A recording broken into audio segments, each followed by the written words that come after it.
Good morning, race fans from beautiful Thunderhill in Northern California, Willows, California. I'm Brian Bielanski. This is our Friday morning coverage of our Hoosier Racing Tire SCCA Super Tour. Getting ready for our first qualifying session of the day. Our cars are on the course, and these are our GT1, GT2, GT3, A Sedan, T1, and GTX cars. Three configurations of racing here this weekend. A little different for us. Our configuration today, if you've been here before, you'll understand this, is our 3-mile course with the bypass, which means they're not using the chicane. This is the section we're looking at right here, where those cones are. They'll come up into this section tomorrow. That's called what do they call that? What's that? The crow's nest. That's what they call that. We'll be using the crow's nest tomorrow. So for today, they're bypassing the crow's nest, hence the name, the bypass. And we will be doing that today. Tomorrow, we will use the crow's nest. And then on Sunday, we have a non-Super Tour event. They call it out here the Western Shootout. And that is going to be on a 5-mile racetrack. Yeah, not quite the Nürburgring, but one of the longest racetracks here in North America. 5 miles in length. That should be fun on Sunday. We're going to have live coverage for you of all the events this weekend, including Sunday's non-Super Tour races. And we will be here on the SCCA official YouTube channel all weekend long. So please tune in for that. And we will get all this going. So our sessions this morning, we've got 7 qualifying sessions for this weekend's, for this afternoon's Super Tour races. That's also a little bit different this weekend because of the Sunday shootout. We are doing the Super Tour races on Friday and Saturday instead, and so we will actually have racing this afternoon. So look forward to that. You know, find a way to put your computer on fleek and keep it away from your office door, so your boss can't see you watching the races. You know, hide it, put it on incognito mode maybe, so you can watch us today. And then we'll do it like we normally do on Saturday with morning qualifying and afternoon races on Saturday as well. This is our first groups of cars coming across the line at the end of their kind of installation lap, their out lap.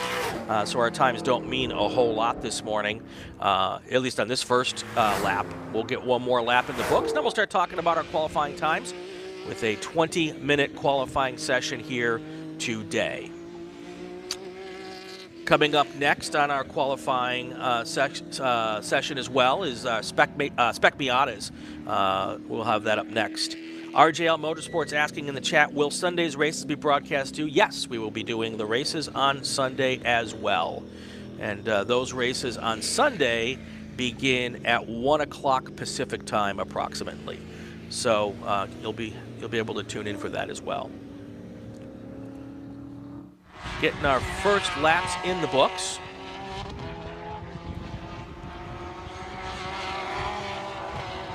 This is my first time at Thunderhill, so I can't tell you just yet what a good lap time is. I'll be able to tell you that in about 10 minutes. For this group of cars, I'm going to guess it's going to be somewhere around the 2-minute mark for these cars, considering their out lap here was a 2:10. I'm going to guess they'll be able to shave off a little bit here. Looking at our pylon, our scoring pylon here. If you see the car numbers have different colors, that's how we designate the different classes. And then when we go to our per class, our class rundown for each class, you'll see how those colors correspond. So as you can see here, the colors in purple, that's A Sedan. Eventually here we'll switch to another class and you'll see which color that is. So that's how you decipher our pylon. GT2 cars are all going to be in blue. And we've got our timing in green up at the top of the screen there. If we go full course yellow, that green bar will turn yellow. So we have a car turned around backwards here at turn 14. That looks like a purple Mazda GT car of some sort. That could be Gary Laddig in the Mazda RX-7. And it looks like that's causing a black flag all, maybe? So that they can go out and get that. It's going to be a little difficult for us in some occasions over the weekend to give you real details here because we don't have access to the flag net here at Thunderhill. So we're going to be kind of guessing a little bit as to what the situations are here.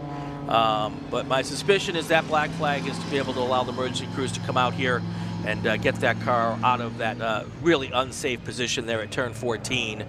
Let's do this because we have the opportunity to take a break here during our full course yellow, and we'll, I guess, be a black flag here. Let's do that. Let's get our first break in of the day. You're watching the Hoosier Racing Tire SCCA Super Tour here live from Thunderhill. We'll be right back. Hoosier Racing Tire is proud to be the presenting sponsor of SCCA's Super Tour. Hoosier's mission is to be the dominant, customer-driven provider of tires to race teams domestically and internationally. Realizing Hoosier's existence and continued success is dependent upon how well we meet our customers' expectations by providing the safest, most reliable, high-quality race tires that put you in the winner's circle. For more information, see one of our trackside support personnel or the local Hoosier Tire racing dealer nearest you, or contact us at HoosierTire.com. Hoosier Racing Tires, truly designed for champions. Hagerty is the official and exclusive insurance partner for the Sports Car Club of America. Hagerty provides affordable off-track insurance protection for motorsports vehicles while in the paddock, in transit, in storage, and at the shop. They provide guaranteed value coverage and even have protection for your trailers. SCCA members can save 5% on insurance through Hagerty. Learn more at Hagerty.com. Hagerty, let's drive together. Ready for a new race trailer? Bravo Trailers is the exclusive trailer partner of the SCCA. Owned by longtime SCCA racers, Bravo Trailers work better, load easier, and tow better because we build them with racers in mind. Visit bravotrailers.com to see your new trailer in aluminum or steel. For over 25 years, championship-winning drivers and teams have demanded Hawk Performance Motorsports brake pads. Now you can have their advanced technology on your daily car, truck, or SUV with Hawk Performance Street products. With the improved HP Plus pad for that hybrid street and track feel, or Super Duty pads for tow vehicles, their all-new ER1 brake pad designed to take on even the longest race, and their all-new high-performance brake fluid, Hawk has all of your braking needs covered. Visit HawkPerformance.com and like them on Facebook or Instagram to learn more about the Hawk Performance Advantage. Hawk Performance, what's stopping you? And we're back here at Thunderhill. All green flag action. That was a very quick stop so they could get that car out of the way. Real nice job there done by the emergency services crews. And now all of our cars are getting back on the racetrack here. There will still be a few minutes left here in this session. Looks like 12 minutes and 8 seconds. And at the moment, hopefully the cars will be able to come out and get a couple of good laps in here.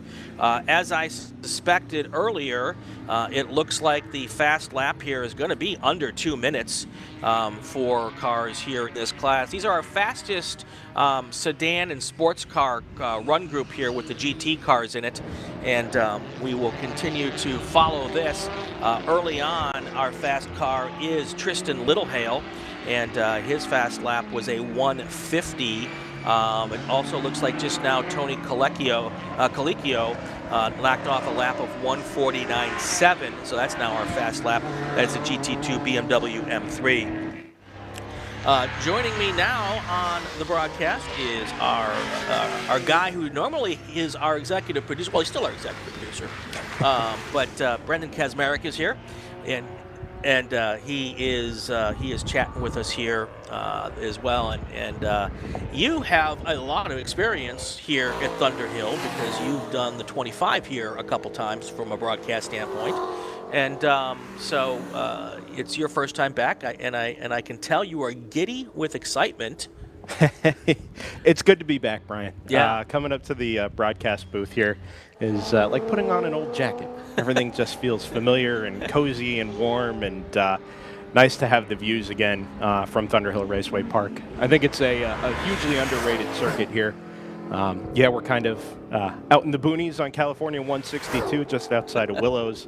About an hour and a half north of Sacramento, but there's very little to hit, which is a nice feature, and my word, is it green, Brian. It is green, and I was just going to say that start-finish camera that we just had up is, I love it because every time a car comes by, it jiggles just a little bit when the wind of the car wishes by. Here it comes. Watch this, folks. That's how close this camera is to our action today. So what a great views, and we've got some really cool camera angles for you this weekend. I mean, they are pointed right at it, Brian. Yeah. I don't think I realized when I set everything up this morning just how close to the action we were going to be down there at start-finish. But that is tuck your shoulders in and... And I want to give a big heads up to the camera operator who's standing right there. It's a very small man. That's exactly. Ant-Man has joined our crew this weekend to operate the camera for us there. But we're getting going here, and about 9.5 minutes left. Tony Colicchio still our fast lap here with a 1:49, but they didn't get a whole lot in before we had to slow down for to get that car cleared. So they'll probably get another couple of laps here of warming their tires, and I suspect in this session our fast laps are going to come right at the end, as long as there's not too much traffic for people to deal with. Yeah, one of the good features, particularly on this 3-mile course, is it shouldn't take too long to build temperature into those tires. It's not super cold, very mild, right around 50 degrees this morning, but there are so many long, sustained corners here at Thunderhill that particularly around the front side of the circuit until you get towards turn 6 and 7 on the north end of the track here. It's a lot of long 3rd and 4th gear corners that really help to build temperature into the surface of the tire, and within 1 or 2 laps you ought to be able to start putting in some representative times. Our only qualifying session this morning before we go racing just after lunch. All right, Tristan Littlehale just went purple in Sector 2 with a 21-second sector time, and then you've got Casey MacLeod, who just went purple in the trap speed time with a trap speed of 128 miles per hour. So that's a good trap speed there for that Ford Mustang, and just like that, Littlehale pops up to our top spot with a fast lap of 149.7. So every lap's going to be a little bit faster here as the tire temperatures come up, and they also realize that this is their only shot to qualify for this afternoon's races, and no tap dancing here. They're going right after it.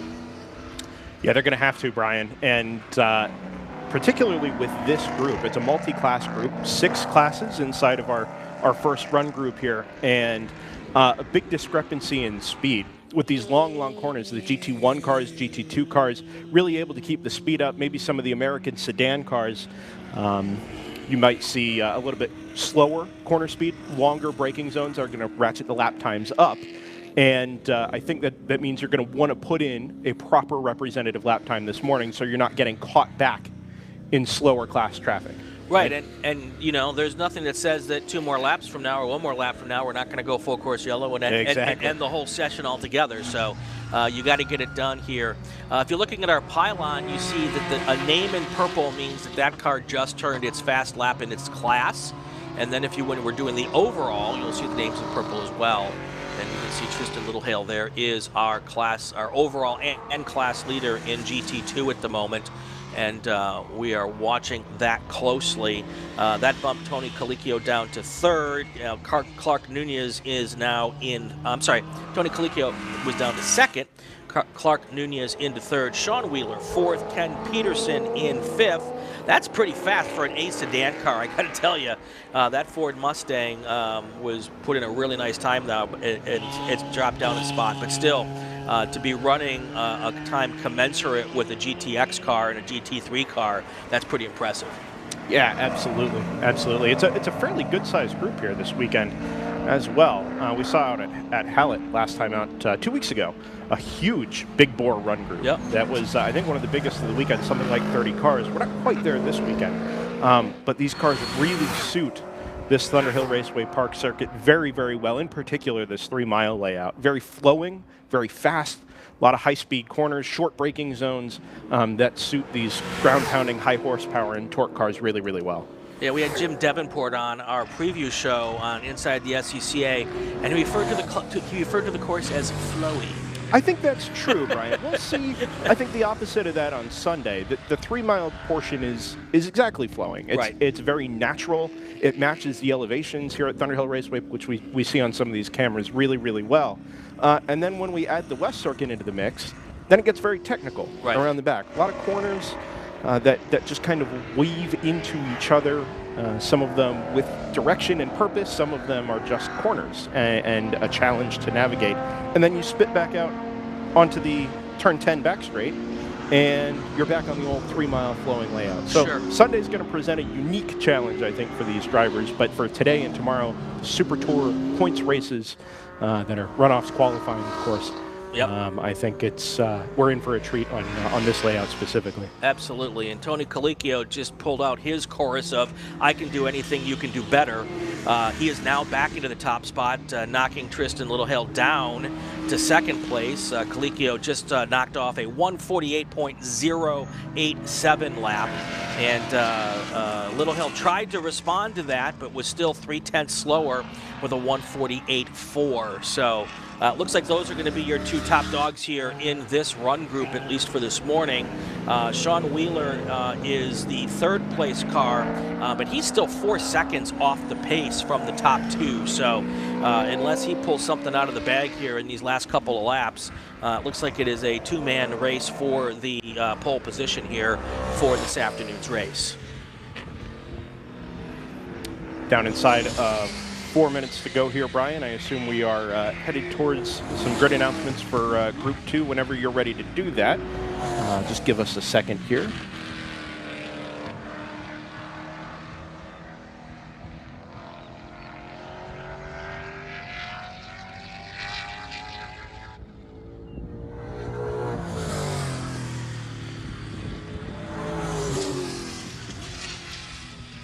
And we're back at Thunderhill, doing our thing. And it is 3.5 minutes left to go. Tony Colicchio is our top car. Looking down the grid a little bit, Clark Nunez is our fast car in T1. His fast lap of 155.6. GT2, Scott Howard, the fast car in that class with a 158.3. Ken Peterson is your top car in a sedan. That's a Ford Mustang GT. His fast lap is 2 minutes, 0.338 seconds. And then GTX is the fast car there. Casey MacLeod in a Ford Mustang with a 2-minute 0.669. And I believe that is all of our representative classes so far here. So of the possible classes in this run group, I think we have 5 represented today. And that's what we're going to go. Oh, we have a big car sliding off. That is it's a Mazda Miata, That's down at the bottom of turn RX-7. 3, Brian. At the bottom of turn 3, thank you. And I'm going to pull out my... So far off, he's outside of the bounds of our camera there. It's the number 52. It is the 52 car? Yeah, Guy Ladig. Yep. That car, so turn 3 is a tricky one, Brian. You come up over the crest exiting turn 2, and the corner immediately goes off camber. Yep. You'll see the number 22 here enter the shot just to the right side of your screen. Everything around that corner is off camber, built into the side of that hill.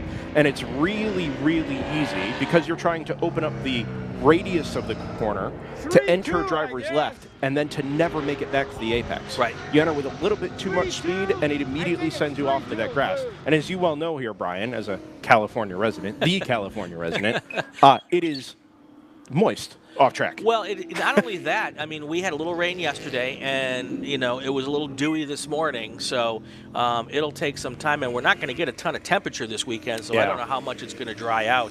I believe this is the same car that was off earlier this morning as well in the session, but it does look like it has gotten himself underway, which is a good sign. I was a little worried that as wet as it was, they might not be able to return to the course here. Interesting that you talk about the off-camber. That corner's so off-camber, I can actually see the off-camber from the tower. Oh, yeah. So, yeah, it's quite obvious. There he is, back in action here, and hopefully he didn't drag too much mud on the racetrack. And we are good to go here. Final minute while all that was going on. Tony Colicchio and Tristan Littlehill still your top two. No changes there. Sean Wheeler's moved into third place. Next to him at the moment on the grid would be Clark Nunez if it ends the way it is now. Yeah, I'm impressed with that time from Clark Nunez, the T1 pole sitter at the moment. 156.693. Anything below a 2 minute is a really representative lap time for these big, heavy cars. Right. Maybe can't sustain the speed through these long corners. But he's got over 6 seconds on the second place car in T1 at the moment, the number 15 of Igor Ganjuk. So really quick time there from Clark Nunez. And Brian, I'll have you go ahead and make your last grid announcement for Group 2. Attention to the paddock, attention to the paddock. Group 2 cars to the grid. The dying seconds of qualifying 1 here at Thunderhill Raceway Park are Big Bore Run Group 1, GT2 and 3, Touring 1, American Sedan and GTX, checkered flag wage at start finish. There we go. Let's go through the running order, and then we'll take a short break while we wait for our second group of the day.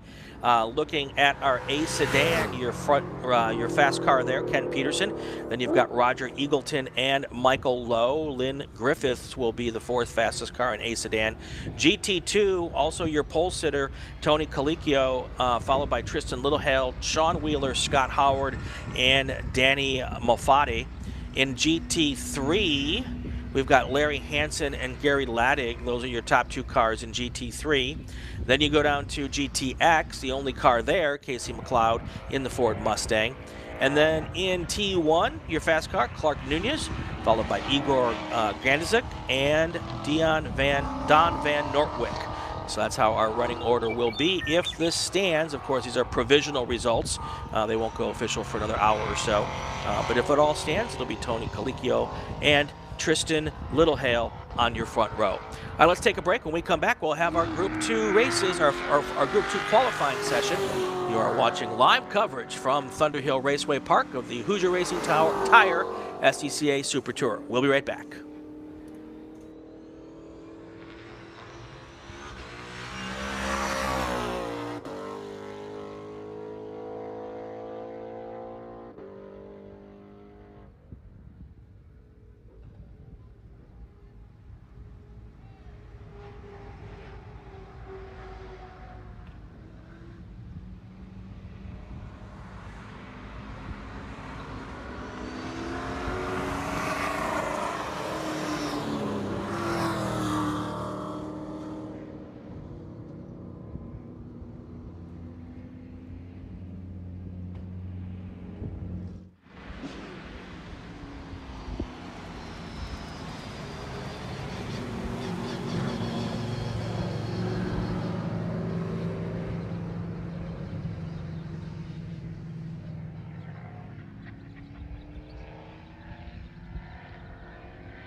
All right, we are back at Thunderhill Raceway Park for qualifying number 2. I am Brian Bielanski, and I've got a guy with me, a guy who knows a guy, Larry Lefty MacLeod. Hey, Larry. Hey, Brian. Good morning. Oh, this is fascinating. And Larry's coming. Am I not there He'll yet? be with me in just a second. I'm hearing a little echo from somebody, Okay. but that's okay. I can live with that. There's still We've an got echo? our groups. This is our Spec Miata group. It is a little smaller Spec Miata group than we're used to. We've got only 7 cars. Sometimes these Spec Miata groups are just massive race groups here for the Super Tours. But they are 7 good cars. Yeah, we've definitely going to have that we're seeing here, and that'll be fun for today. Some West Coast names that we recognize a lot out here: Jeremy Rutter and Nick Leverone and Amy Mills are 3 drivers who we see a lot on the West Coast. So I suspect that they'll probably be pretty good here at Thunderhill. And then it does also look like a fairly a smattering, you could say, of folks here from Northern California. I see San Jose, Mendon, San Francisco, Oregon. Actually, that's not Northern California, but from the Northern Pacific, Aston, Oregon, Jason Rollins. So my guess is that those folks got a lot of laps here at Thunderhill, and we'll get more on those throughout the weekend. So it looks like we got 11 cars now. 20-minute qualifying sessions here this morning, followed by racing this afternoon. We are going to get our racing underway at 12:20 this afternoon. So set your alarm clock for that, and we'll have a whole afternoon, 7 races with you with us this afternoon.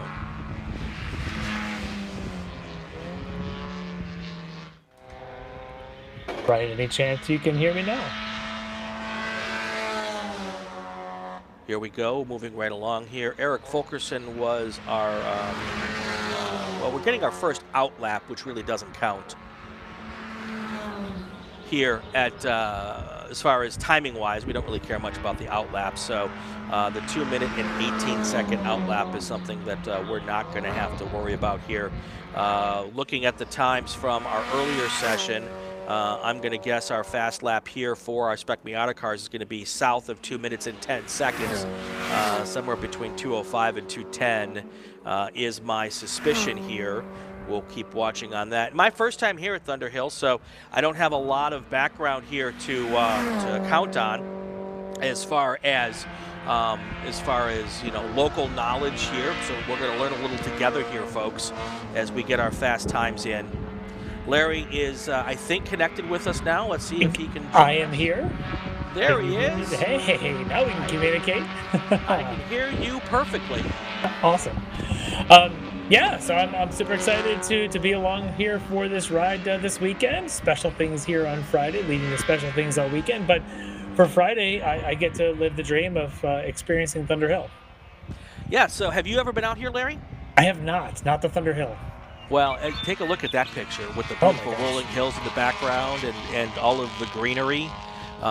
It's just, it's very picturesque. This is like Vista Racetrack. It's got vistas everywhere I look. There's a vista to go, wow, that looks beautiful. So, not a bad angle in sight. No, not at all, not at all. So, so welcome. We're glad to have you here for the weekend.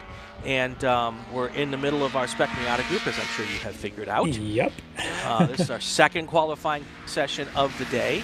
And this should be a little smaller group than we normally get, Larry. But I recognize a lot of the names and the towns that many of them come from are in this Northern Pacific region, which makes me believe that there are some people here who've got a lot of laps at Thunderhill. Yeah, I would expect the same thing. This is certainly one of the more popular tracks in that part of the country, so I would expect a lot of these folks are making their way here, probably not for the first time, but this will be interesting to see when we see some laps coming in, as it looks like Rollins already in now with a good flyer of a 2:06.9 for Jason. We'll see how that stacks up as the likes of Leveroni and a few others get their lap in. And today I'm playing the game of guess what the lap time is going to be, because this is my first time here. So I said that I thought between 2:05 and 2:10, and it looks like I'm in the ballpark. That makes me happy. and with a big 3-mile racetrack and 7 cars, there should be a lot of opportunities to set a good fast lap today. Yeah, I think we've got a few. I think we're up to about 12 cars, so that's good. A few others have joined the party, but certainly should not be any difficulty for traffic for qualifying. But look at that. Everything is so picturesque. I'm just kind of in awe every time as we continue to scan through the cameras. Yeah, this place certainly makes you want to experience this thing firsthand. But yeah, so everyone's going to have plenty of room on the track to find their place, to make their speed. And so I suspect we're going to have a pretty good result here. A lot of drivers could be, as typical, expecting out a very close time, since we're down to the 206s so far. A couple of the flyers, 207.8 for Fulkerson, 209.8 for Nick Laveroni, Amy Mills at a 211.5. And again, still just getting heat in those tires. On a good day, these tires probably still take 3-4 laps to come up. I think kind of a chill in the air could take a little longer. Yeah, lots of folks in our chat. Clarissa French says, "Go number 13, Ben," and then happy birthday to Ben French. So we'll extend our happy birthday to Ben as well. Irwin's in our chat. He's with us pretty much every weekend. Good on Irwin. BL Design and Speeds watching from Connecticut. They're even further away than you are, Larry. They are, and that's awesome to see. First thing in the morning here on a Friday, taking an early lunch, perhaps. I was telling people earlier, just don't let your boss know that you've got it out in the office, and move your computer monitor away from the door, and watch us all afternoon long. Just pick it up on your phone, plug the headphones in. You can listen right along and make the Friday afternoon go quickly for you. All right, so times are dropping again as we're now into the 205s. Of course, Jason Rollins, first one down there, 205.5. Second quickest right now is Eric Fuller.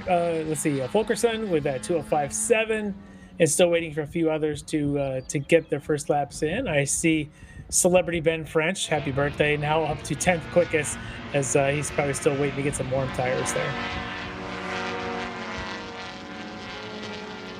Yeah, 12 minutes and 55 seconds left to go, and looking at the top here, at the top of the grid, it would make sense that the top 5 cars here are all from Northern Pacific region here, Northern Pacific Division.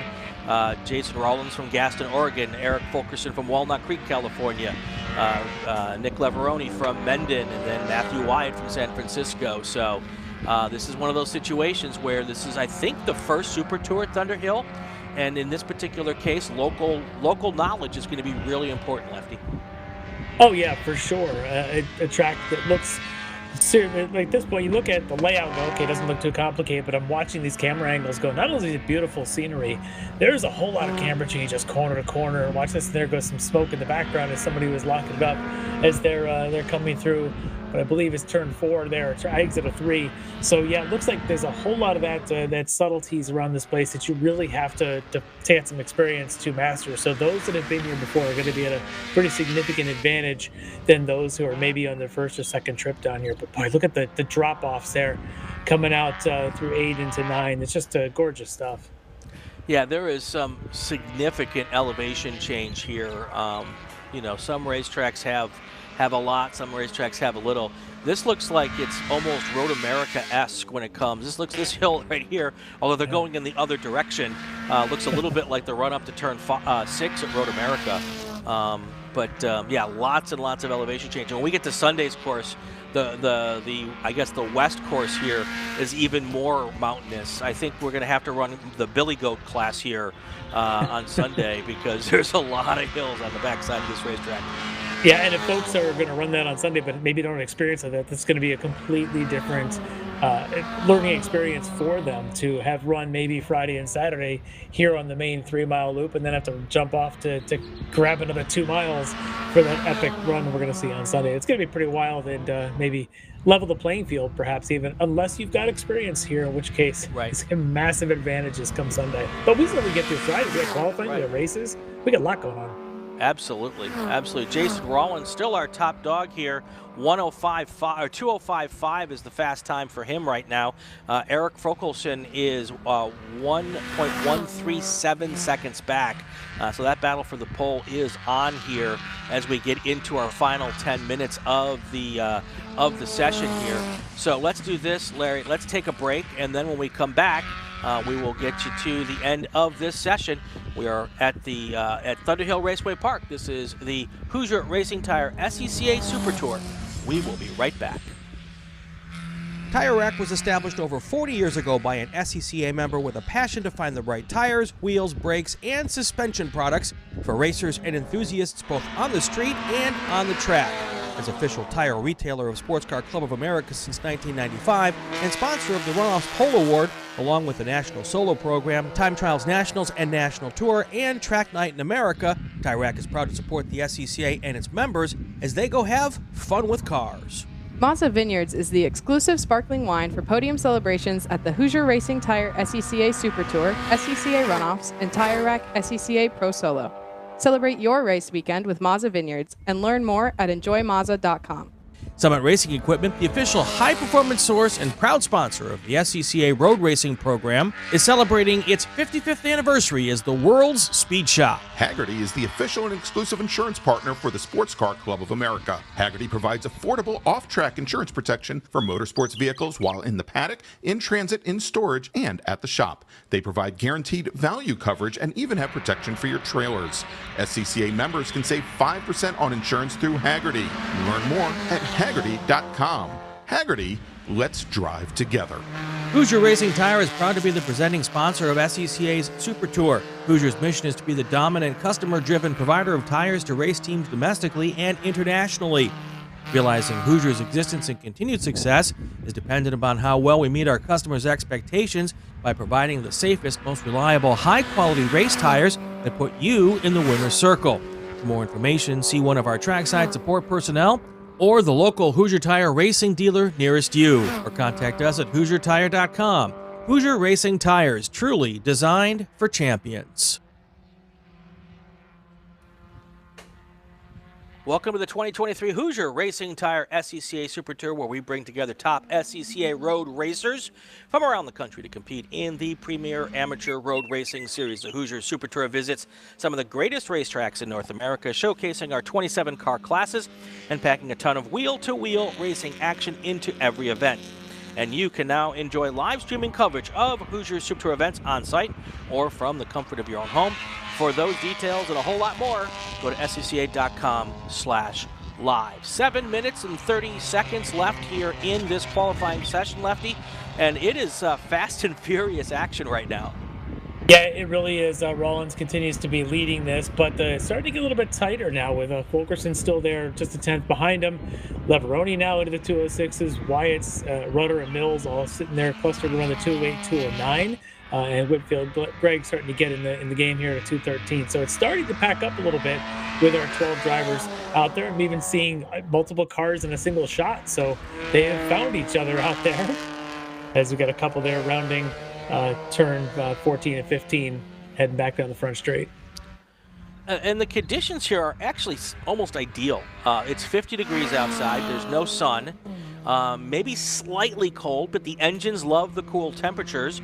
And once you get some heat in the tires, it is this is kind of like where you want to be, and not a lot of cars on the track.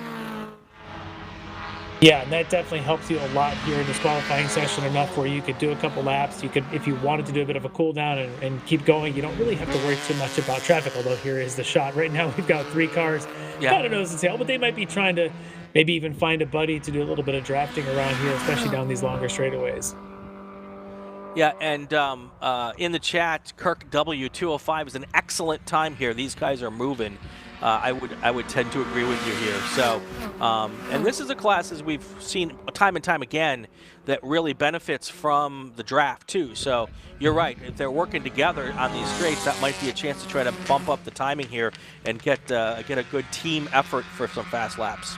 Yeah, I think that's Amy Mills, might be the middle car in that trio. It might be Whitfield Gregg, might be one of those 3 as well. I'm trying to see who the third one might be. Perhaps Wozencroft? Trying to see if we can identify who that one is. But yeah, you can see the three of them, actually kind of a fourth one kind of out there in the background as well. So there's a couple here, at least on this end of the track, as they're rounding around here through, it looks like turn 4. Yep, that's turn 4, and that's the section that tomorrow will actually use the chicane there. So they've got it blocked off with a couple of those skinny cones there to let the drivers know what they're doing. So that'll make things interesting as well. So we had kind of 3 days of this and slightly different tracks, even between between Friday and Saturday, and then of course the 5-mile loop there on Sunday. So continue to learn and continue to adapt is the kind of the name of the game throughout the weekend. Feels a little like a game of Survivor here, you know, adapt and overcome. And so with 2 minutes and 40 seconds left here in this session, not a whole lot of changes up front. Rollins, Fulkerson, Leveroni, and Wyatt are your top 4. And again, those are the folks that I was looking at from local folks. And then don't count out Jeremy Rudder. He is from Southern California, and I get a chance to see him race 4 or 5 times a year, and he is a guy who can wheel a Spec Miata. So while he might be doing a little bit of learning here this morning, by the end of the weekend, I suspect he is going to be part of the discussion for race wins here, because he is one fast guy in a Mazda. Yeah, and that's what you kind of expect once he maybe gets more familiarized with this track. But as we know with Spec Miata, it's always pack racing at its best. Right. And if you get anywhere close to the pace, once you get into racing trim and you get into a bit of a draft pack, all bets are off in terms of what that qualifying time might have been, because at that point, it's all about the race strategy, the racecraft, and seeing where you can be when the checker flag flies. Well, and he might not be around anybody who really knows this place, so if he can get close to the front in qualifying and then work with that lead pack who does know the place, he'll learn real fast what needs to be done, and he'll just put that in his memory bank for the whole weekend. Amy Mills in 6th, she's also running well. She's had a great couple of Super Tours, Lefty. Been in the discussion on a couple of them, had some issues like many cars at VIR. But Amy has been just really on top of her game this year and has really grown into this Miata. And she's out of Manson, Washington. So her and the Scotty B. White and all that crew from up there down here this weekend trying to put their stamp on the Super Tour this weekend. Yeah, it looks like she's out there tracking around with Connor Thomas in the 125 is I think the other car that she's they're kind of swapping and doing a bit of a trading draft and things. So as their laps are kind of synced up, so maybe just trying to feel out what's it like to be lead and follow with certain cars around here. As you can see her, she's the darker of those first 2 cars. I believe the white one there should be Connor. Yep, 2.5 minutes to go. Our next group out is going to be our Wings and Things lefty, Formula Atlantic, Formula Continentals, FP2s, FXs, P1s, and P2s. I'm sure they would like to be going on a little later in the day with those slick tires on those Formula cars to get a little more heat in the racetrack. But the good news for them, it's dry. We've not had a lot of that on the Super Tour this year, so looks like the weather today will be like it is, kind of overcast and dry. Tomorrow we could get a little bit of rain, hopefully not too much, and then Sunday looks like it's going to be a sunny day out here. Should I mention that Ginsburg's not here, and that might be why it's not raining? We should mention that Ginsburg's not here, and it's probably why we're not raining. I see our director has a radar picture up that he can show us here, and all of that's light stuff, and some of that may not even be getting to the ground. Now you sound like a meteorologist. That's just atmospheric moisture.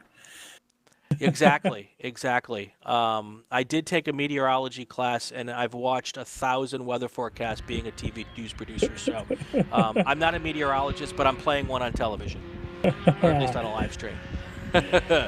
So 1 minute left to go here, and not any big changes up front. Still Rollins, Fulkerson, Leveroni, and Wyatt, with Jeremy Rudder and Amy Mills rounding out the top 6.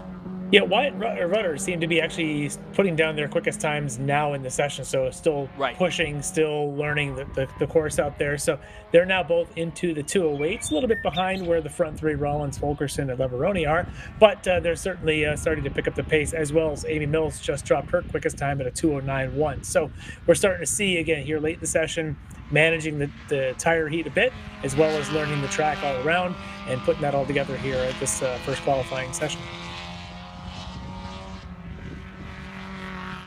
20 seconds left before we get our checkered flag here. And we're burning through these sessions really fast this morning, 20-minute qualifying sessions. And then we'll get to racing right after lunch at 12:20-ish, 12:20 approximately out here Pacific time. So we want you to set your alarm clocks to join us at that point in time as we get our first races going. Jason Rollins, Eric Fulkerson, Nick Leveroni, that's going to be your top three. Rounding out the second row will be Jeremy Rutter. This, of course, is if these provisional results stand as official, which they typically do. Matthew Wyatt would be in the third row with Amy Mills, followed by Michael Chang and Connor Thomas. And then your fifth row would be Whitfield Gregg and Andrew Wozencroft. So that's how they finish here. As long as nobody throws down a last fast lap here at the end. We'll keep an eye on that for everybody. Lefty, let's take a quick break, and when we come back, we'll have our Wings and Things group. You are watching the Hoosier Racing Tire SCCA Super Tour live from Thunderhill Raceway Park. We'll be back in about 5 minutes. Stay with us.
Welcome back to Thunderhill Raceway Park. Brian Bielanski and Lefty MacLeod here, bringing you qualifying action from the Hoosier Racing Tire SCCA Super Tour Wings and Things out on the racetrack this morning for their 20-minute qualifying session. Oh, already a black flag.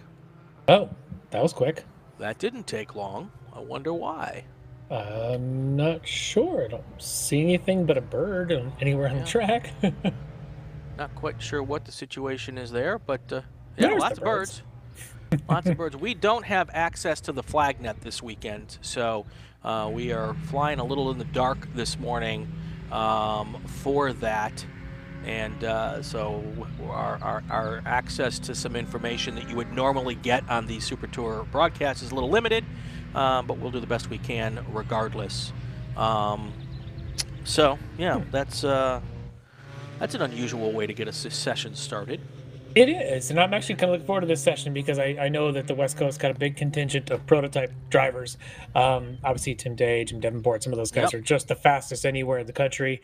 Get to see them at the runoffs every year. It's great to kind of see them compete on a track that I know these guys have a lot of seat time on, and it'll show what the real speed is on these P1 and P2 cars. Definitely. So, and the clock has started on this session.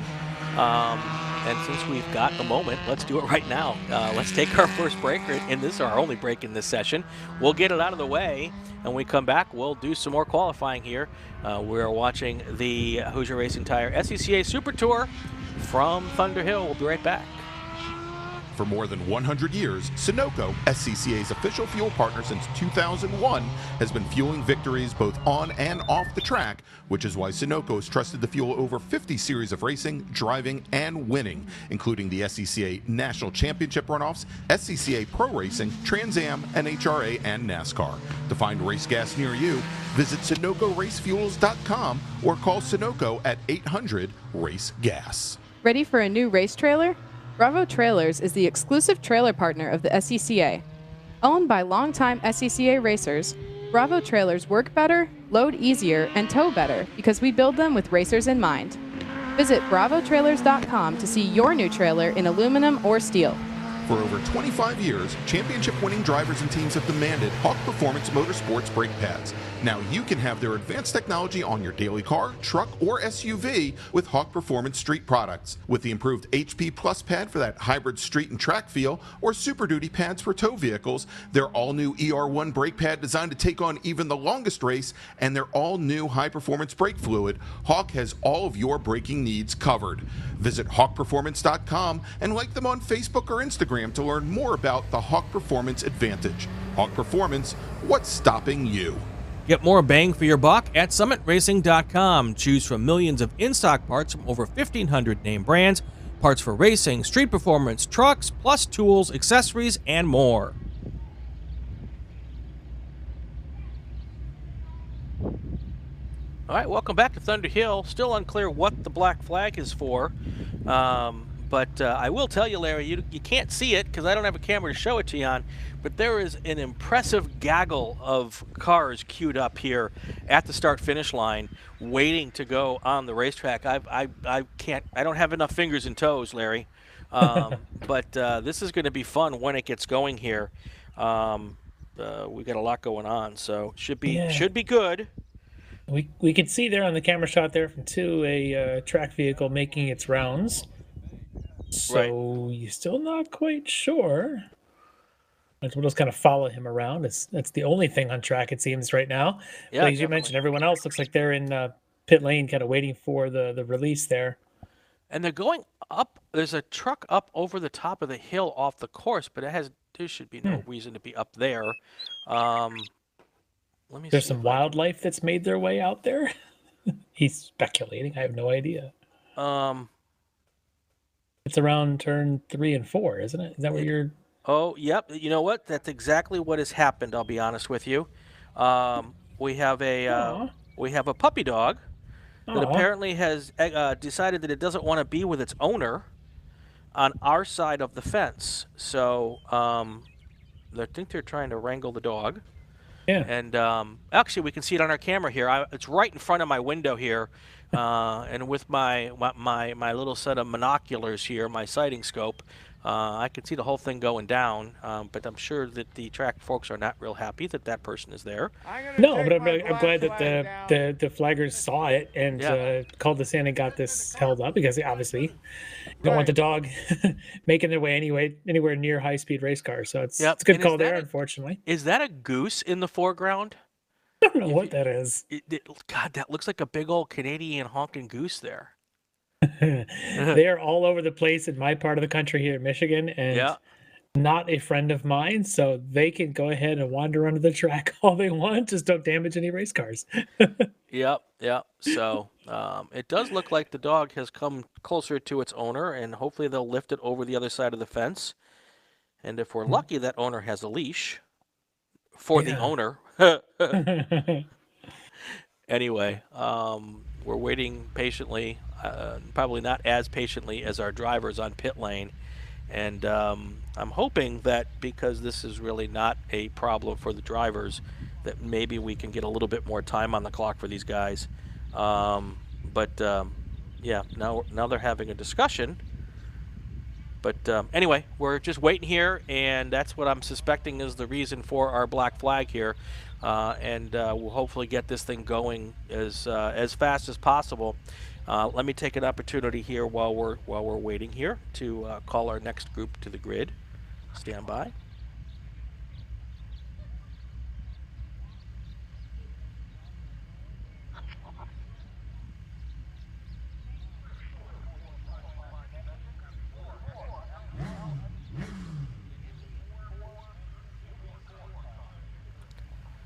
All right, it appears that the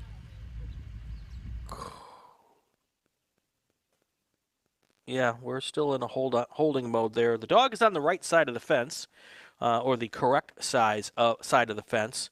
So I would like to think that we can get things going here pretty rapidly, but we are still, like I said, I don't have access to the flag net, so I don't know exactly what's going on. But we're watching the clock roll down here. Another few minutes has reeled off here. So anyway, what are we looking at here? Some really good cars in this group. As you said, Jim Davenport, Tim Day Jr., San Francisco Region's Regional Executive. I believe that's what John McIntyre's title is. He is in this group as well. I suspect he's driven here before. I think he might have a few miles here on this racetrack. And we were given a real nice tool here this weekend by the people who are here, and I really appreciate it. They did a real nice job getting some driver profiles together for us. And let me see if I can get. And John McIntyre didn't give me a driver profile for himself. You know enough, though. He's the one who got all of this together for us, and I don't think he did one for himself. Unless, hold on a second, let me open another one here. Oh, there he is. I lied. Let's pull it up here. Well, he's the one in P2, lined up with Tim Day Jr., who's again one of the fastest P2 drivers in the country. In fact, Tim Day often runs both P1 and P2. But today, at least, he's out there in the P2 car against Mr. McIntyre. Yep, he is from San Jose in the black car number 11. Axle Race Tech is the team. His sponsors: Spectator Technologies and Heldsburg Distillers. I like that. I like the sound of that. His career highlight: racing at the runoffs in 2021 at Indianapolis. And so there you go. He's the guy behind the Western Shootout, by the way. That thing we're doing on Sunday, that was his idea. And so we can thank him for that. All right, it looks like that course truck is making its way back around. I hear cars firing up into the pit lane, which means we will be getting to action here fairly quickly. Love the sound of these Formula cars, Lefty, when they start firing up. This is, as we've talked about before, my favorite race group we have here in the SCCA. I love the Formula cars and the prototypes. So I do love some speed. I love the way they drive. I love watching the absolute sheer speed of some of these prototypes, and including the Atlantics as well. The FAs, we got one in this group, who I believe should be Joe Briggs is going to be out there, I think, in his as well. So we'll see how that goes. But I just love the speed these guys throw down, and it's just an demonstration of it. All right, we are back to green flag action. and you can hear the cars in the background, I hope, as they start filing off here into the racing circuit. And they're going to have 10 minutes left, so that's going to be probably 5 good laps here. Well, probably 4 good laps after an out lap. Any heat they got in the tire lefty on that first lap's probably gone by now. Yeah, at this point, sitting there on the nice 50-degree pavement in pit lane probably took any heat out. And it really stinks for those first 3 or 4 cars who went out thinking they were going to have a clean track in front of them to get a couple good laps in. Now they're at the back of this big queue, and any advantage they thought they had by being, prompt to the grid, right there ready to go, completely bamboozled now, because they're not going to be in the back of what is going to be close to a 30-car field here. I do love the lap times because Timing and Scoring has all the trips at 9 minute 44 seconds there for Jim Davenport. That's a slower prototype time. He could do the Nürburgring faster than that. Probably. He could probably walk this course in 9 minutes and 44 seconds. That's okay. We're going to get it going here, and they will that.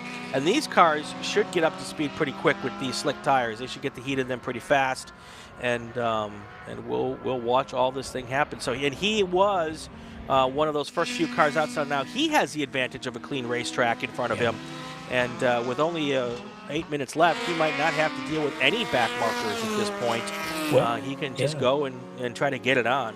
I'm seeing 19 different cars now through Timing and Scoring out on the track, so that's good. Obviously, actually up to 25 now as they keep jumping in.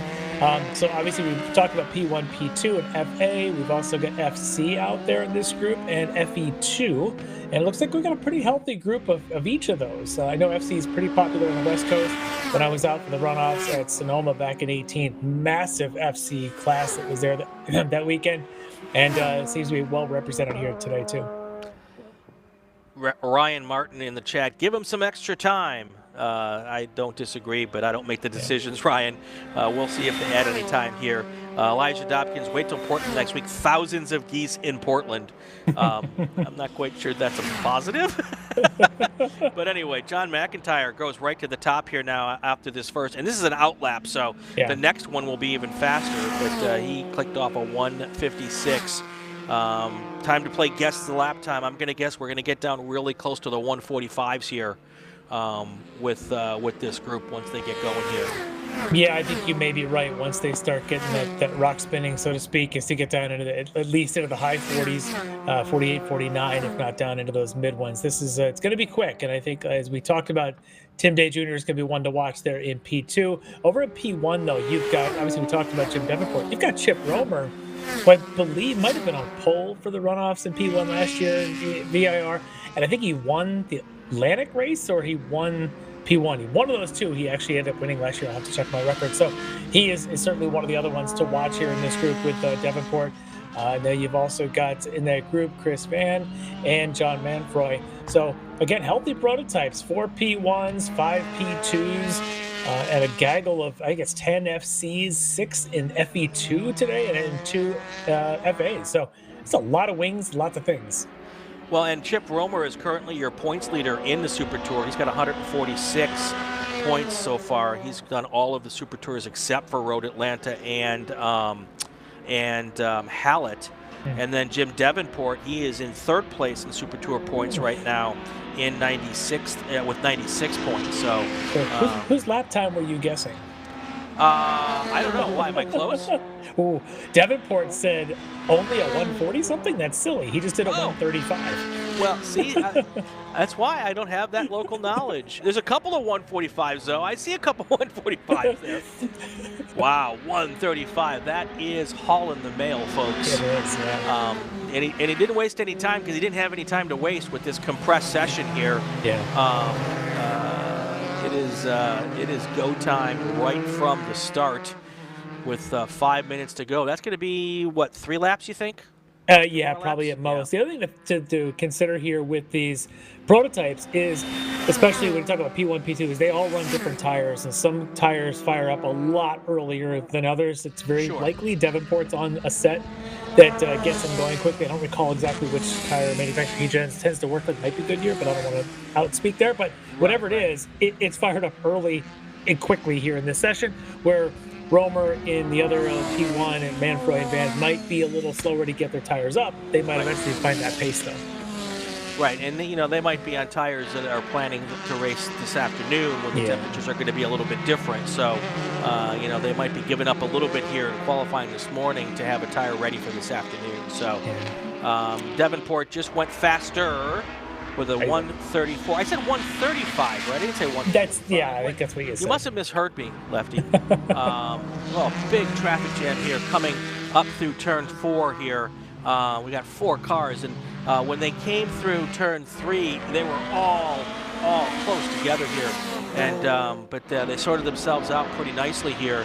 But you can see the different speed differential here as they come down the back straight, and it's a very kind of interesting exercise in weaving cars through slower cars here. Yeah, because again, you've got the FCs and the FE2s out there, which are certainly a different pace than the P1s and P2s. Sure. If you're going to run 134 too around here like Davenport or a 139 like McIntyre, you've got some pretty strong trap speeds. We're seeing those guys up in the 130 range, where the FE2s, they're more in the 120s. 10 mile an hour difference minimum, could even be greater between these two. It definitely makes it interesting to pick your spots to get them by. Could create some traffic jams. Yeah, definitely. I mean, our slowest cars are running laps in the 202 range, and our fastest cars in the 134 range. That's 25 seconds per lap. Yeah, and even looking at an FC, for example, we got 10 cars right now. It looks like your quickest is Tom Hope, sitting there at a 146.8. That's the quickest of the FCs. A little quicker than second spot Shooter, third spot West, fourth spot is Schultz. At a 150. Their trap speeds are all under 120 miles an hour relative to where the P1s, their trap speeds are upwards of 130. So we're talking 12 to 15 mile an hour differences. Oh, we got a car spinning right in turn number 2 area, or turn number 3. But I don't know that is in our view there. There he is right there. That was a big old 360 spin, and then he pulls out right in front of another car, unfortunately. One of the P2s, I think that's a P2, could be a P1. Yeah. That was one of the prettier pirouettes. We were talking about this in the first session. That's that off-camber right-hander that the entire corner is off-camber. And it's so much so that from 300 yards away, I can actually see that it's off-camber. Yeah. It's pretty remarkable. So if you don't get that right, it just wants to take you off the side of the racetrack there. Yeah, just built completely wrapping around that hillside, camber included. It's a pretty wild sequence there. As this group now coming down the back straight. Again, you can see the FE2s, the FCs kind of doing their speed, and then all of a sudden the prototype comes by and has to do a bit of a dance to get on by, as clearly that's a good place to have some downforce entering that straightaway. A little more downforce on prototypes than on an FE2. One would think so. Yeah, one would think so. I had a thought and it's gone. Man, getting old stinks. Minute 45 to go here, and guess just as we were talking earlier about Chip Romer and how he is usually one of the faster cars, he just goes purple with a 132.9, Lefty. Yeah. Holy cow. Yeah, it's purple every sector. Purple in the trap speed. He's as quick as it gets here in these P1s. As I mentioned, he's a contender at P1. Last year he also doubled up and ran a lot of Atlantic. Also the other of the fast classes. So yeah, Chip said knows what he's doing on here. And Davenport quick, as we saw. His first flyer was at 135.9. He got down to a 34.2. Now he clipped by 1.3 seconds by what Romer just did once he got his tires up to temperature. So pretty wild to watch that. And if they are on different compounds of tires and on different strategies of tires, wait till we get to race time where potentially Davenport's going to be fast the first couple laps and Romer's going to be coming for him. Yeah, that could be the case. And with 25-minute laps races this afternoon, there will be plenty of time to see that play out. And we'll watch that really closely. Yeah, over at P2, the hometown boy there, John McIntyre, still quickest at a 39.8. Tim Day Jr. getting a little bit closer at a 142.8. Second spot in the third spot at a 148.1 is Kevin Mitz. And then you've got in fourth, Fernando Okonski. And then in fifth spot right now is Stuart Wells. They're in P2. Also, shout out to Caleb Schrader. He is one of our hot shoes in FE2 out here on the West Coast. Often running up front. He is your fast car there. 4th overall. Fastest in P2 with a 1:42.3. So that's a quick time for an FE2 car. Do we know if we're going to get races with split starts for this group? Have we had that announcement yet? We haven't had the announcement yet, although I would not be surprised. So, yeah, that was... Yeah. Just because we got big groups, it gets 6 cars in FE2. You just mentioned Schrader right now, 2.5 seconds ahead of the rest of the FE2 cars, but he's obviously strong. But then you've got 10 cars in FC running similar lap times as FE2, but those guys are 10, 12 seconds slower than the P1s and P2s that are right now flying around this place. Yeah, this is a class it's not untypical for there to be a split start. So we'll get some word at lunchtime from that as well. So, all right, we've got our checkered flag out. So, although, did we get the checkered flag? Okay, so what it looks like they've done, Lefty, is they've given the drivers a little extra time here because of that long yellow flag. And Race Control has said to me that the issue earlier was a sheep and a shepherd. So there might be sheep down there, and that was a sheepdog and a shepherd, which would be an interesting story that I'll tell my kids someday. That is the most Northern California thing that you could have. Wouldn't it be? Wouldn't it be? So we got a couple extras. This is like, I don't know, you watch football, Larry? The little round? Yeah, the round football. I have watched a few. Yeah, this is like bonus time. It kind of is. Yeah, we're in extra time where, as the referees had the stoppages earlier in play. It's like stoppage time. So I have no idea how long the session's going to go. And it looks like they said maybe 2 more minutes extra. So good on race director for being able to get that out there and give them a few more laps here. 2 more minutes in these lap times essentially gets them 2 more laps because they're going to start the last lap here before the clock runs out. Yeah, that'll be good because I'm seeing a lot of guys that have turned 5, 6, a couple. I've got Yeatman at a 7 laps. Anybody whose tires need 5, 6 laps, this is their prime time. And I look at like FE2 often. This is about the point they turn their quickest. And you look at their last laps through. That's exactly what's going on in FE2. They're all turning their laps fastest right now. So it's great. This is great for the officials recognizing the moment and giving them a little bit extra time of whatever discretionary time they choose. Definitely. So. Chip Romer, still our leader in P1, followed by Jim Davenport. 1:32.991 is Romer's fast time. Your P2 fast time right now is John McIntyre. FE2 fast time is Caleb Schrader. From Atlantic's fast time, Joe Briggs. Continental's fast time, Jerry Dutch Schultz. I just love that, by the way. You got to have fun, and I wonder if that is his actual middle name, because if it is, it's even better. I hope it is. Yeah, no, I hope awesome. it is. I hope it is. So, and then I don't think we have any FXs. So that's our fast driver in every class at this moment as we work down towards our final lap or two here at Thunderhill.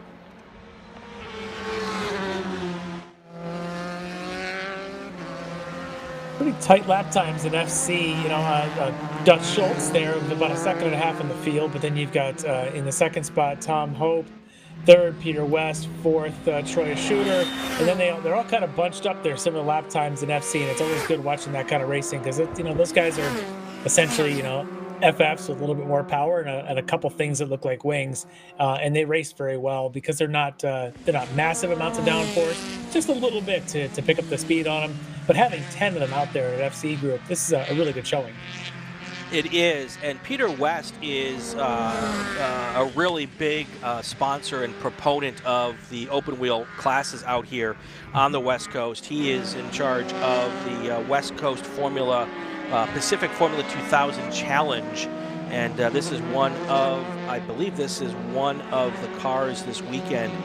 This is kind of like a series within a series out here, and it's called Pacific F2000 Pro Series, and all the Continentals here this weekend are competing for that as well.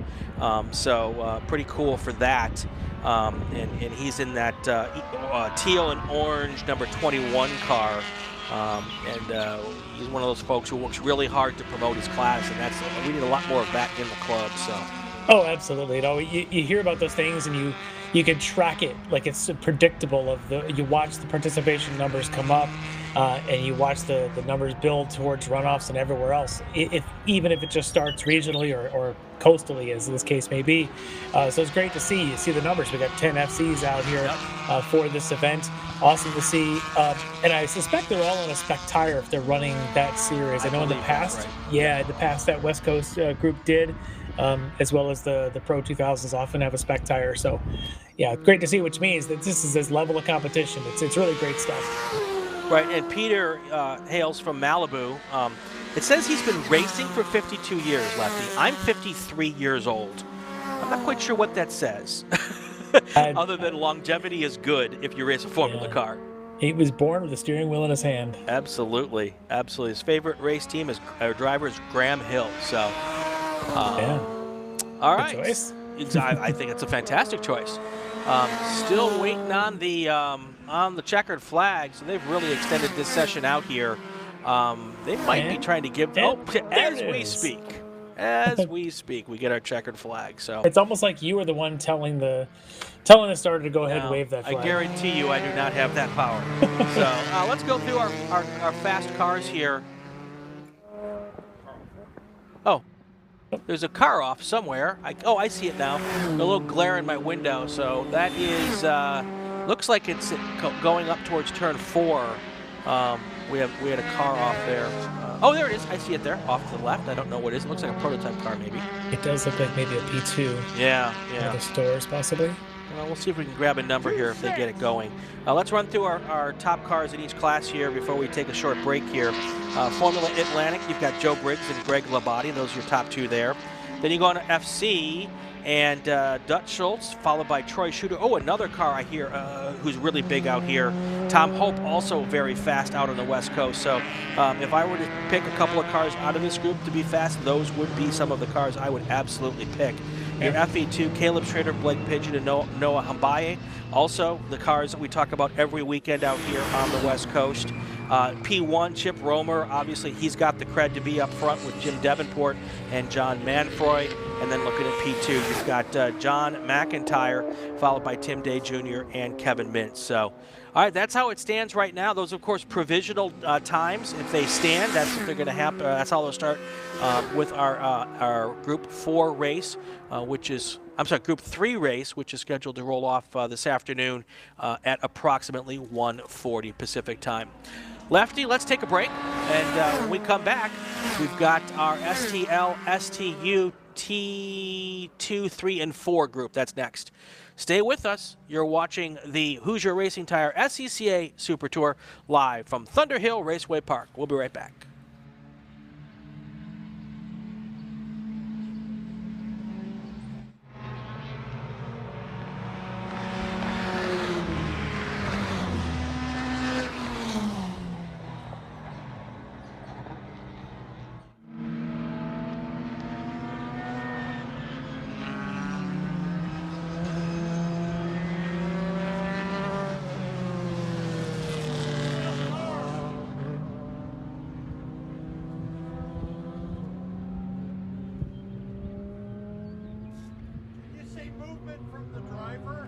What? Oh. I hadn't.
Welcome back to Thunderhill Raceway Park for the Hoosier Racing Tire SCCA Super Tour. He is Larry the Lefty MacLeod. I'm the other guy. Welcome to welcome to our race coverage. Starting to wonder if you just don't remember your own name, and it was, or if there's something else. No. I just, I've already been up for 5 hours, and I'm already getting punchy. It's too early for that. You're a West Coast guy on the West Coast time. You can't do that. Get halfway through my second big ass cup of coffee here. So anyway, all right, so this is our Touring 2, 3, and 4, STL and STU. This is as close as we get, Lefty, to showroom stock here. A lot of these cars, well, all of these cars are based off of something you can buy off a showroom and modified for their particular class. Some are slightly modified. That would be our Touring 4 cars typically. And some are more highly modified. That would be our STL and STU cars. But mostly, there's a lot of stock parts on these cars, Lefty. Yeah, for sure. So you're basically your stock configuration of suspension and drivetrain, so that hasn't really changed. In the touring ranks, it's more like just a couple of bolt-ons here and there that helps level the playing field a bit. When you get into the STUs, STLs, there's a few more things you can bolt on. Obviously, as you can see, they'll be the ones a little bit more aero than you'll allow in the touring ranks, but still very much things that you can drive every day if you wanted to put those mods on, although typically with a full roll cage and fire suppression, you probably wouldn't do it every day. No. But, things that are so close. In fact, our reigning STL national champion from the runoff, actually his car, I believe, used to be, or some form of it, was an autocross car in an ST class, its variant over there, turned into his road race car. So yeah, they're not that far from streetable type of stuff. So very cool to see. These are not tube frames. These are not, not exactly super beasts. A lot of this is as it was, and you get, like you mentioned, 2, 3, T4. These are pretty much you drive it off the showroom, throw a cage, and then bring it to the track. And there was one car last year, and maybe you remember at the runoffs, the team got the car like a week and a half before the runoffs, and they literally finished building the car in the paddock at VIR. And I don't remember which car it is, and I'm sure if Greg were here, he'd have that knowledge in his brain, and he'd just spit it out at me. But yeah, it was really kind of remarkable, and she did pretty well. In qualifying, got the car up to speed pretty quick, so it was pretty kind of cool to watch. So, our outlap at 2:09. I'm not going to guess anymore because I was way off last time. We'll go with a T2 of, we'll call it like a 154. I'll tell you, I'll throw a timeout. All right, that's our throwdown for this group. Yeah. And we'll see. This is my favorite camera so far, Lefty. We are so close to the track here that when the cars go by, you get that whoosh. And you can see the whoosh. Even the T4 cars will make the little bit of whoosh as they go by. They're not moving as fast as perhaps some of our GT1s would be earlier in the day. So, early on, I'm going to wait for one more lap. It makes no sense to talk about lap times on an out lap. I get so excited. I want to talk about times because it's qualifying. But these cars are set to go racing this afternoon at about 2:20 p.m. Pacific time. So we'd like you to stay with us all day long, obviously. But if you're just interested in a driver in this class, set your alarm clock for 2:20 this afternoon and jump back. And of course, Pacific time, and then jump back on the stream with us there. So, but the best thing to do is just watch all day. Absolutely. Yep, you get to catch all the different classes, all the different action. You get to see how drivers will do double dip, where you'll see them out there perhaps right now in STL, like Amy Mills and Greg, probably in the same cars in STL that they ran earlier in Spec Miata, because that car, Spec Miata form, can run over here in STL. So double the seat time, and we get to see how do they do in the two different packs of cars. So kind of cool to see.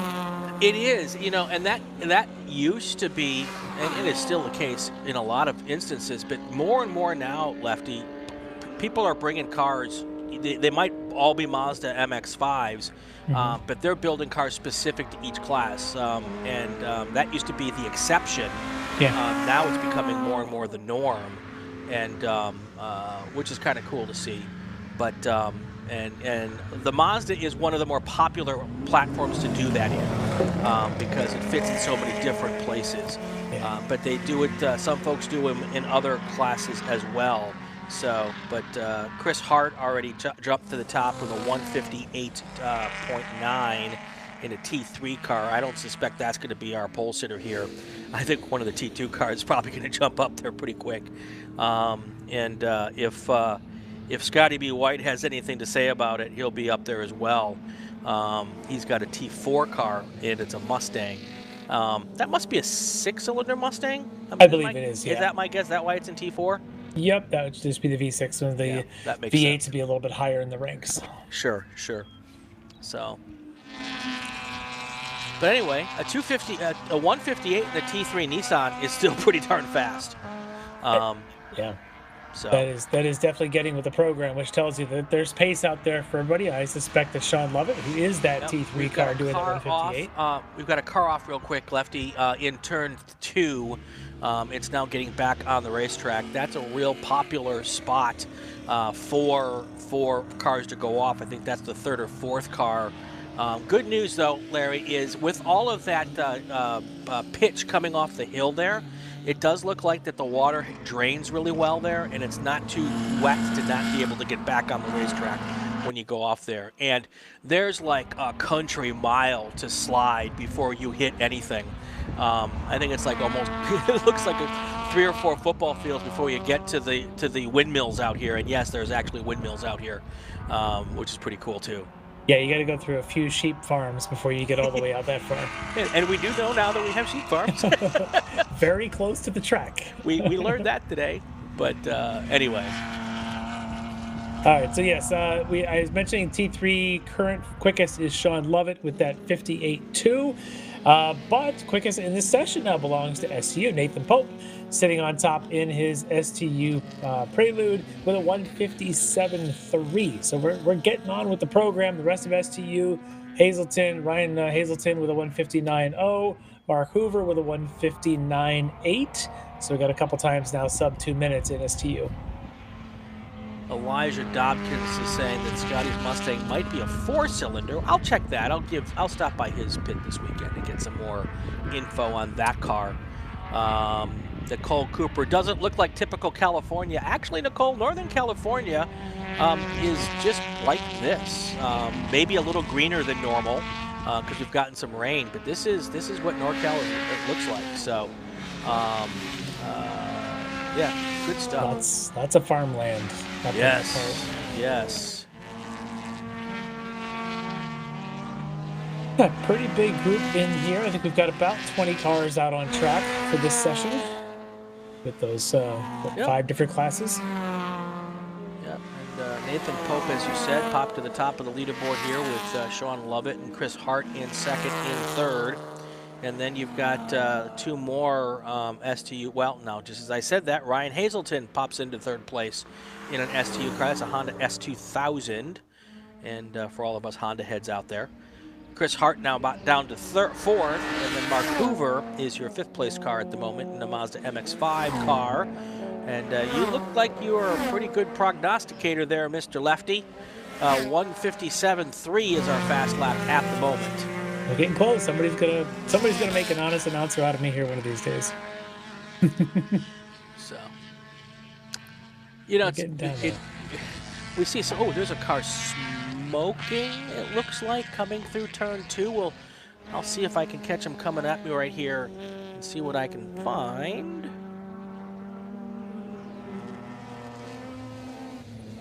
Don't see anything yet. I don't see it yet. either. So. Maybe they just put a wheel off and got a little dust up there. That's possible. Although this ain't like Button Willow. When you go off Button Willow, the dust lingers for 20 seconds. Here, there's not a lot of dust for them to get into. So my telltale, there's a car been off and that corner sign has left me. Yeah, now you got to get down there and see how the grass comes in. The weeds get pulled back onto the track. Exactly. So... So T4 so far, pretty tight group there. Mark Cephalo, familiar name. He's currently leading in, surprisingly, at MX5 there at T4. Also then right behind them is Izzy Sanchez. So just about a tenth and a half separating the 203.31 to a 203.49. Very, very tight between those two. You mentioned Scotty V. White, currently third in his Mustang at T4. And Karatsus Tony is he's currently fourth then in an FRS.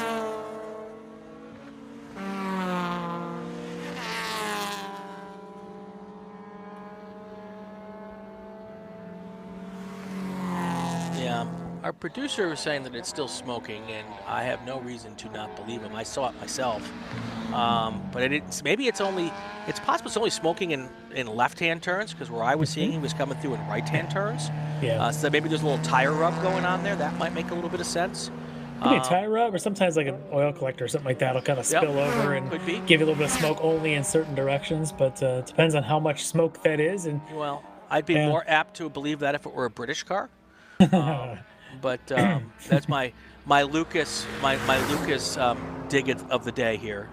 I get one per weekend, so we're running this track today, Lefty, with the bypass, which means we're not running the chicane. Tomorrow we're going to run the chicane, and as I understand it, there's only one way to do that right, and there's about 17 ways to do it wrong. So that's going to be some interesting stuff to talk about. Oh, we have a meatball flag. That might be for our smoker. Yes, I was going to say, probably for the smoker, which would define it as that Nissan with the traditional Nissan race colors. That wasn't the car. Yeah, that wasn't the car I was seeing the smoke from. So I think there was a dark colored car that I saw earlier. So we'll try to figure out what all of that is about. We're at 8 minutes left in this session, so now's a good time to take our break here. We'll do that, and when we come back, we'll have the rest of qualifying for Group 4. You are watching the Hoosier Racing Tire SCCA Super Tour. We are live from Thunderhill Raceway Park. Stay with us. We'll be back in 2 minutes. For over 25 years, championship-winning drivers and teams have demanded Hawk Performance Motorsports brake pads. Now you can have their advanced technology on your daily car, truck, or SUV with Hawk Performance Street products. With the improved HP Plus pad for that hybrid street and track feel, or Super Duty pads for tow vehicles, their all-new ER1 brake pad designed to take on even the longest race, and their all-new high-performance brake fluid, Hawk has all of your braking needs covered. Visit hawkperformance.com and like them on Facebook or Instagram to learn more about the Hawk Performance Advantage. Hawk Performance, what's stopping you? Tire Rack was established over 40 years ago by an SCCA member with a passion to find the right tires, wheels, brakes, and suspension products for racers and enthusiasts both on the street and on the track.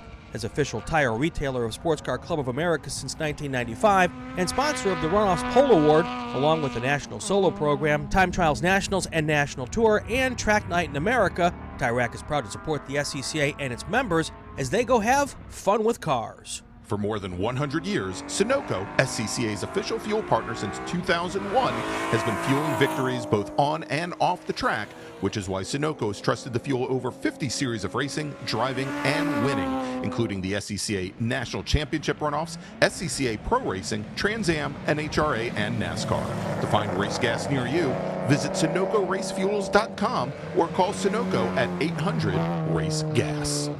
Shop anytime, anywhere with the Summit Racing app. Mazza Vineyards is the exclusive sparkling wine for podium celebrations at the Hoosier Racing Tire SCCA Super Tour, SCCA Runoffs, and Tire Rack SCCA Pro Solo. Celebrate your race weekend with Mazza Vineyards and learn more at enjoymazza.com.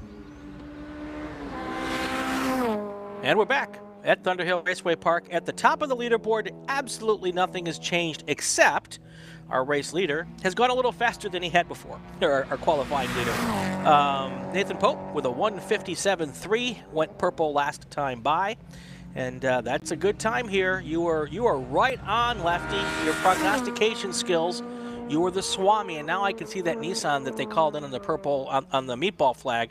I'm not sure what they're telling that person, but they're being consulted by and or consoled, depending on how bad it is, by the steward there.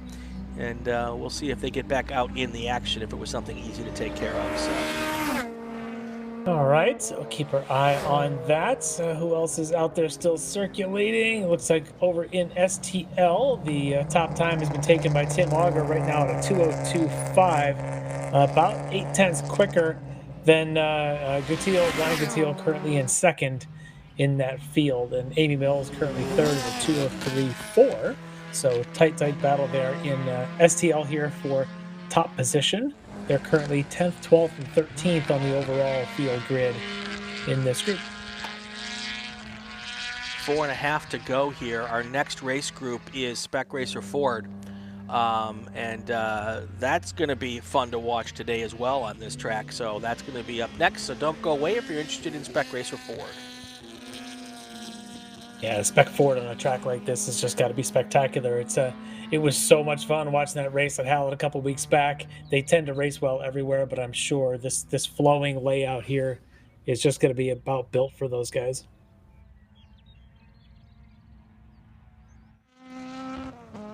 Nathan Pope, Sean Lovett, Ryan Hazelton, Chris Hart, Mark Hoover. That's your top 5 right now with 4 to go here. That'd be minutes, not laps. So I guess it'll be about 2 laps, maybe 3 before we wrap this one up. And it's interesting that you've got STU and T3 and STU up front. T2 cars, in theory, should be faster than all the other cars out here. Maybe not the STU cars, but they should certainly be faster than the T3 cars. But the T2 cars are not in the top 5. Our first T2 car is in 6th place right now. Yeah, Ken Pedersen right now currently that 6th position, just outside minute range there at 0.1. His last time by was a 2:07. So he's maybe still working on it, getting his pace up there. I believe he's in a Mustang there in T2. So right now though, the speed of these STUs and T3s though is just tough to keep up with as they're down in the 57s, and I'm starting to wonder if the leader there in STU, Nathan Pope's going to crack into a 56 one of these days. He just did another 57, that one a 57.4, turning his quickest Sector 2 time. Actually, both Sector 1 and 2 were his personal best. Sector 2 was actually fastest of the session. So he's got some time out there. If he can pick up a little bit in Sector 3, he might even crack into a 156. He's just putting down times that even T2 is saying, ooh, that's tough to keep up with. Well, and it's not every day you see a Honda Prelude on the racetrack either. So that's interesting also, and one of the things I enjoy about this class is just the wide variety of marks. We've got the Honda Prelude, the BMW E6, a Honda S2000, a Nissan 370Z, and a Mazda MX-5, your top 6, and then you've got a Mustang. So in your top 6, you've got 6 different cars from 5 different marks, and that is awfully cool in my humble opinion. Yeah, and different drives. You got the front drive Preludes, you got the rear drive S2000s, and the BMWs. So it's great to see that kind of mixture, and they're all on a pretty level playing field. They're gonna race differently because their tires are gonna come up to temp differently. Then they're gonna wear tires differently. But in the end, they run such a similar pace that the racing is just spectacular in this field of STU. It's always a fun one to watch anywhere they are. But it looks like we got a pretty good mixture here even this weekend at Thunderhill. Yeah, and you look a little deeper in the field, you've got an Acura Integra and the Toyota FRS, which is cool as heck. Yeah. We've got a Scion in the field as well. So if you like it and it runs tin top in sports car racing, we probably have it somewhere here on the Super Tour across the season. So minute 23 to go, so we should be getting to our last lap here of the session, and apparently there's only 1 car left circulating at the moment. You know what? He paid for 20 minutes, and gosh darn it, he's going to take it. I totally buy into that philosophy as well. Absolutely. You didn't travel all this way to go take 2 laps and park it. That's right. Especially if you're new to Thunderhill and trying to learn the track for the first time, I would get out there and do every single lap I could possibly get in, no question. So, and I think that's Nathan Pope actually continuing to circulate laps and go faster and faster every lap. So, sounds like a good strategy to me. Everyone else in STU is saying, no, Nathan, you've had enough laps. It's time for you to come in now. And he's saying, come on, I know I can turn that 56. But I think he's on a cool down now. And he's saying, hold my beer. All right, it looks like he's on a cool-down lap as we get to that 30 seconds left to go here. I'm going to start, since there's so few cars left, I'm going to run through our top 3 in each class right now. Tim Auger is the fast car in STL, followed by Ryan Gutiel and Amy Mills. If we go down to STU, Nathan Pope, no one's going to beat him. He is our fast car in STU, followed by Ryan Hazelton and Mark Hoover. Now in T2, we've got Ken Peterson, Roger Eagleton, and Michael Lowe, followed by T3, Sean Lovett, Chris Hart, and Todd Clark. And then in T4, you've got Mark Cefalo, Izzy Sanchez, and Scotty B. White. There's your top 3 there. Checkered flag is out. We're going to take ourselves a quick break, and when we come back, we'll have our Spec Racer Ford qualifying. We are live from Thunderhill Raceway Park. This is the Hoosier Racing Tire SCCA Super Tour. Stay with us. We'll be back in about 5 minutes is my guess.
All right, and we are back at Thunderhill for our first session of qualifying Group 5. Now Spec Racer 4 Gen 3 taking to the track. Should be a pretty big group here as they are on their out lap, warm-up lap. I'm seeing it already, about 18 cars, passing, timing, a scoring trip.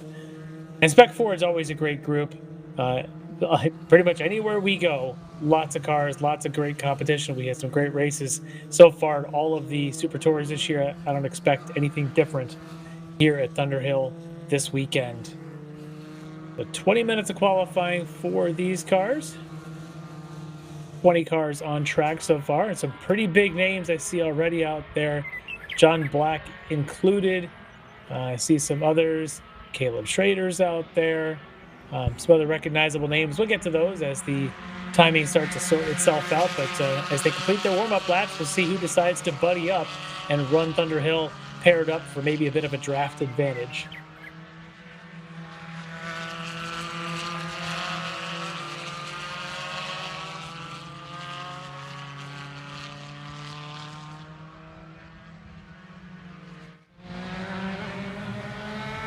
Already seeing some packs forming up as they are making their way around the back straight for the first time.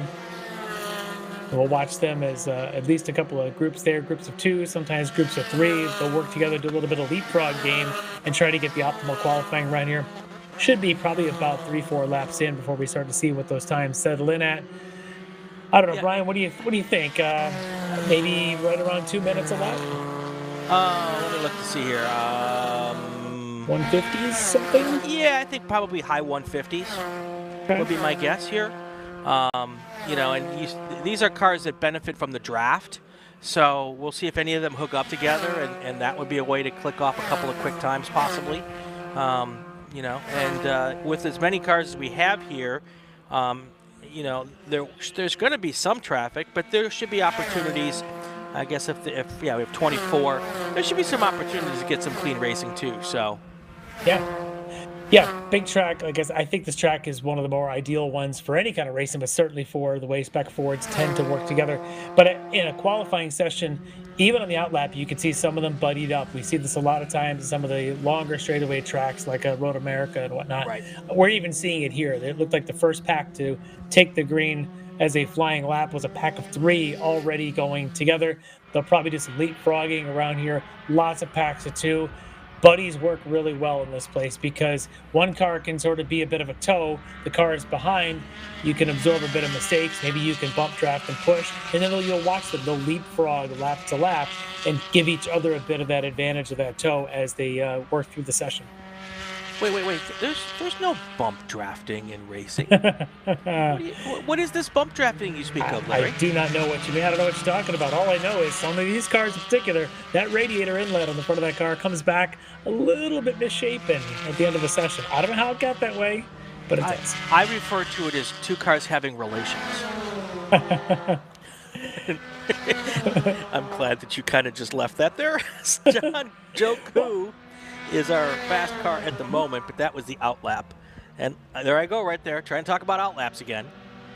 Yep. Anyway. Well, we'll give them a chance to lay one down. As I said, there's some pretty good-sized groups, at least 2, but a couple of them look like even 3 deep.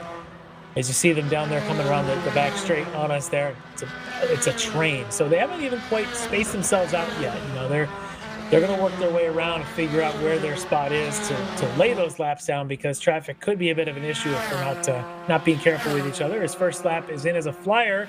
That'd be Schrader, 156.2 already for Caleb Schrader. Definitely. And if you do have a friend that you can work with out there and trade slipstreams on occasion, you know, one guy gets the slipstream on one lap, the next guy gets the slipstream on the next lap. That is a way to get some qualifying time in there.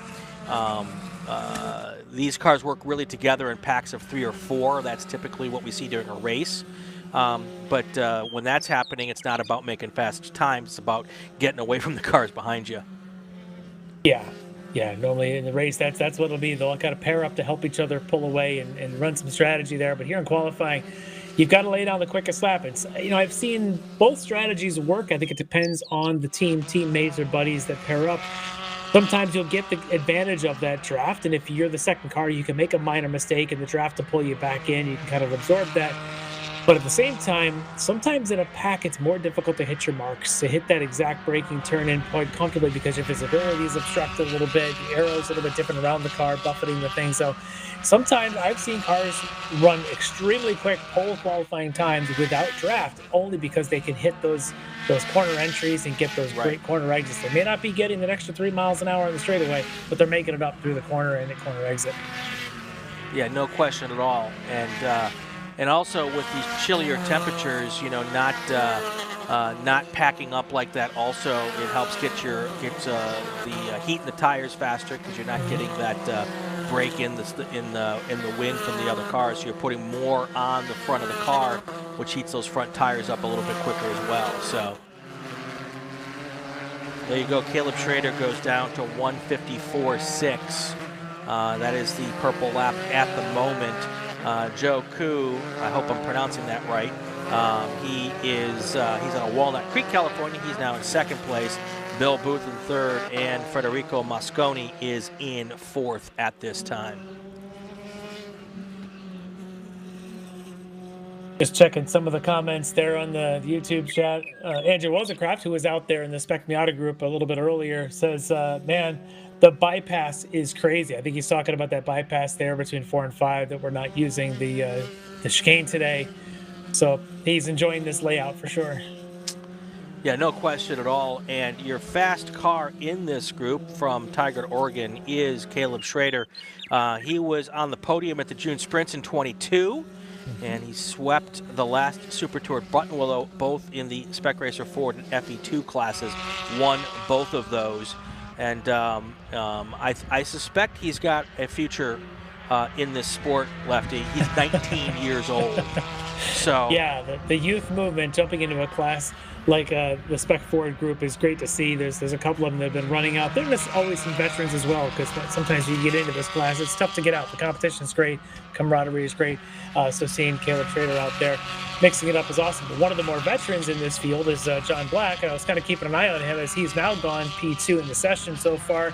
I believe he's even a former national champ, I think even in one of these. Maybe it was a Gen 2 or maybe it was Gen 3, but he's one of the quicker ones anywhere in the country.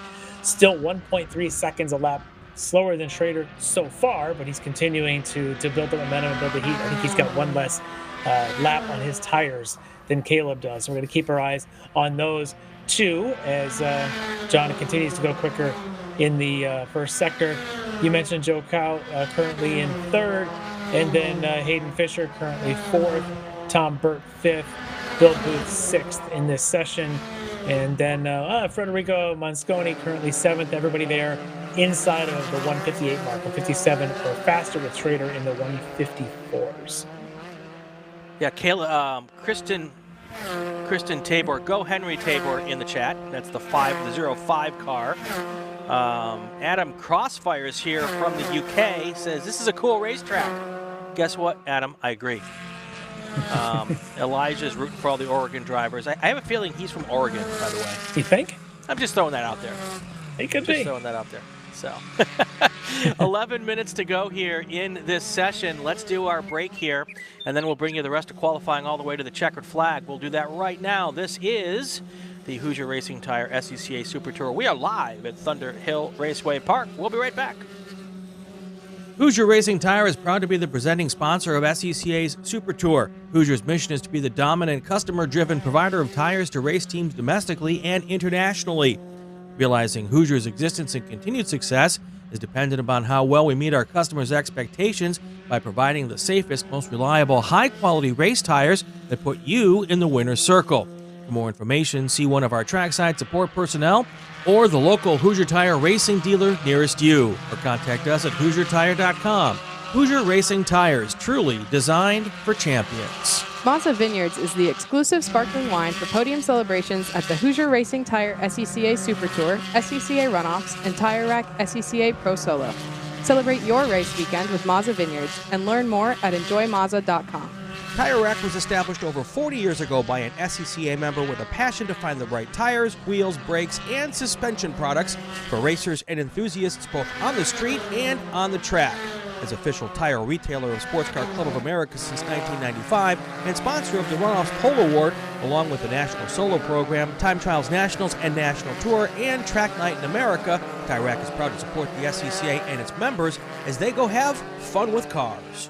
For more than 100 years, Sunoco, SCCA's official fuel partner since 2001, has been fueling victories both on and off the track, which is why Sunoco is trusted to fuel over 50 series of racing, driving, and winning, including the SCCA National Championship runoffs, SCCA Pro Racing, Trans Am, NHRA, and NASCAR. To find race gas near you, visit SunocoRaceFuels.com or call Sunoco at 800-RACE-GAS. Ready for a new race trailer? Bravo Trailers is the exclusive trailer partner of the SCCA. Owned by longtime SCCA racers, Bravo Trailers work better, load easier, and tow better because we build them with racers in mind. Visit bravotrailers.com to see your new trailer in aluminum or steel. We are back. This is Thunderhill Raceway Park. Beautiful Northern California. About 15 minutes from the bustling metropolis of Willows. You know what, Lefty? We got some good Mexican food last night. Oh, good. Right in time for Cinco de Mayo here today. Well, we planned it because I don't go to Mexican restaurants on Cinco de Mayo. That is a survival tactic. So we went the day before, so we'll go somewhere else on Cinco de Mayo. Very popular out here, that Cinco de Mayo thing. It's like St. Patrick's Day in New York. I love these authentic made-up holidays that are just great to celebrate. Exactly. I can enjoy my guacamole just as good on Cinco de Cuatro as I can on Cinco de Mayo. So, anyway, we're right back here. Caleb Schrader, still our race qualifying leader, and he is clocked in a 1:54.6. His last lap, his fastest lap, and that is the way we do things here. So he is getting it done here a little faster each lap. Yeah, he's still turning even out there 55.6 his last time by, so a little slower than his best, but even that would have been, if that were his only time, would have been quick enough for second on the grid because Federico Monsconi currently is a 55.5 is his best lap time, and he's still out there lapping around, and he's currently second on the grid. John Black mentioned him earlier, he's up to third. 55.9 is his quickest, but again, he may be trying to pair up with somebody as things go. Looks like that sector 1 time is about a second slower than what Schrader's doing. Yep. A couple cars a little lower down in the grid here that are typically pretty fast. Andre Para is usually fairly quick out here on the West Coast, and we often see him running closer to the front. So I expect that as the day goes on, he's going to work his way up. He's in 11th position right now, and Tom Burt's also really fast as well. So he's in 6th place. So really some quality cars in this field today. Yeah, and I'm also kind of watching to see who might be paired up out there. And one of the ones I'm guessing are paired up only because they appear to be A, running similar lap times, and B, in the same sector on the track. C, they have the same last name. Todd Harris currently 7th, Taylor Harris currently 8th. Numbers 40 and 44 if you're looking at the car numbers. So they're one of those pairs likely working together to try and put together the best lap that they can. And you can see on the screen there a pack of 5 now running down the back straight together. I don't know if they started out in 5, but they're currently now running 5 deep. I don't know if that's faster or if that's just how it ended up. That is some Sherlock Holmes level sleuthing, Mr. Lefty. I love that. It's a good way to kind of see what the strategy is, and there's so many different ways to play this. So I don't, and when I have seen Caleb Schrader, he's not working with anybody. He's just freaking fast. So, and that goes back to, and he's fastest in Sector 1, and from what I'm seeing, he's a lot faster than everybody in Sector 1. And Sector 1, I believe, is to be your fast entry, turn 1, down through 2 and 3, and I'm not sure where the split exactly hits to Sector 2, but it's going to be that opening section, which is very fast, probably critical to get the braking turn in right for 2, and to get the line right through 3. And without a car in front of you trying to draft, it's probably a little bit easier to hit those marks. He's doing it very well if that's the case. He's just spot on there. running those lap times. Mosconi's getting closer, but even that first sector for him is a half a second slower than what Schrader's best first sector was. And Schrader just went off and did another fast lap. Now he's in the 155s, 155.7.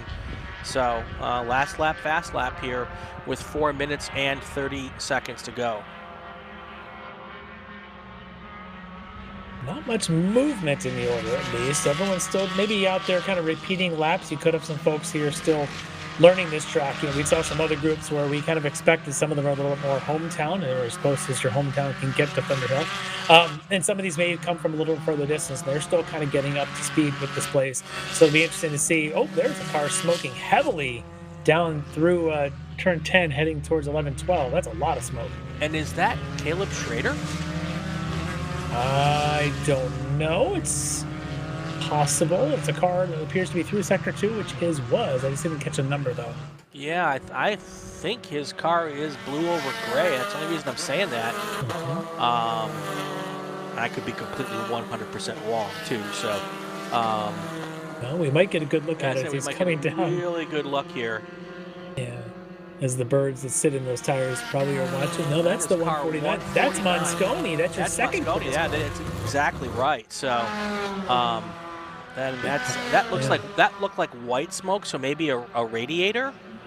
Possibly, and if there's fluid going down, at least if it's white smoke, maybe it's just water. But well, it's supposed to be water.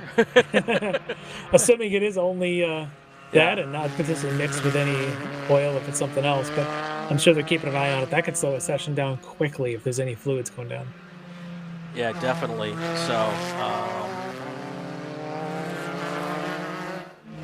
I don't think there is another one.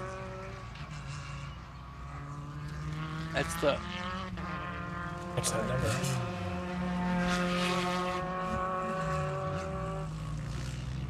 Yeah, there's.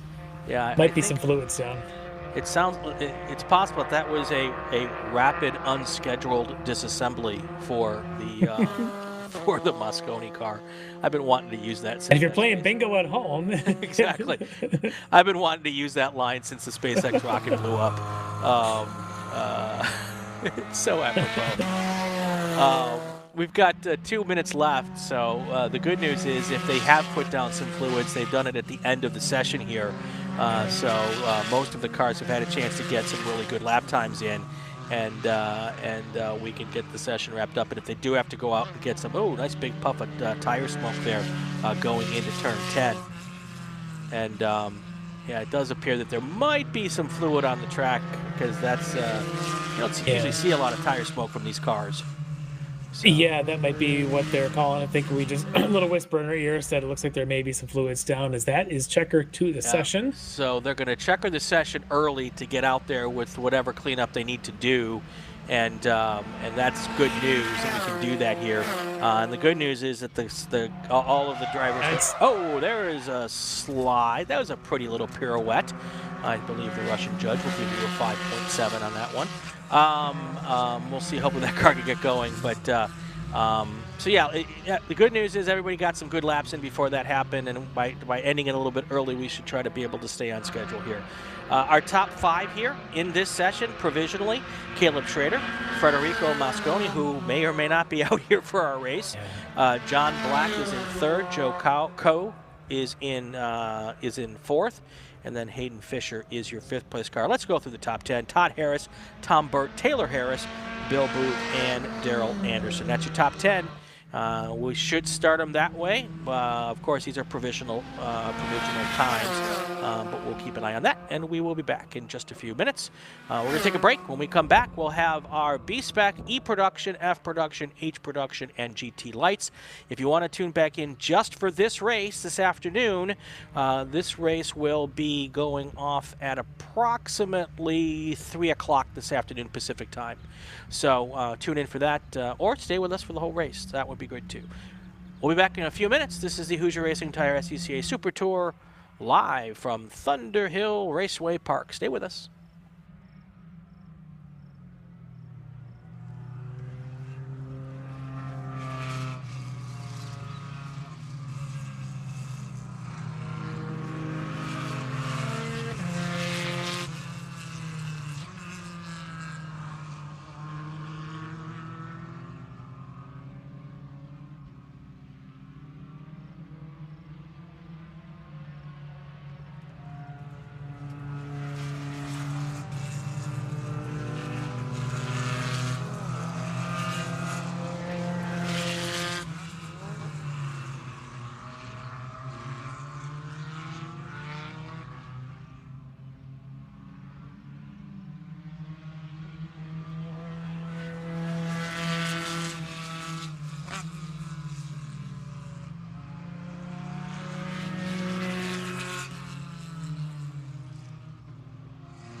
are back. These are our production cars here, and our GT lights and our B-Specs. If I remember, Lefty, we got a pretty decent B-Spec field here this weekend. I think we've got 6 cars. So that should be fun, or I may have been making that completely thing up. Well, we'll see how right you are in just a minute as they all trip timing and scoring and get out on the track. But if they do, that's great. B-Spec's always a fun group to watch because the racing is always close. And again, this is, one of those tracks where I think those kind of cars could race really well. I don't disagree. Although I feel like we're saying this about every group of cars on this racetrack. There's a few. It's a great track. Absolutely. Absolutely. So we've got Glenn McCready in this group. He is always quick in that Mazda. Brian Lynn's been to the runoff several times. I believe he's a national champion. I possibly. believe, yes. Tom Lepper is out here all the time with us. Ali Niami is also one of our faster cars out here. So some good names, good cars. This should go. Tim Linrud, can't forget him in the Volkswagen GTI. Always fun to have them out here. So yeah, this should be a very interesting group, of course. Different cars, different tires, lots of things. A little bit of momentum applied, and we'll see what kind of speed that they can make as they all start to make the way around on their out lap and warm things up.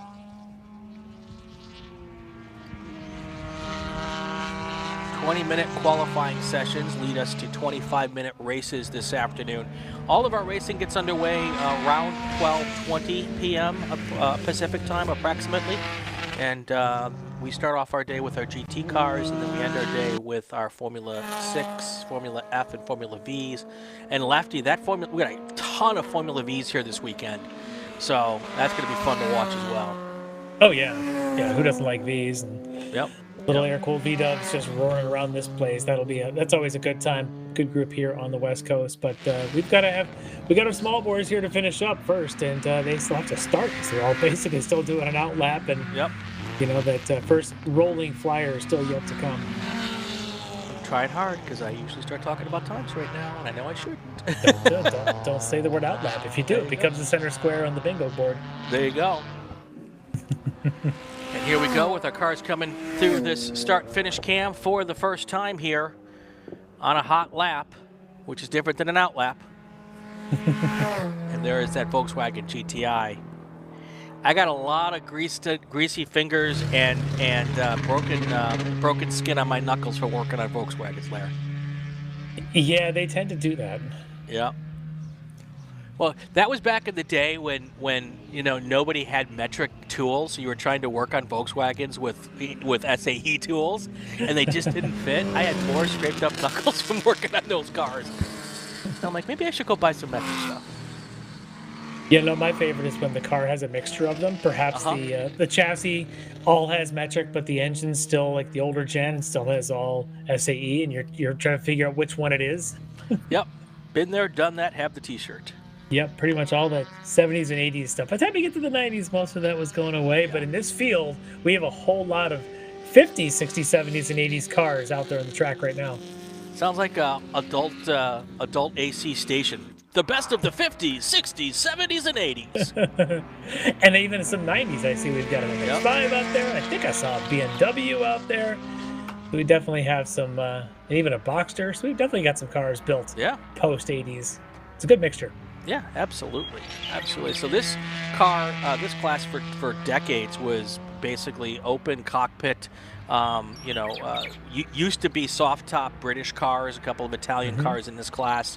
Then back in, I think it was the late 90s or early 2000s, they brought in some of the former IT cars and let them race here in the production classes, because some of these classes were really low in car counts. And kind of breathed a new life into our production classes. So now you do have that mix. To answer your question earlier about Brian Lynn, yes, he won HPROD twice, 2015 and 2016. Yep. I thought I remembered that. Yeah. And I think he did it. Did he do it in the Nissan? It was HPROD, so I don't know if that was the Nissan back then. Okay. But yeah, I have some good data, but not all the good data.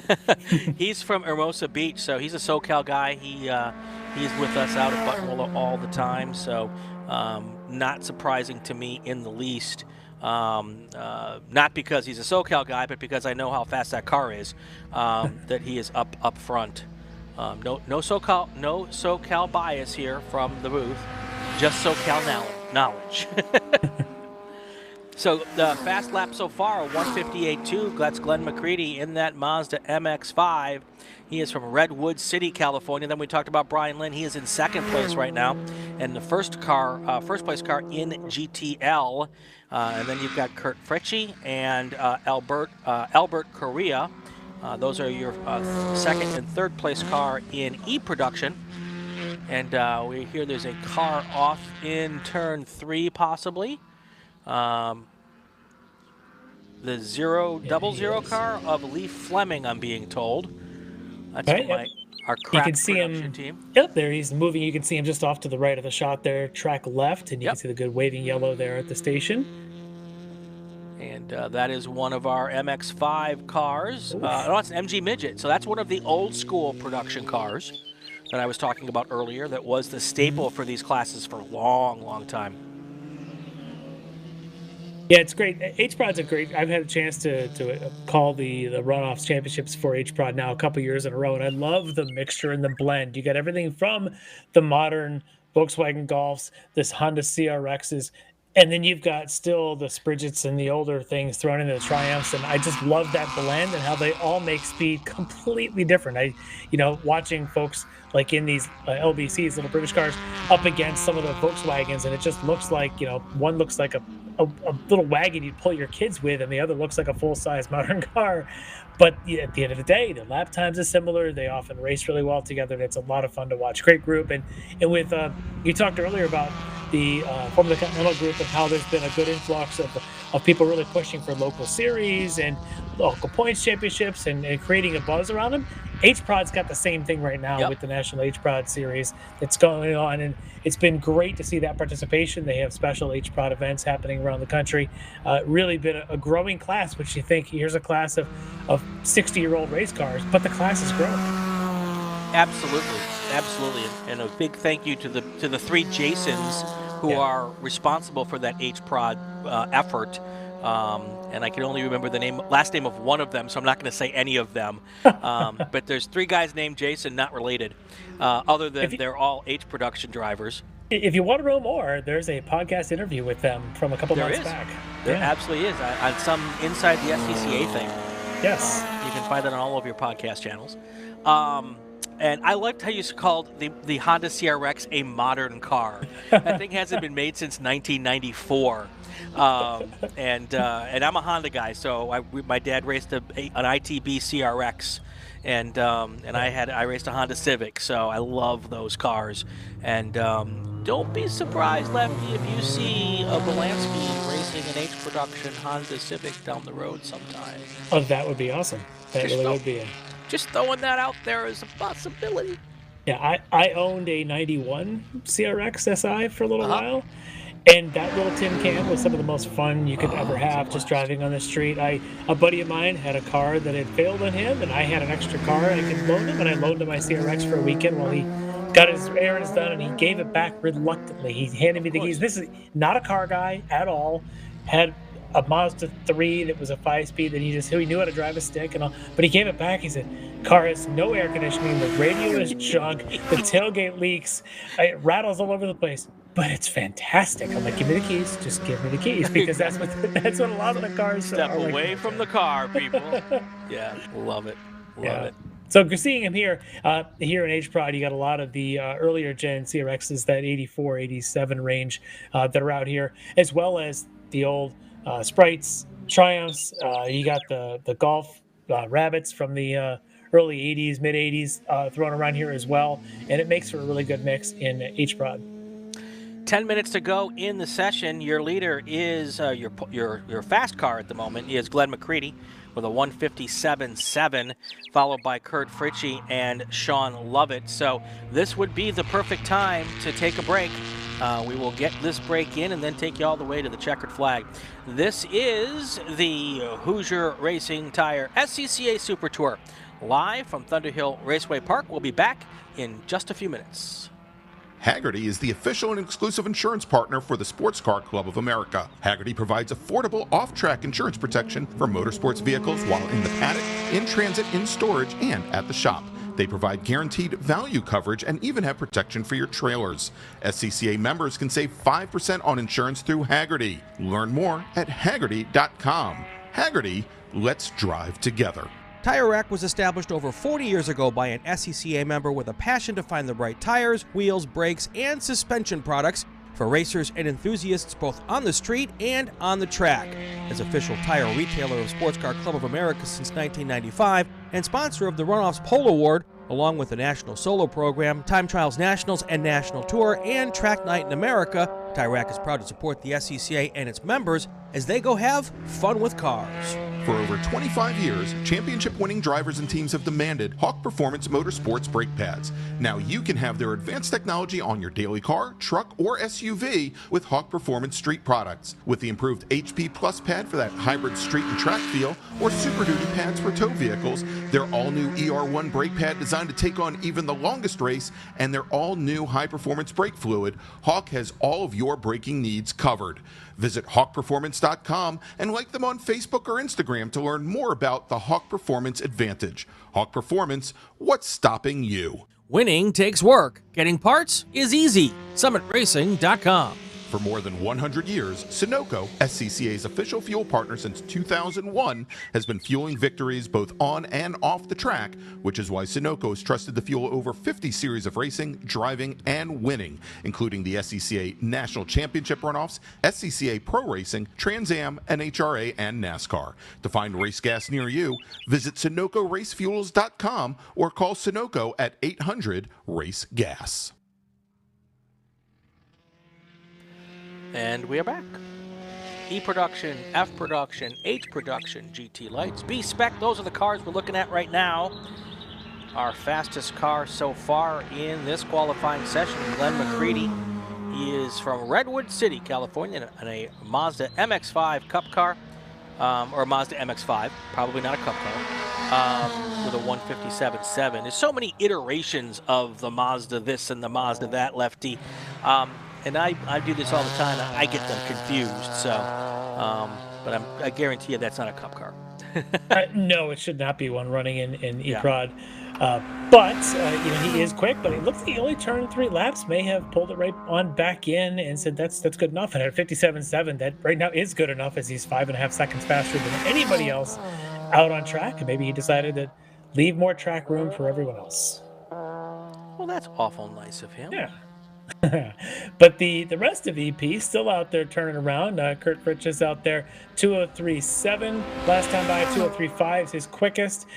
Sean Lovett 203.7 was his last and his quickest. So those two very tightly together there on the timing board. We'll see if they're able to crack anything quicker and try to chase down the 157s that McCready's been able to do. We talked earlier about double national champ in the past, Brian Lynn. He's got 204.2, the quickest time of anybody in the GTL ranks, currently 4th quickest in the session, and he's still out there turning laps and turning fast sectors one by one. So we'll see if he goes any quicker. The nearest competitor in GTL to him, I believe, just turned his quickest lap. That would be Tim Linnerud? We'll call it Linnerud. 209.0, so a couple seconds back from Brian Lynn there in his GTL. What's he driving this weekend? This is Volkswagen GTI. Yes, that's the Tim Linnerud car. That's that silver Golf GTI that you see out there. I believe that's the only Volkswagen in the race today. And I like the fact that he's got a Porsche Boxster in front of him on the qualifying time. So when you get a class with both a GTI Volkswagen and a Porsche Boxster, it's like big brother, little brother almost. Almost. The B-Spec side right now, I only see 3 cars on track today in B-Spec qualifying this morning. John Trish currently at a 2:13.4. Second quickest is Tom Leppard at 2:15.7, and Ali Naimi at a 2:20 so far out there. But only 3 so far. I think you said there's a few more registered. Maybe they just haven't gotten up here yet this morning. Or I might have just read the registration wrong. It's possible. Being that it's on a Friday, it would not at all surprise me to see some of these classes have a few more competitors this afternoon or even tomorrow. Yeah, and it's also funny because when you drive through the paddock this morning, there may be 3 B-Spec race cars, but there's like 74 other B-Spec cars that were street cars that came up here, mine being one of them. My daily driver is a Honda Fit, which would be a B-Spec car if I put a bunch of stuff in it. But there's a whole bunch of them in the paddock because, of course, gas prices in Southern California are not very good. Yeah, B-Spec's the perfect car of choice for a daily driver if you've got the fuel prices as you've got there. So I refer to our fuel prices as our sunshine tax. So, we gotta pay. Well, as Brendan, our producer's looking at, where's the sunshine? I'm like, well, it's Northern California. We have more sunshine in Southern California. 4 minutes to go here. Not a whole lot of changes up front. Still McCready, Fritchie, and Lovett. Then Lynn and Correa is your top 5, followed by Linwood, Fleming, Trich, Carr, and Joe Carr. I'm surprised he's not further up the field here because that car is usually pretty quick. I'm not quite sure if he had a little problem this morning. He's only turned 4 laps, which some of the other guys out there, like Fritch, has turned 7. He also not showing a sector 3 for his last time by. I'm starting to wonder if perhaps he also did his 4, pulled back in, either with an issue to the car or something else. But I don't think he's still circulating. Well, and this is a group that often gets a split start or a gap start. So if that's the case, even being 9th overall, he would be in 5th place or 6th place if they do a split start. So that might be just discretion being the better part of valor here, and just a decision made that that's what he's going to do here. Speaking of B-Spec, that was a B-Spec Mini Cooper coming in and out of our view, which is that would be the 42 car of John Trich here. Met him last night in tech. Nice young man. Had to get his annual tech before he come out and go racing with us yesterday. Car going fast enough past our camera there on the front straight to actually shake the camera. So if you don't think B-Spec's fast, he was roaring pretty good down towards turn 1. That's right. That's right. There's another one coming by. This is my favorite camera, folks. When they come by and you get the little whoosh. Yeah, and then Brian landing the GTL car right behind him. Yep. That's a cool car. If you're here at the racetrack and want to see a really cool race car, go check out that Nissan Sentra. It is really, really well sorted, and it is and he'll let you peek at it all you want. But a really cool race car. I believe that's one of the rear drive conversions. I think that's right. Yeah, I absolutely. That may have been at one time in its life a 240 that they've turned into a Honda, put a different body style on. That's one thing you can do with the GTL cars is you can vary the body styles. With the frame on that car. I'm not exactly sure, but that may be what that is. Yeah, if I recall, there was somebody in that class that does run still a front drive vehicle. I think it's a CRX at the runoffs typically, but most of the others you see that are traditional silhouette bodies of front drives are often converted to rear drive. Yeah, King Motorsports used to run the CRXs in that class out of Wisconsin, and they were the kings, no pun intended, of Hondas. They helped us build our Hondas, and that front-wheel drive GTL car, Jim Tentisi was one of the drivers who was really fast in those way back in the day. Glenn McCready, still our race leader here with our qualifying leader, I apologize, with a minute to go here. No changes in the order, and no changes really in the fast laps. That fast lap that he clicked off was on lap 4. And, actually, I think, did he pull into? Maybe. Yeah. Looks like he's only turned 3 laps. Yeah. So that must have been the 4th lap he turned in that lap and then pulled in, so.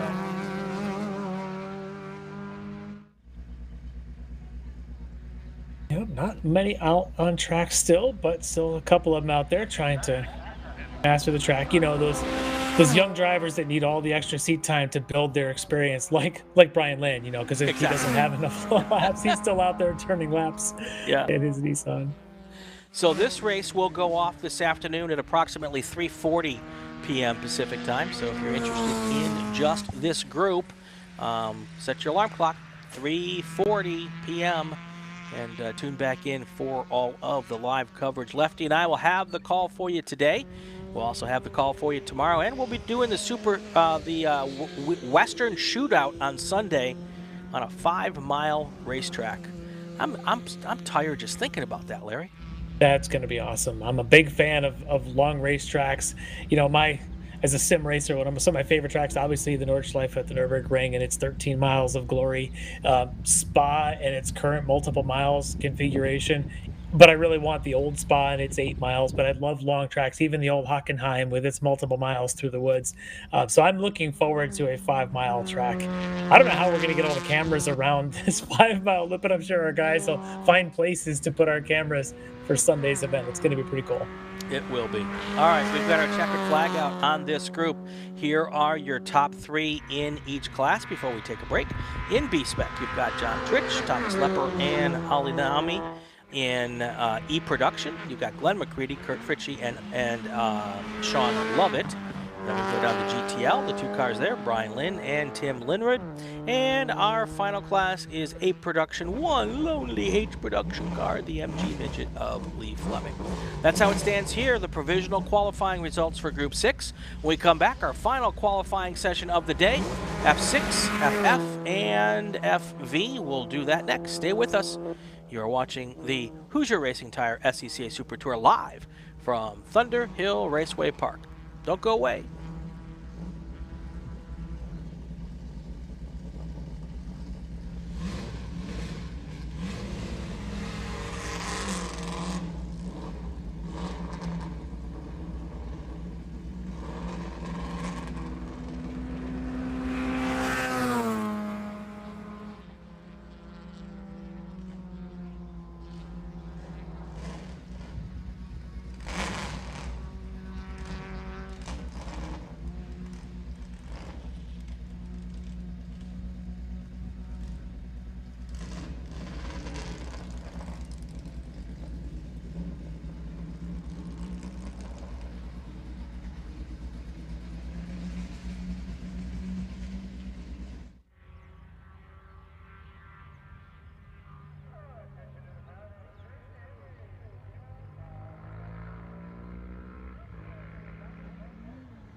Here we go, Group 7 qualifying. F6, Formula F, FV. Last qualifying group of the day, Lefty. This should be fun. It always is. I love me some open wheel stuff, like the wings and things. Now these are the wingless and thingless. Less things like and less wings. Pure racing. But this should be a lot of fun. Looks like a pretty big group. Some familiar names that I recognize in this group. So it should be a lot of fun to see where they sort things out. Looks like all the FFs and FVs.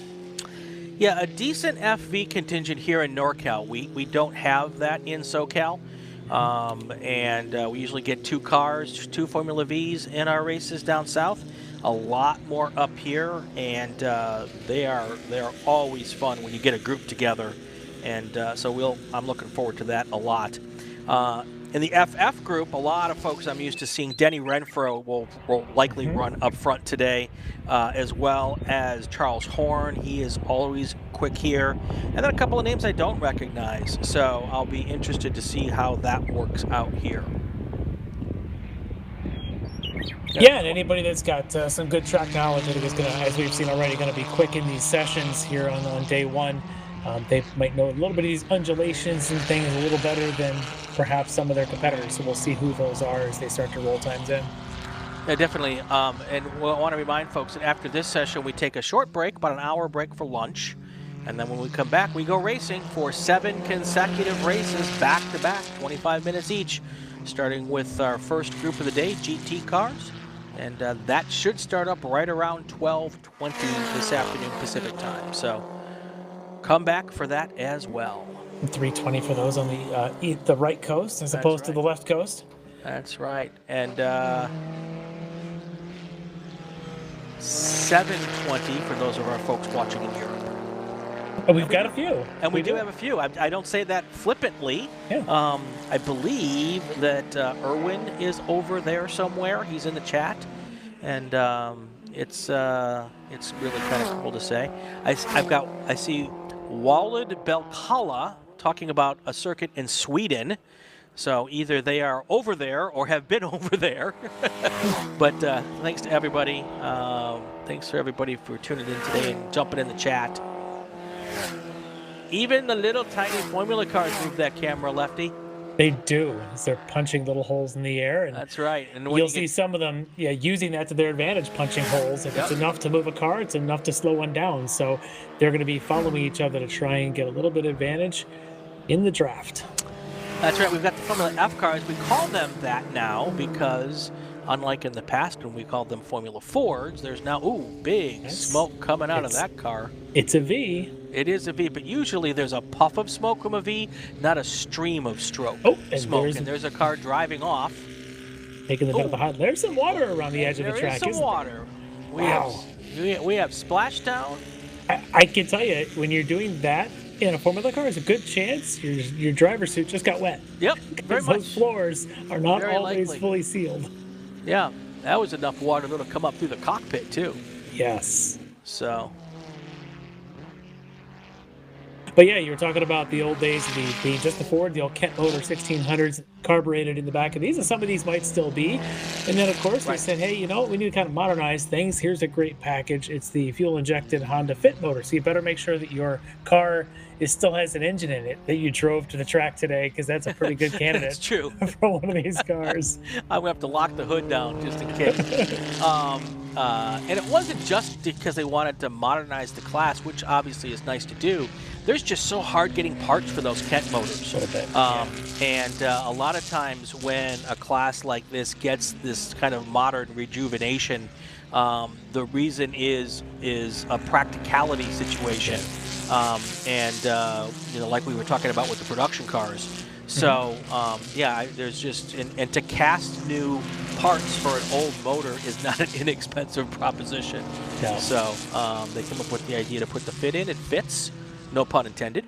Also want to give a shout out to DJSI38T, who just realized that the dots on the map are where the camera location is. And that was pretty fun. He goes, boy, I am smart today. Yes, so if you look at it on the bottom left corner of the screen, you'll see the dot there. That means that's the actual location on the track where that camera's sitting.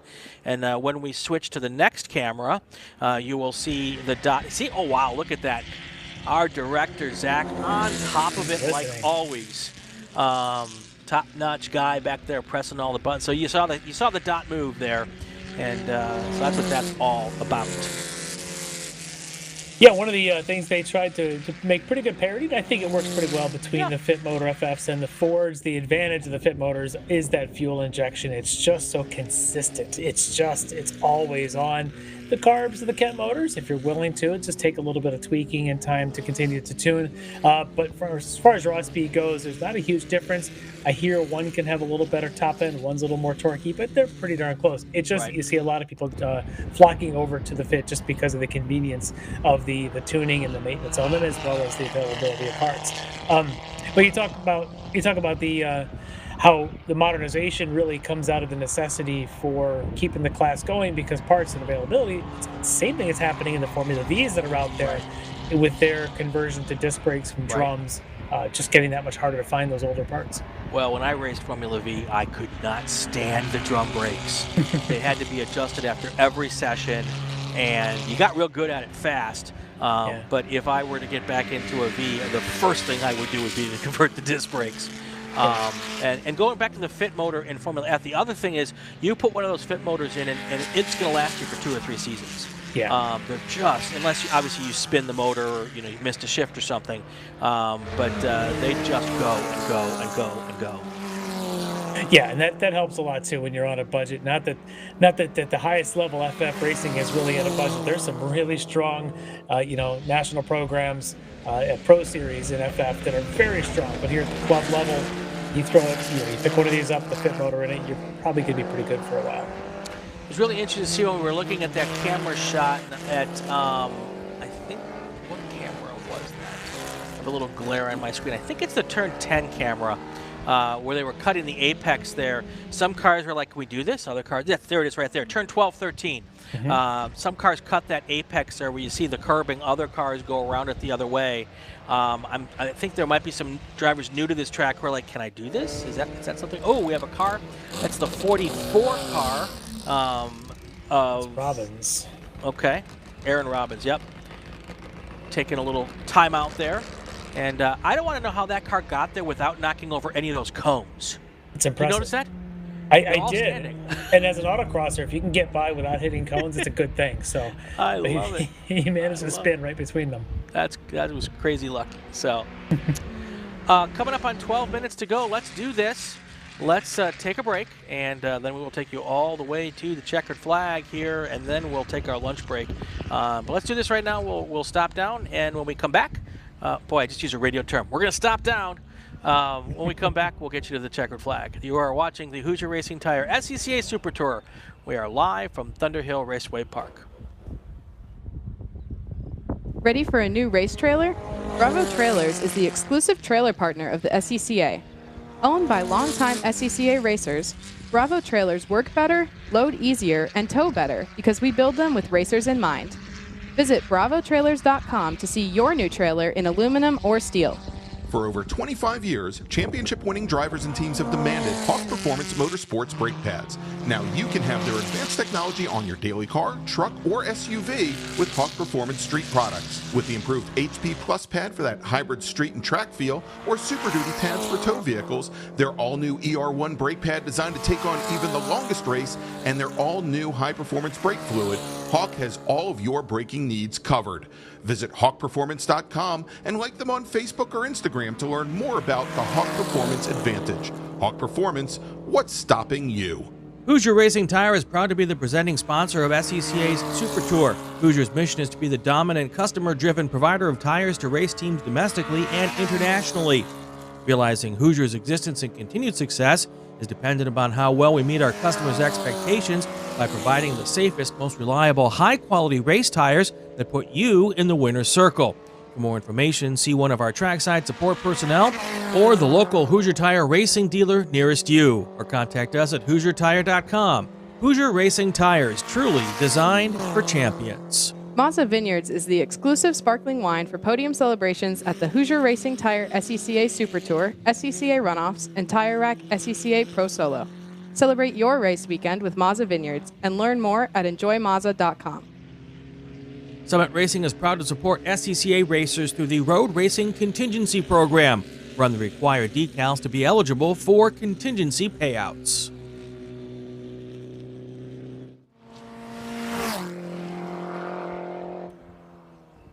That's okay. We are back here at the Thunderhill Raceway Park. I almost forgot we were for a second. It's right there on screen. It's on. It's right in front of my face, people. Anyway, I'm just so enthralled with the action we've got going on here. This is the Hoosier Racing Tire SCCA Super Tour. I'm Brian Bielanski. Lefty MacLeod is here with me this weekend. How are you, sir?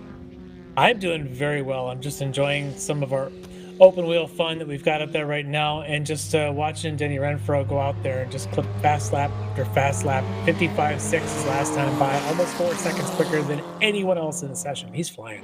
Yeah, definitely.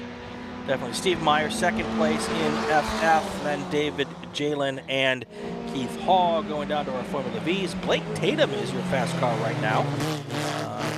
That fast car, 2:13.507, followed by Quinn Posner, Ron Wake, and Derek Monick is your top 4, followed by Lawrence Bacon. So some good stuff going on there. I think it's 10 Formula Vs I'm counting.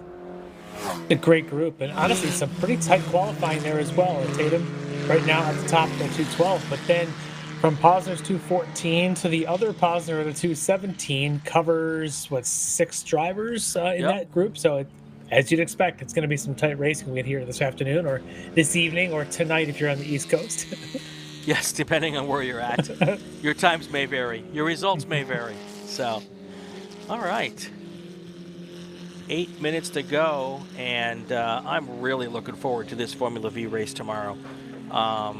When you've got this many cars, it's always just a ton of fun. They do look like bumblebees out there moving all around left and right on each other. So it should be very, very entertaining. Yeah, just watching the times closing up too as well with Tatum in there, but just the rest of this pack. Monick 16.0.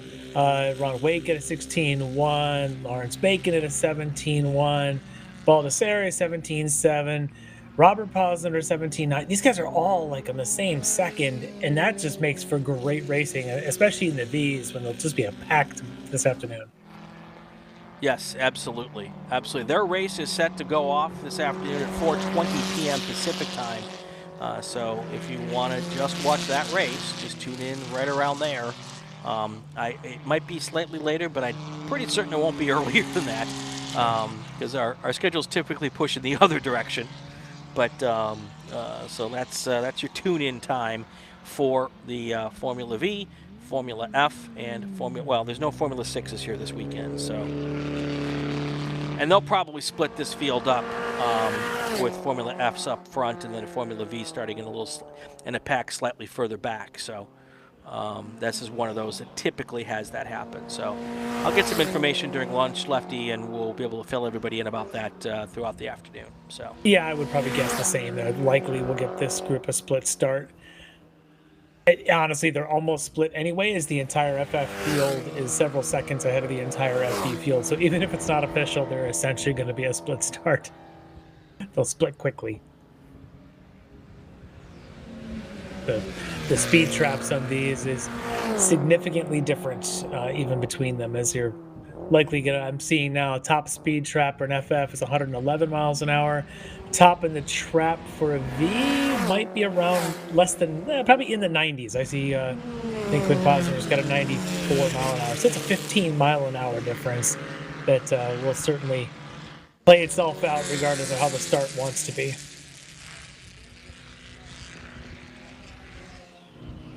5.5 minutes to go.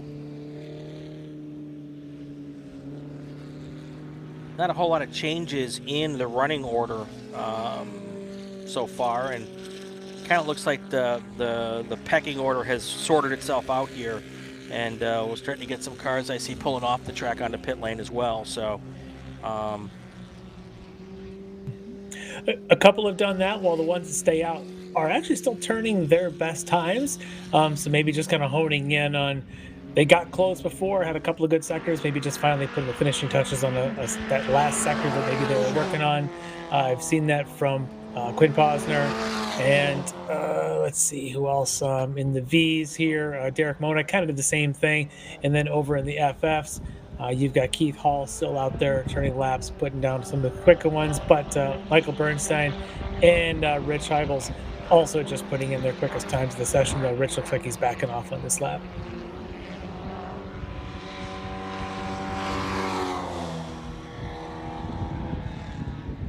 Looking at Formula V, it's still Blake Tatum up front. Quinn Posner is in second, with Derek Monick is in third. So you've got a Crusader and 2 Protoforms there in your top 3. And all of these NorCal folks. So, you know, I'm sure that a lot of these folks have a lot of time at.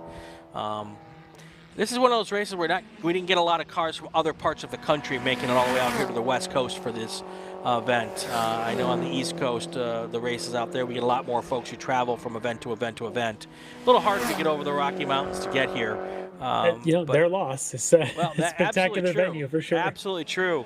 You know, talk to Scotty B. White. He goes from the West Coast east to all the races. So it is done in the other direction, not quite as much though in this direction. And I think he's actually full Pacific Northwest, like the single point in the lower 48 furthest from everything. Yeah, pretty much. Yeah, pretty much. So, but it can be done. We wish that more folks would come out and have fun with us out here. You're missing some good racetracks. And the quality of the competition is just as good out here as it is anywhere. So, interestingly, I'm watching the V folks right now, and just kind of keeping an eye on between Tatum and Posner, the top 2. They're 1.4 seconds different on their actual times. In fact, that was essentially their last time by was pretty close. Posner's best at 2:13.29, his last was 2:13.60. The majority of the time delta is Sector 1. They're almost matching Sectors 2 and 3 to each other. And in fact, Posner's got a quicker Sector 2, I think, and Tatum's now gone quicker in Sector 2. But it's all in Sector 1. It's 2 seconds different, and I'm starting to wonder what is it about Sector 1 that's giving Tatum such an advantage that he doesn't have the advantage in the rest of the track. And is he getting that advantage every lap, or is it just it looks one like quick lap with no one around him? No, it looks that way because Posner did a 2:13.6, and he was 2.5 seconds slower in the first sector, and that's the difference between them on the track, is that 2.5 seconds or so. So it's very surprising. It all seems to be in that one place. Sectors 2, Sectors 3, they're within a tenth or so. Well, it sounds like I'm going to have to go do some super sleuthing during lunch and see if I can figure out what the cause of that is. Yeah. So, yep. 2 minutes left, which means probably going to get one more lap in for all these folks.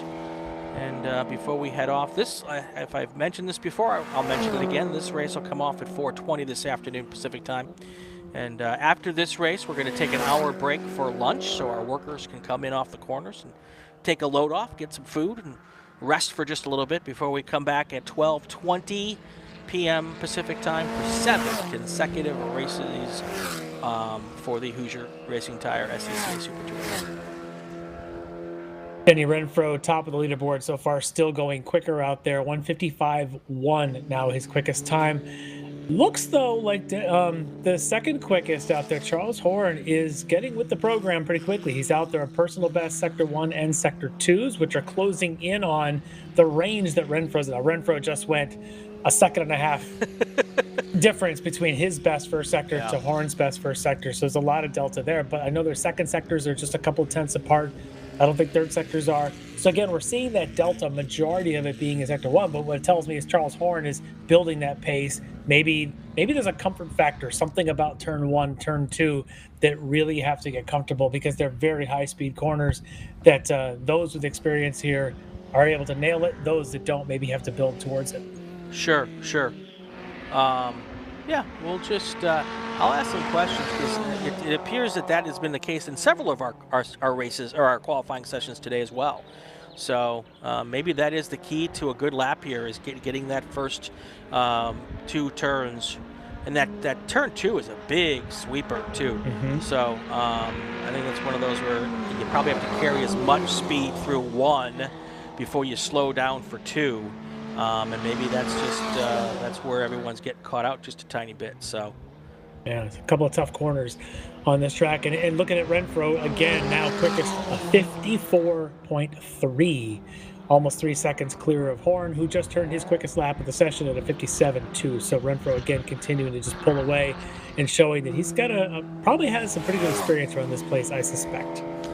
all right, our checkered flag is in the air. Let's go through the top 5 in each class before we head to our break. Denny Renfro is your pole sitter in fast car in Formula F.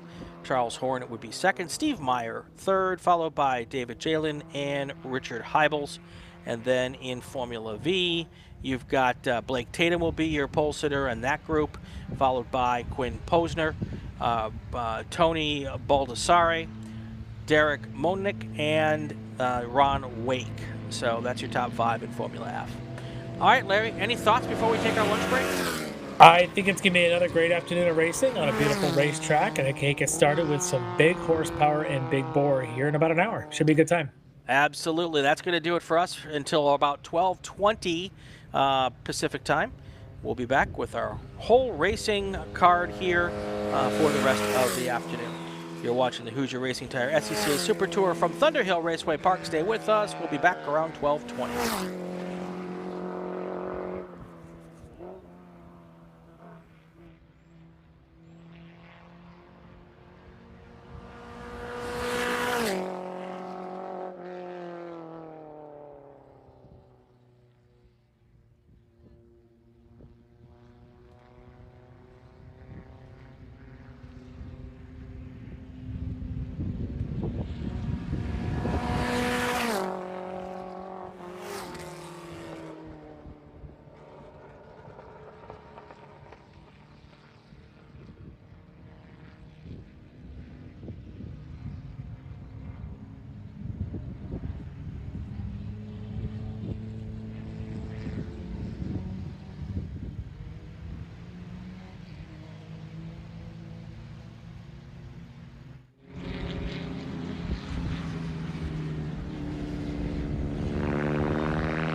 Welcome to the 2023 Hoosier Racing Tire SCCA Super Tour. We bring together top SCCA road racers from around the country to compete in the premier amateur road racing series. The Hoosier Super Tour visits some of the greatest racetracks in North America, showcasing our 27 car classes and packing a ton of wheel-to-wheel racing action into every race weekend. You can now enjoy the live stream coverage of Super Tour action on site or from the comfort of your own home. For those details and more, go to scca.com/live.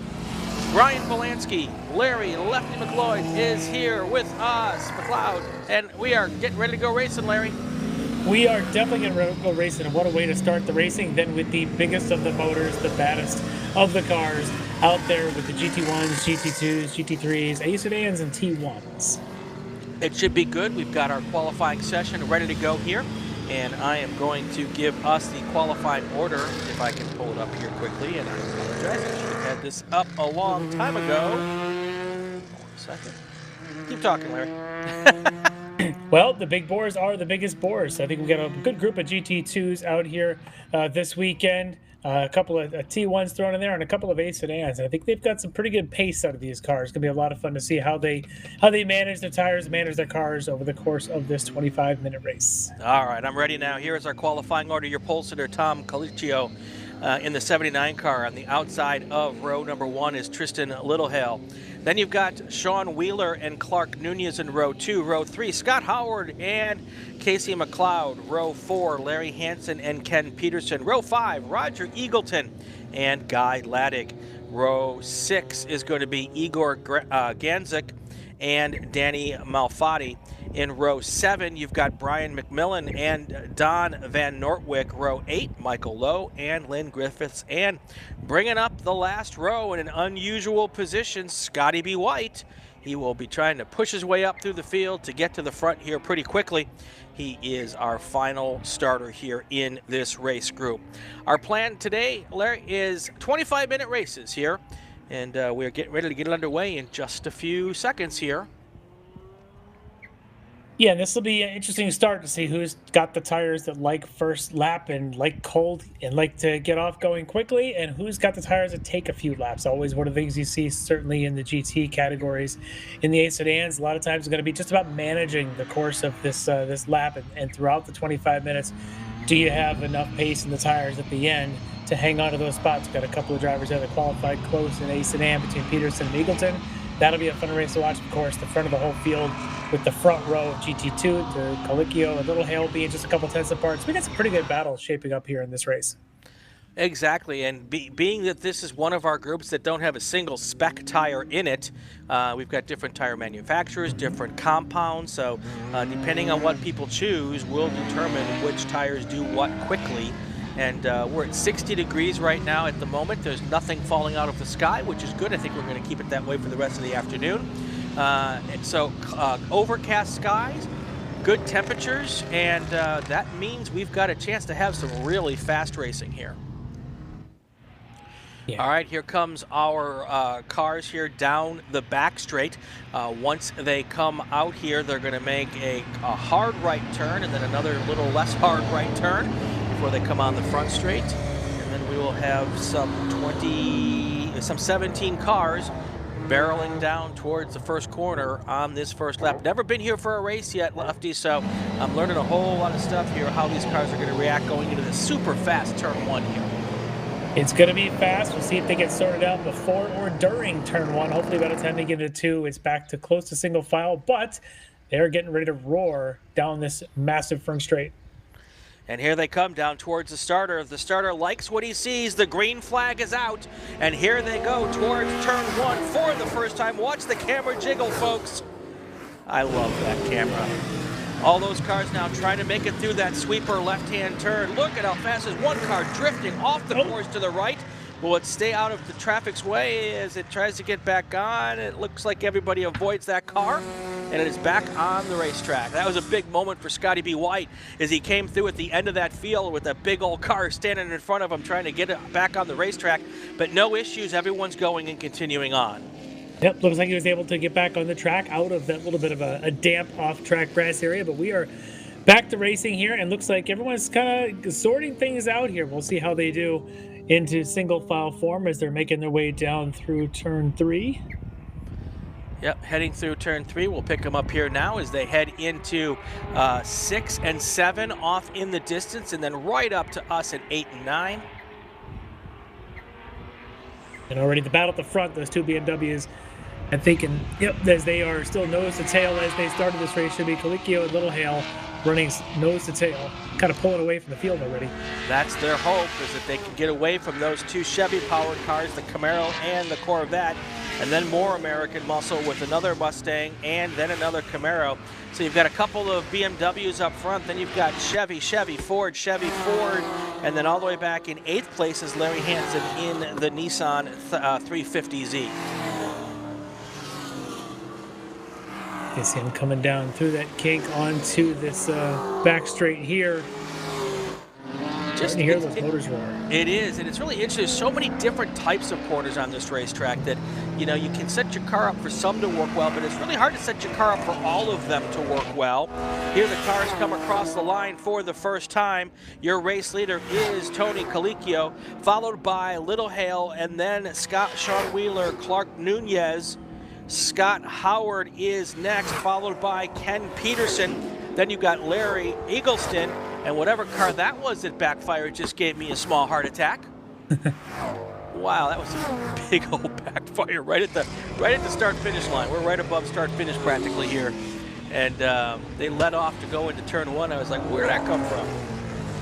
But lots of good noises. Also notice we've kind of got a bit of the Noah's Ark going on 2x2x2 as Colicchio, Little Hale leading the way. Wheeler, Nunez kind of right together, half a second apart. MacLeod and Howard, those two just a couple of tenths apart.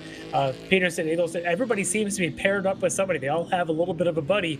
Not typically a couple of classes we never see drafting in. That's not what this is about. I think they're just good battles. I do think that's true. But again, while they don't typically draft together, the BMWs certainly look like they're working together a little bit there. And then you've got the two bow ties there, the Corvette and the Camaro. I think maybe they're working together out of necessity, not necessarily out of choice. It could be, and I think the two fronts might be doing it out of just, they're just evenly matched race cars with good drivers kind of knowing this track very well. I'll be interested to see if Little Hale decides to try any moves. He's certainly staying right there with Colicchio, just a couple of tenths behind him. And in fact, it even looks like Little Hale is just even closer now than they were at start-finish half a lap ago. Well, and the big winner here, Clark Nunez in that T1 Camaro. If he can stick to the back bumper of Sean Wheeler, which is a Corvette in a completely different class, it's just letting him pull away from the rest of the field, and he has got a good 20-second lead over the second-place car in T1. And while we talk about the overall here, because it's what we see on the screen, really, it matters nothing to Nunez about any of the cars in front of him. All he wants to do is stay in front of those T1 cars, which are back in 10th place, and a good 20 seconds behind, and he is the big beneficiary of all of this early action. Yeah, it really helps put himself a little bit of daylight between himself and Nortwick down there, second place currently in T1, who's starting to pick up a little bit. Already made a pass, in fact, for second place over Ganzuk. So those two T1 cars, currently 10th and 11th on the overall, are second and third in T1. Probably our best, one of our best battles on the track, of course, other than Colicchio and Little Hale, who are both GT2 cars. So a couple of battles developing. Also, it looks like the A sedan lead between Peterson and Eagleton is pretty tight there as well. Just a couple tenths. Those two are nose to tail. It's almost like, which battle do you want to track? There's a couple of them. Yeah, definitely speaking here. And I'm looking at Scotty B. White back at the back of this field with the Mustang at a 2:13 a lap. In a GT2 car, and I'm wondering if that's not a GT2 Mustang and he's just trying to get the laps in to qualify for the runoffs, because that car, if it is in fact a GT2 Mustang, it should not be in the back of this field. Yeah, and Scotty's obviously a seasoned driver. He'll know his way around here, so I suspect that he's got an underclassed car out there turning laps, or perhaps he's got something wrong. I haven't had a really good shot to see what the car is, but certainly not indicative of Scotty pace in a GT2 car. Right, exactly. Going a little deeper into the field, our GT3 class, Larry Hansen is your leader in that class. He's got a 16-second lead over Guy Laddig. A sedan, Ken Peterson is your leader with 0.4 of a second lead over second place Roger Eagleston, followed by Michael Lowe, who's 10 seconds back, and then Lynn Griffiths a little further back in fourth place. Deeper into the GT2 field, we've got Colicchio and Little Hale up front. Then you've got Sean Wheeler, Scott Howard, Danny Malfatti, Brian McMillan, and then, like we were talking about, Scotty B. White as well. Yeah, right there on the front straight. There goes your battle of Peterson Eagleton with the GT3 and Larry Hansen right behind them. There they are. That silver Nissan is the trailing. That's your leader in GT3. But right in front of him, he's got a battle that I'm not sure he wants to interrupt. Those two Mustangs are really tightly matched. And now maybe even a little bit of Eagleton trying to get alongside Peterson as they make their way around turn 2 towards 3. 18.5 minutes left in this 25-minute race. Oh, he's pushing hard to try and make a pass, poking his nose around anywhere he can. Is Eagleton in that A sedan, the front two of that train. Yeah, and that going into that turn 3 section, and then you come up into the turn, what is that, turn 4 that we were seeing.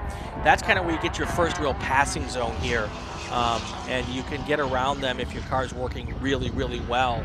So, and also if your car's not working really, really well, you can slow the guys behind you down a lot.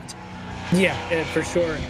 And just kind of watch this now. I think that is still Eagleton in the 11, behind Peterson in the 39. Hard to pick up numbers from here. Sure. But awfully close. I think one of the cars might be blue, one may be black. But Larry Hansen, who's leading GT3, his nearest rival right now is about 15 seconds back in Guy Laddig.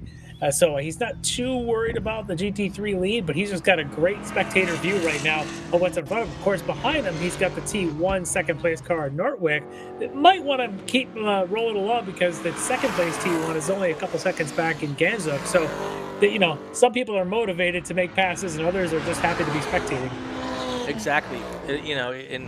And if they've got someone, this is one of the things here in club racing, we don't always have people on the radios talking to the drivers. Some of these don't have radios at all. Some of the crews, some of the drivers don't have big crews. So this is where it would be really helpful for a crew member to tell you who's behind you and whether you have the luxury of being able to sit there and spectate, or whether you got to get it going because you're getting caught.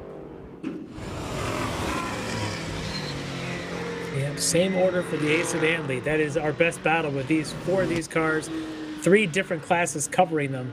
But that battle of the lead in A sedan just really going at it right now, as they should be coming around this turn 3 here in just a second. We'll see if they've got different lines. We'll see if Eagleton can do anything to make a pass on Peterson. You can see that the black car, Peterson, leading this train. The blue one is Eagleton in second spot. I tell you one thing, they're definitely having a good time out there, and the eagle eye position is Larry Hansen, and the good news for him is there's nobody behind him in his class. It's anywhere close to catching him, so he can just sit back here and watch this thing all play out. Yeah, Larry Hansen, a longtime competitor from the West Coast in GT3s. He's been involved with building a couple of cars. If I got this right, even may have had a hand in the old Wonderbread car way back when. So, oh, wow. He's been involved with this class for a while. I've had a chance to talk to him on a couple of different runoffs, and super enthusiastic about this class. Great to see him in this Z running quick so far. Oh, look at this as they come down, maybe even making a move here for Eagleton on Peterson for A sedan. Not quite the move, but he's certainly filling some mirrors. Yeah, not quite enough horses under the hood there to get it done, but. You know, he can just sit back there, make himself really big in the mirrors, and hope for a mistake. You can also hope for, as the race wears on, that the tires go down. But there's definitely some, I won't call it blocking, but there are some very defensive driving down that back straight going on right now. Yes, a very strategic car placement, so we'll call it. He's trying to break the draft. That's what he's doing. Yeah, well, we'll see how that one goes. I'm also still keeping an eye at the back of that foursome. Is the T1 second place car of Nortwick. Don Van Nortwick sitting there in the second spot, but he's got Mr. Ganzik not far behind as Igor Ganzik is closing in quickly, although that lap might have been just about 2/10 slower, but they're just a couple seconds apart. So if Nortwick can't make any ground here with the sedan lead or the GT3 leader in front of him, and that's him in the yellow one, is the third place in T1, Igor Ganzik. So if he ends up at all be able to outpace, he could really close up on Nortwick for second spot. Well, and that's why, if you look, that Don Van Nortwick is all over the back of that GT3 car. They're not racing for position, but he's racing for a buffer zone between him and Ganzik in second place there. So if he can put that GT3 car between them, that is like, you know, a little insurance policy as we get into the deeper part of this race. Yeah, and if I got this right, I think even Larry Hansen in the GT3 car might be just losing a couple of car lengths down to those A sedan cars, and I suspect if that continues, he'll probably just go ahead and let on by Nortwick there in the T1 car. And it does look like that the T1 car has gotten past. Yep. So now there's that buffer zone that Van Nortwick was looking for, and I don't know that second place car of Ganzik was ever going to catch him anyway. But when you've got that insurance policy, it just gives you a chance to relax just a tiny bit and maybe not make a mistake from pushing a little bit too hard here. You know, at first I thought maybe that Peterson was doing some creative driving there, but really he's just getting to the left of the track there to set up for this right-hander. So, and he's not weaving back and forth in any way that would make it look like he was trying to be difficult about things. So I think that's just the natural way that the car wants to get to the left to set up for the right-hander. So I was trying to make up something out of nothing.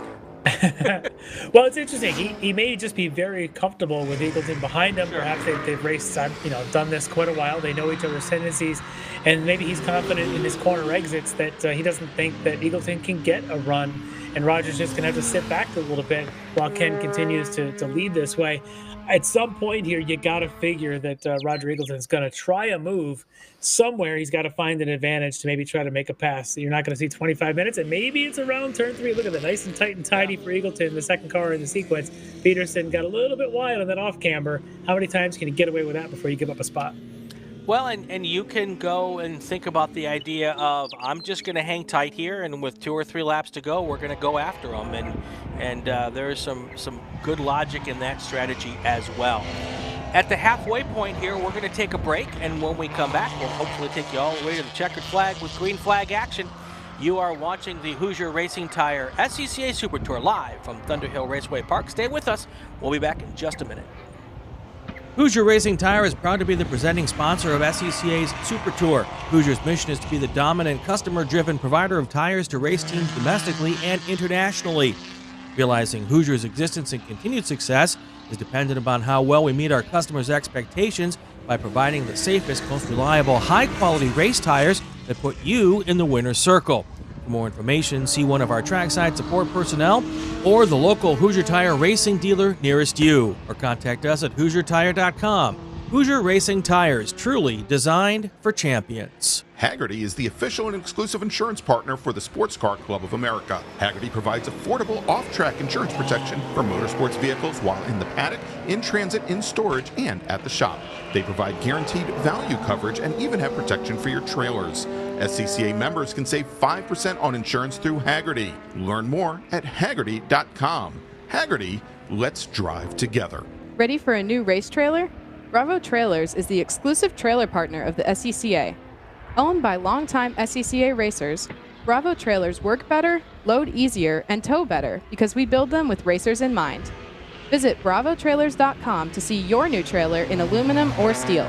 For over 25 years, championship-winning drivers and teams have demanded Hawk Performance Motorsports brake pads. Now you can have their advanced technology on your daily car, truck, or SUV with Hawk Performance Street products. With the improved HP Plus pad for that hybrid street and track feel, or Super Duty pads for tow vehicles, their all-new ER1 brake pad designed to take on even the longest race, and their all-new high-performance brake fluid, Hawk has all of your braking needs covered. Visit HawkPerformance.com and like them on Facebook or Instagram to learn more about the Hawk Performance Advantage. Hawk Performance, what's stopping you? Welcome back to Thunderhill Raceway Park. Brian Bielanski and Lefty MacLeod. MacLeod is here with us this weekend, and we are here in the middle of our GT1 A-Sedan T1 race, and a lot of developments while we're away at break there, Larry. That whole T1 battle with Van Nortwick and with the A-Sedan battle, I'm sorry, with Roger Eagleton and Ken Peterson. The cars behind him decided it was time to go racing, and that has broken that little duo up. It has, and almost as we went to break, it almost looked a little bit like Ken Peterson kind of slowed up, either missed a gear, missed a shift something, or maybe his tires after about these 7 laps started to feel a little bit. I know these heavier A-Sedan cars, that can happen, but whatever it was, he's now about 2 seconds or so behind Eagleton, and worse, he's got a Larry Hansen GT3 Nissan in between. So that battle sort of broke it up, and Nortwick, as you mentioned, the T1 second place car, was able to get by and get through against that whole group. So we'll see if Eagleton and Peterson come back together again at some point, but right now there's a couple seconds and some track length between them, keeping that A-Sedan lead right now in favor of Eagleton. Yeah, and while it's nice that we think that the other class cars would pay attention to, 2 cars battling for class battle, in the end, though, these guys are all driving for racing and racing for position. So, it's good to be courteous when you can, but they're all racing for position, and they've got to get to the front for their race to be as successful as possible. So, you can't really blame them for doing it. It is a little unfortunate for those 2 cars, the Eagleton and the Peterson car, and for us having a good time talking about a class battle. But, you got to make your choices and go after it. Yeah, I wonder I still think maybe something with Peterson may have happened there, as I think the pass may have happened even before Nortwick got there. And if you look at the lap times, the sectors now, Peterson, even sector to sector, is quite a bit slower than Eagleton. So maybe he was just holding him up. I also wonder if Peterson might have just, these A-Sedan cars are kind of famous for under-tired, overweight cars, easily could have just sort of put his tire beyond. and now he's fighting the car a little bit as he's fallen another little bit of time.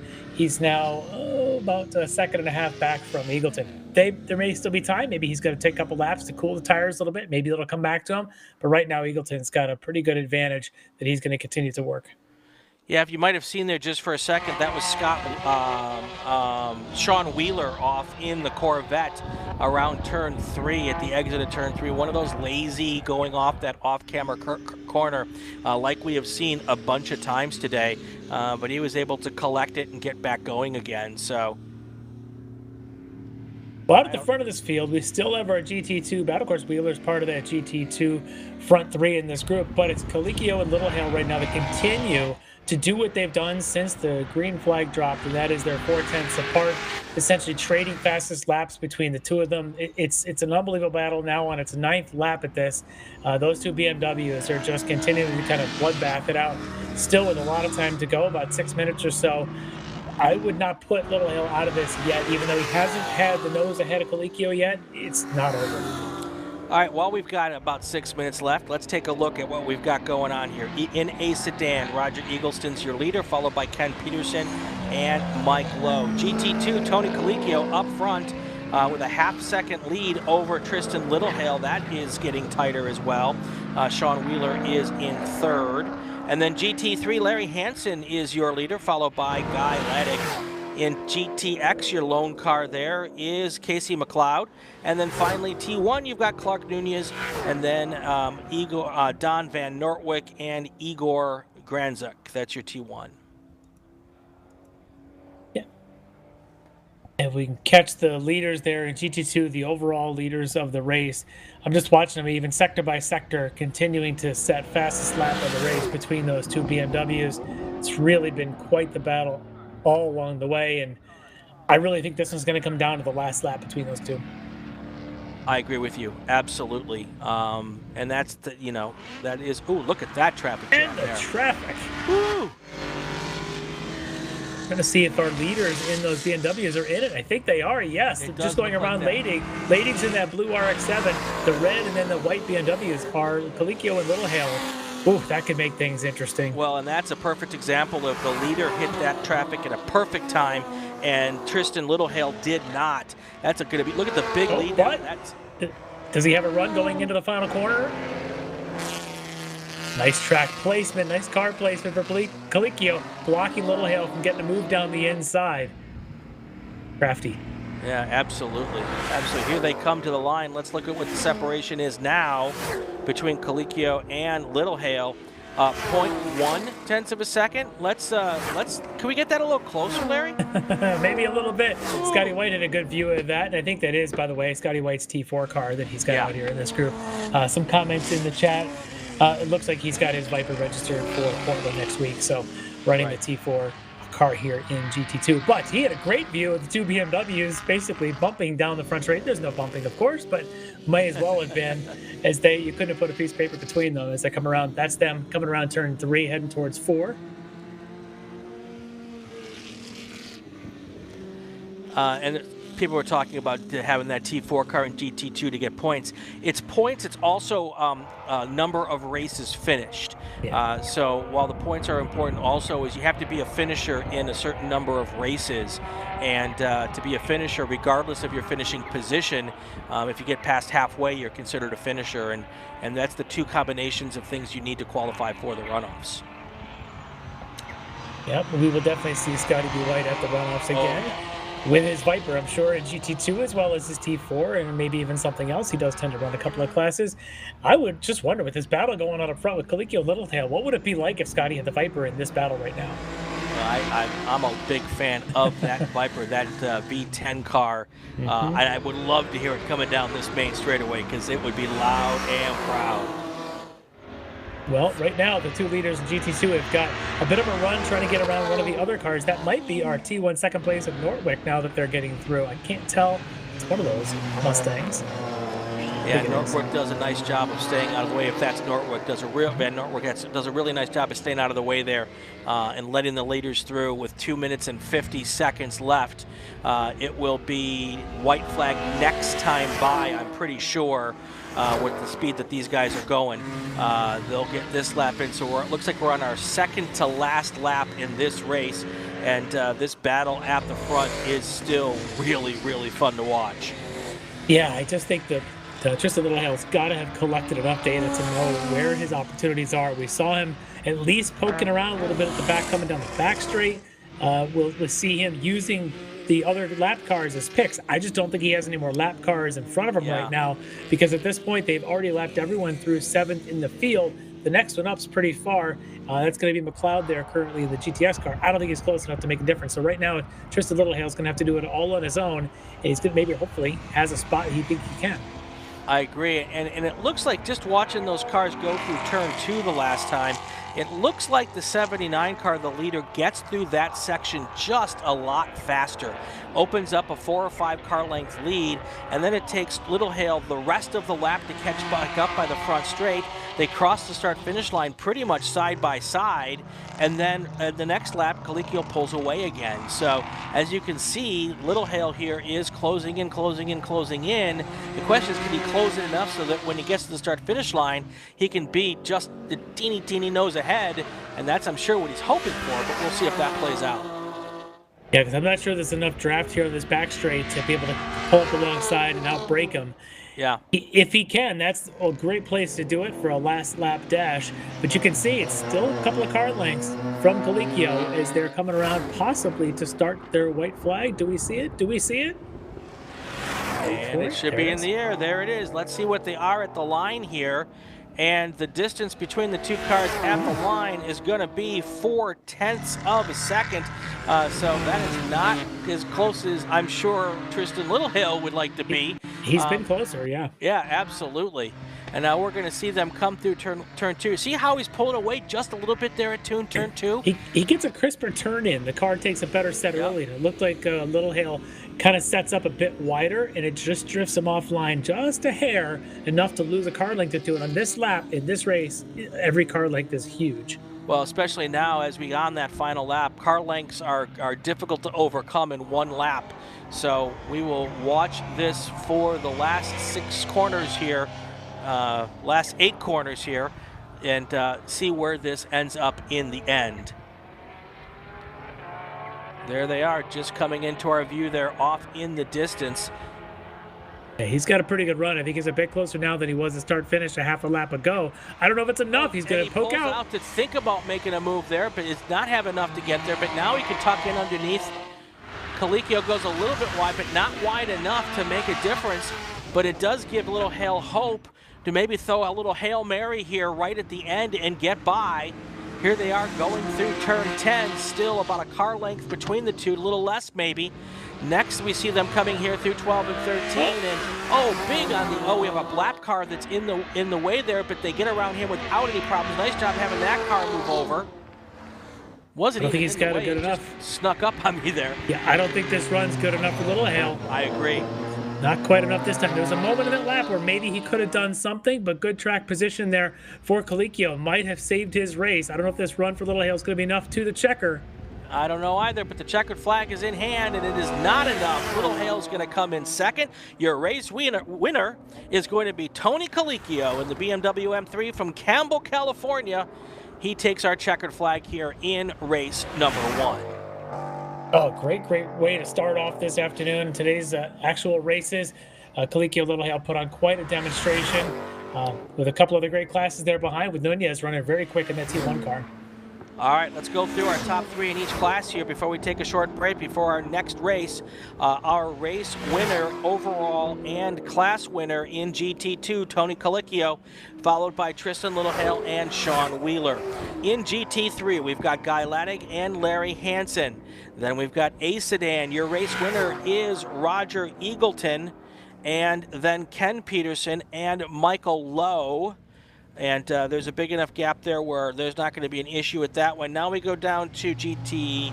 It's Casey MacLeod. Sorry, Larry, you're not in GTX today. I know. Then we've got T1. Clark Nunez is going to be your race winner, followed by Don Van Nortwick and Igor Ganzuk. Those are your provisional results here after race 1. Stay with us. We'll be back with Group 2, Spec Miata, coming up in just about 5 minutes.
All right, welcome back to Thunderhill Raceway Park. Brian Bielanski and Lefty MacLeod is here. How are we doing, Lefty? We are plenty dry where I'm sitting in my basement in Michigan. Well, how's it there? it is going to be interesting because all of these cars are on dry tires, I guarantee you it. And the skies have just opened up here. And this is going to be an adventure. There we go. Boy. Thanks, guys, for the radar. That is no longer atmospheric moisture. That is to the ground. And I do want to say one thing, and the screen updated. We had a reversal at the last lap pass in GT3 in the last race. Gary Laddick ended up taking the win. I don't know how it happened. I wasn't paying attention because I was watching the race up front, but good on him. Yeah, I didn't see that either. Bummer there for Larry Hansen. Had a pretty good lead going. But, I think Laddick may have started the race at the back of the field, so that's pretty quick to work his way all the way up. Good job there. Absolutely. So, and I've once again lost my my starting order here. Let me pull it up real quick as we get going. But it's going to be more exciting than the starting order, folks. Once we get the yellow or the white, green flag here, with all these cars flying down with a possibly wet and damp racetrack that they weren't prepared for, it is going to be a game on here very, very quickly here. All right, here's our starting order in Spec Miata, and that is going to be Jason Rollins on the front row here, and Eric Fullerton in second, Nick Leveroni third, followed by Jeremy Ryder. Those are your front two rows. Matthew Wyatt in row three with Amy Mills. Then we've got Michael Chang, Conover Thomas, Whitfield Gregg, Andrew Wozencroft, Ben French, and Scott Stacy. That's Scott Story. That's your starting order here at Thunderhill for race number 2. Yeah, it's going to be very interesting. You can see there on the camera that we've got overlooking that section of the track there at turn 9. You can see the rain, big drops coming across. I can almost feel that with the wind kind of blowing a little bit. Very interesting when you're out there in these tires that may not like rain so much. So we'll see how well this track sheds the water. And we heard someone kind of excited at the on the front straight. We were waiting for the cars to go up. We couldn't figure out why. And then we heard them yelling, it's raining, which is probably yelling to the driver and the crew that, oh my gosh, what's going to happen here? Well, we've had enough cars go off at turn 3 while the pavement was dry, and you could we saw the buckets of water in the grass off the track. Now some of that moisture is going to be on the track around that already slippery corner.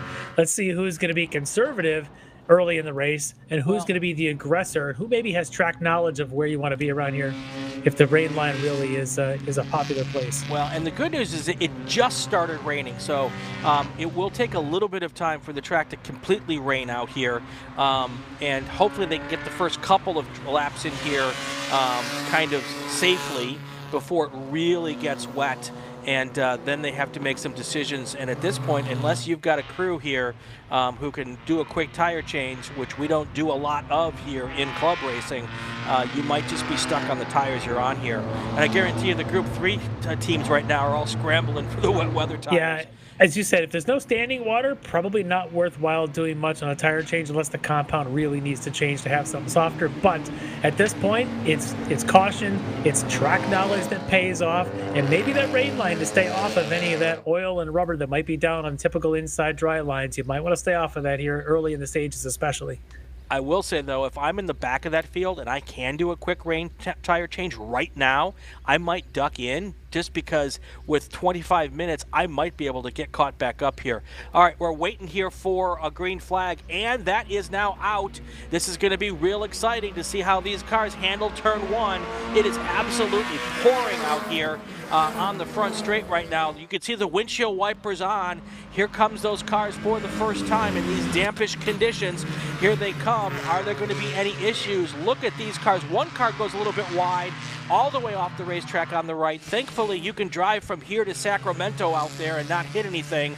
And there they go. He's back on the track. It might have been Amy Mills. I'm not sure. Again, lock up there at turn 2 as well, and back into the grass. So yeah, I don't know if that's her or not. We'll have to see. I know that's similar graphics to hers, but at the front of the field, you watch, there's going to be a lot of this, a lot of 2x2, because someone's going to trust that outside line. That looks like Nick Leveroni that's taking the outside line at 3. That might be the grippiest spot with the least amount of oil and rubber down on those areas. So we'll see if that wide line really pays off and if we get a lot of that folks using it. Absolutely, absolutely. So here we come. We're going to see all of the cars here coming in to turn 7 here out in the distance. Or I guess that's turn 6 out in the distance. And there they are. So far, everyone's been able to keep it on the racetrack except for that last place car, which makes me think maybe that car was having some issues because everyone else has been pretty successful negotiating what's going on here. It does look like they've slowed down a bit, but you know, that's what you got to do here with these ever-changing conditions. Well, what would frighten me as a driver if I knew that I had a very aggressive brake pad? Yeah. And these cars don't run any ABS, so an aggressive brake pad on a nice, cool, and wet track suddenly is a recipe for lockup, and that looked like at least that driver had going into turn 2. May have had in a couple other spots. That'll spook you more than anything when you get out on a track if suddenly your brakes just leave you. Look at the water kicking up already. That's one of the things that you want to do. I'm not sure if they can change brake bias on these cars, but when it starts raining, the first thing I do is start to push that brake bias towards the back of the car so you don't have as much front lockup, and that helps in those wet conditions. Yeah, watch them for the first time now. Coming down into the final corner, Nick Leveroni, very quick again. He's okay being slightly offline, doesn't mind it at all. As he now runs and gets the nice run off of that final corner, turn 15, see if he gets a run down into 1. And just watch to see who stays away from the curbs, who stays away from those inside lines and can get a little bit of extra grip. Because at this point, you're hunting for grip on the otherwise spec slick tire. All right, well, Jason Rollins right now showing the chance of being kind of the rainmeister here. Him and Leveroni took advantage of these conditions and is able to walk away, walk out to a little lead here.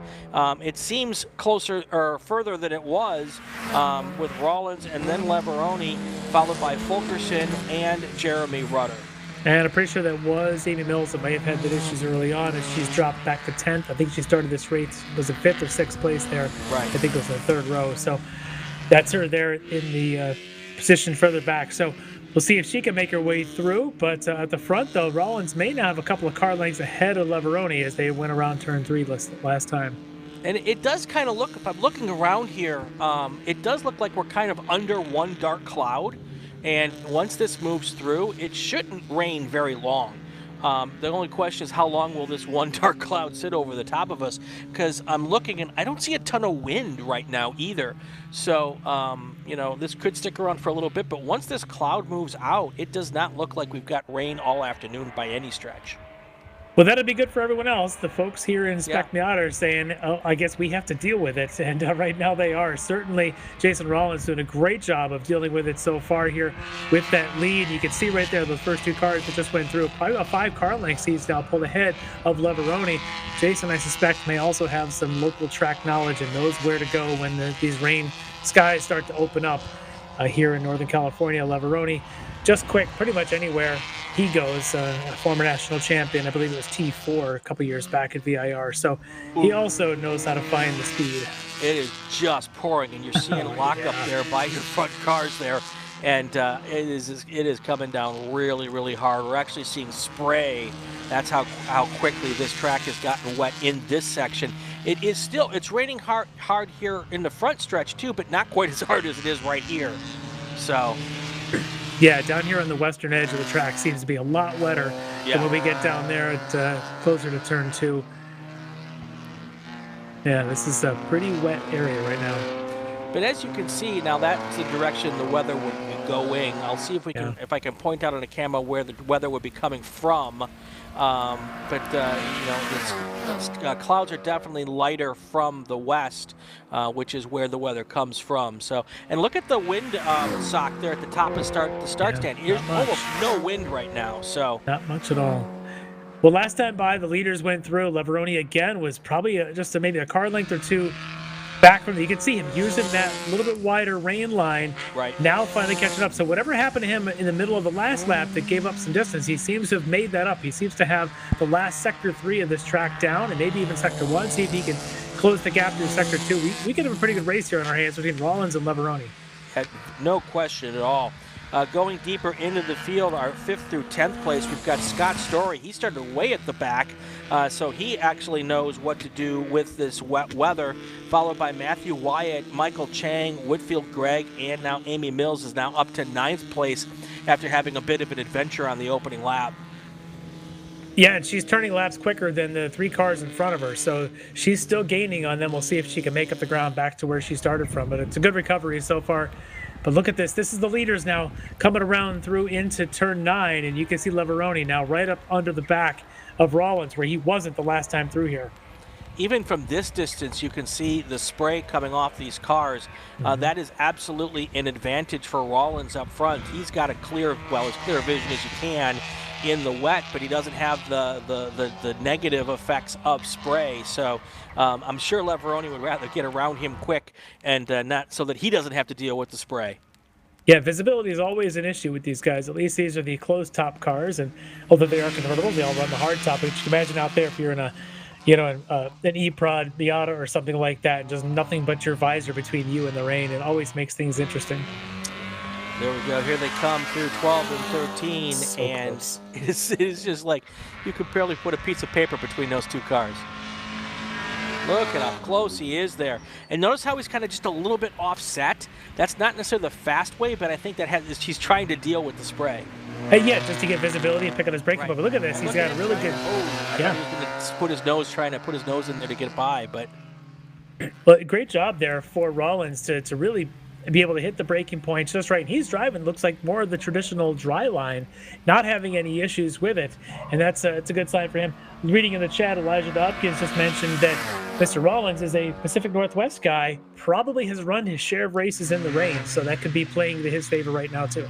Yeah, definitely. He's one of those Oregon contingent that Elijah's been rooting on all day long here. So they get some rain up there, definitely. Yes, they do. So no issues with him so far. But look at the different lines. Again, you're watching Leveroni just about a car width wider all the way down through certainly the first half of turn 2. And Rollins not afraid to just stay kind of on the more traditional dry line there and cut that distance. So we'll have to see if that changes throughout the race as more rain comes down. They're both this time through 3 a little bit off of that apex, trying to stay away from any oils and stuff that may be down there. So just kind of watching the 2 of them pick different lines around this place and who's able to take advantage of where the grip might really be lap after lap. Yes, absolutely. Next group up is our wings and things, and I think they've probably decided by this point that this is going to be a full-on wet racetrack when they go out. So they're all probably feverishly changing tires here to put on the wets. A lot of these cars also, you mentioned from we talked about Oregon. Next weekend, the Super Tour travels up to Portland International Raceway, and a lot of these cars will be going right from here to Portland to do this all again next weekend. Yep, and there's always a chance of precipitation up there as well. Well, Greg Ginsburg will be there, so it will rain next weekend in Portland. That's pretty much guaranteed. So Greg's not even here, and he's getting picked up. All right, just under 16 to go here as we push through this Spec Miata. And you know what? I'll be honest, Larry, I'm impressed.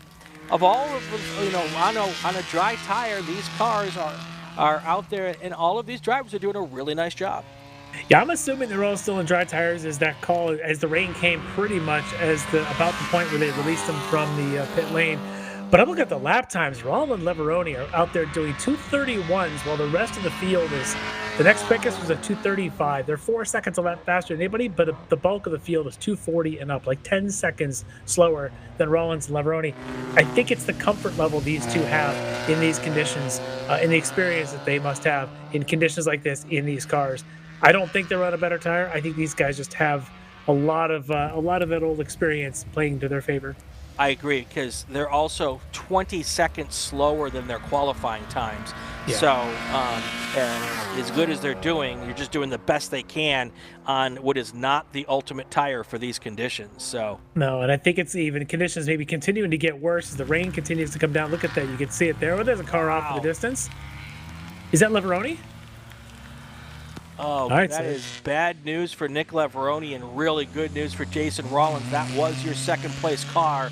And now there's going to be a 4 or 5 second difference between those two cars, and the rain is coming down in a just. Oh, another one. And there's 2 more cars Two going more. off on the right. And the flags are waving. They can see them, but that's third one now in a row. That just shows you how quickly it picked up and how much water must be on that track. And there's everyone struggling for grip down here at the turn one. Probably the fastest entry corner on the track.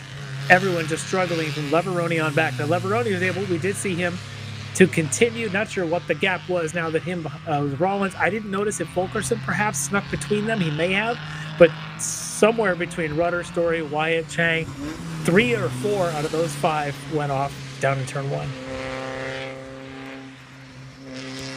So while we get that sorted out, we'll see where everyone lands. Certainly was a bit of a wake-up call for most of this 12-car field as the rain. There's another one going off at red one there, coming around turn 3, going wide a little bit. And the rain doesn't get any better when you get off line. A lot of water off track. And there's another one in turn 3. It's off camera. The water runs off. But, boy, look at that. That's Amy Mills right there. She's off at turn 3.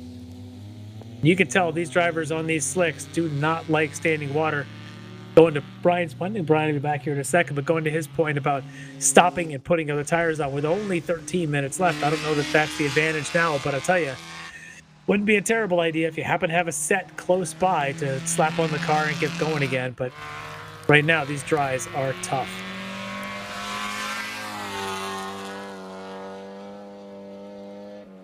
All right, so Jason Rollins, we'll see what the gap is between he and Leveroni now, with Rollins seeming to have navigated most of that lap without leaving the tarmac. But the rest of the field, lots of struggling going on with all of this rain.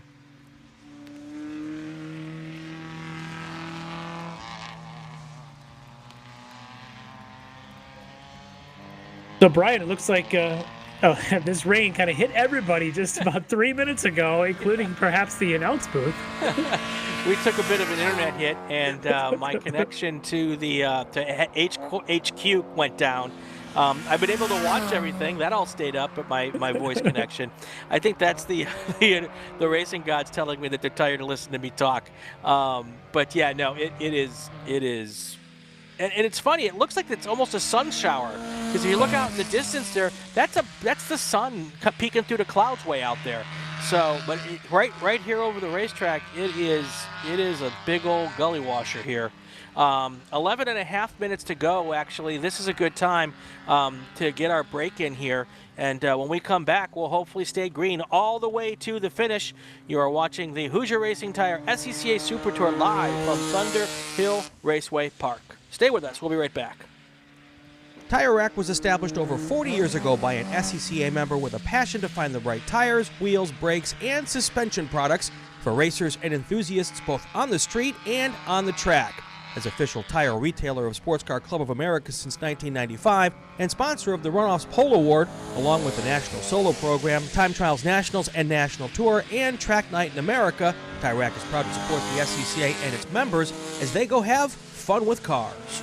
Mazza Vineyards is the exclusive sparkling wine for podium celebrations at the Hoosier Racing Tire SCCA Super Tour, SCCA Runoffs, and Tire Rack SCCA Pro Solo. Celebrate your race weekend with Mazza Vineyards and learn more at enjoymazza.com. Summit Racing Equipment, the official high-performance source and proud sponsor of the SCCA Road Racing Program, is celebrating its 55th anniversary as the world's speed shop. Hagerty is the official and exclusive insurance partner for the Sports Car Club of America. Hagerty provides affordable off-track insurance protection for motorsports vehicles while in the paddock, in transit, in storage, and at the shop. They provide guaranteed value coverage and even have protection for your trailers. SCCA members can save 5% on insurance through Hagerty. Learn more at Hagerty.com. Hagerty, let's drive together. Hoosier Racing Tire is proud to be the presenting sponsor of SCCA's Super Tour. Hoosier's mission is to be the dominant, customer-driven provider of tires to race teams domestically and internationally. Realizing Hoosier's existence and continued success is dependent upon how well we meet our customers' expectations by providing the safest, most reliable, high-quality race tires that put you in the winner's circle. For more information, see one of our trackside support personnel or the local Hoosier Tire racing dealer nearest you, or contact us at HoosierTire.com. Hoosier Racing Tires, truly designed for champions. All right, we got a bunch of cars going off at the exit. 4 cars have gone off there at the exit of 8, and they're all back on the racetrack. One of them went so far off we couldn't see them, but they're all back on the racetrack, so they're all trying to figure out where to put their cars here as we negotiate the final 10 minutes of this. If you like what you see today, with or without the rain, become part of all the action here by joining the Sports Car Club of America.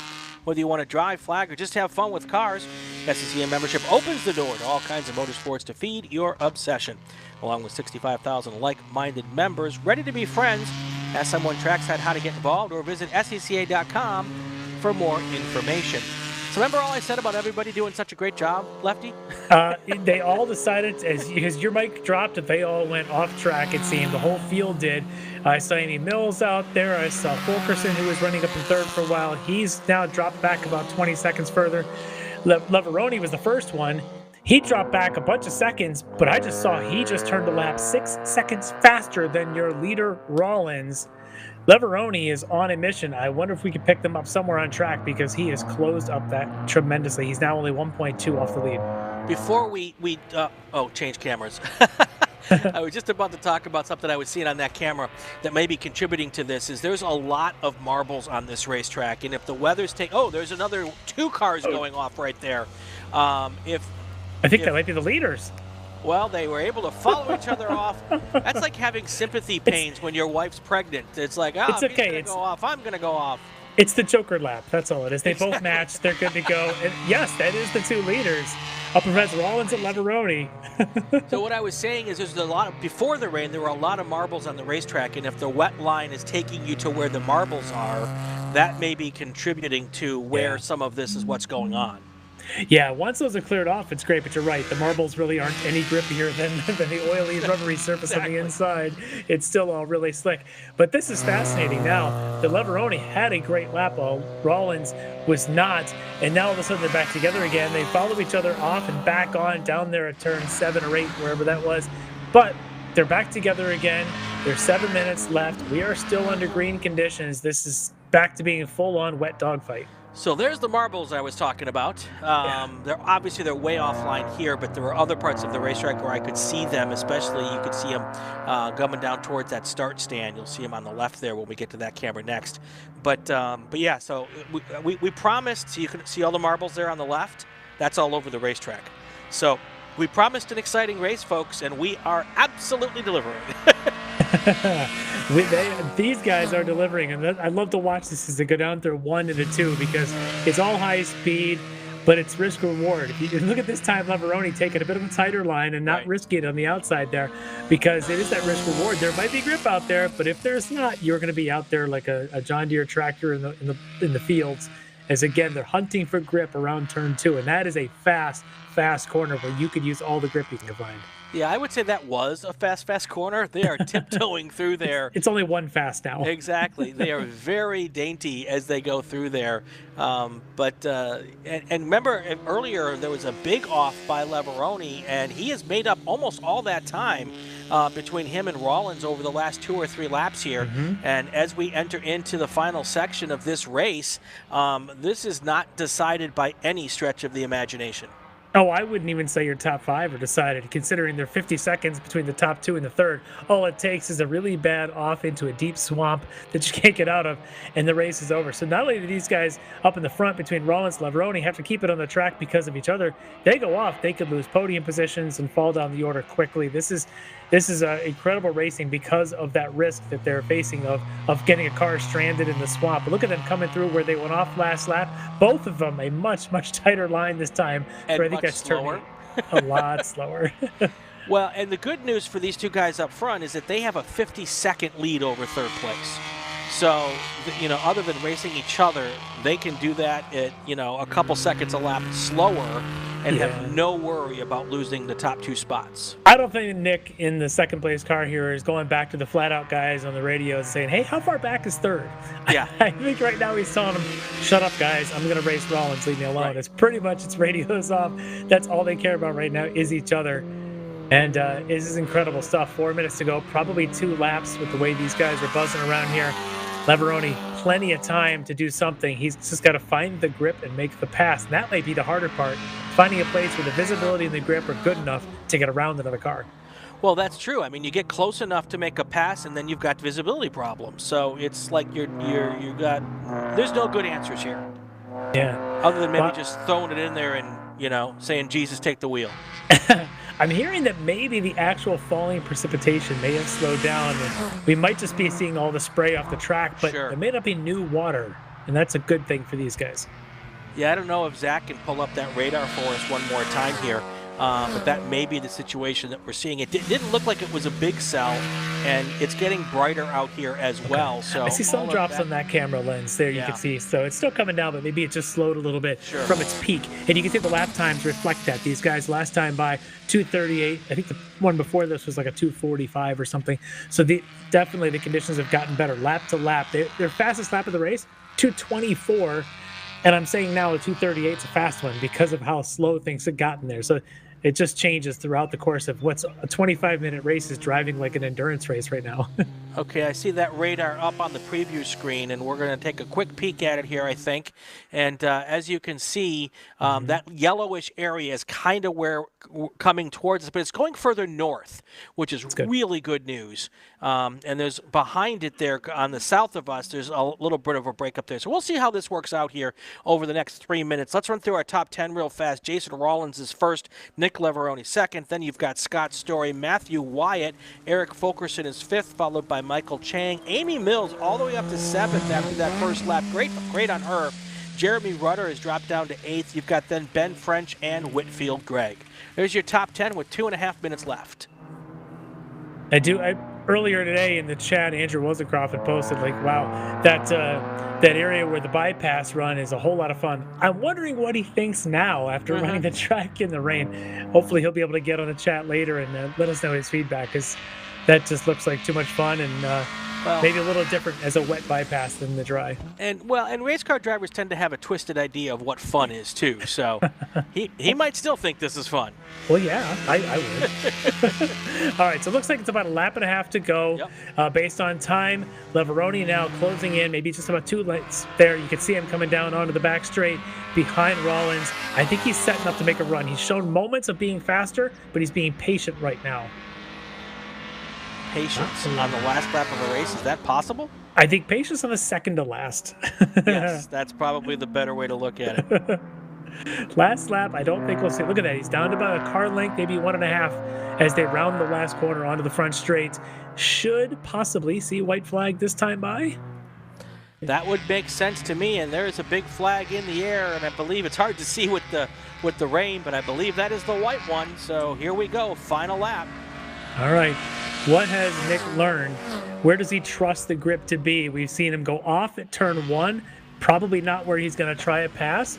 Maybe something closer to turn 3, or maybe even down around that turn 9 complex, but he's just got to hold ground right now as they go through 1 and head down towards 2.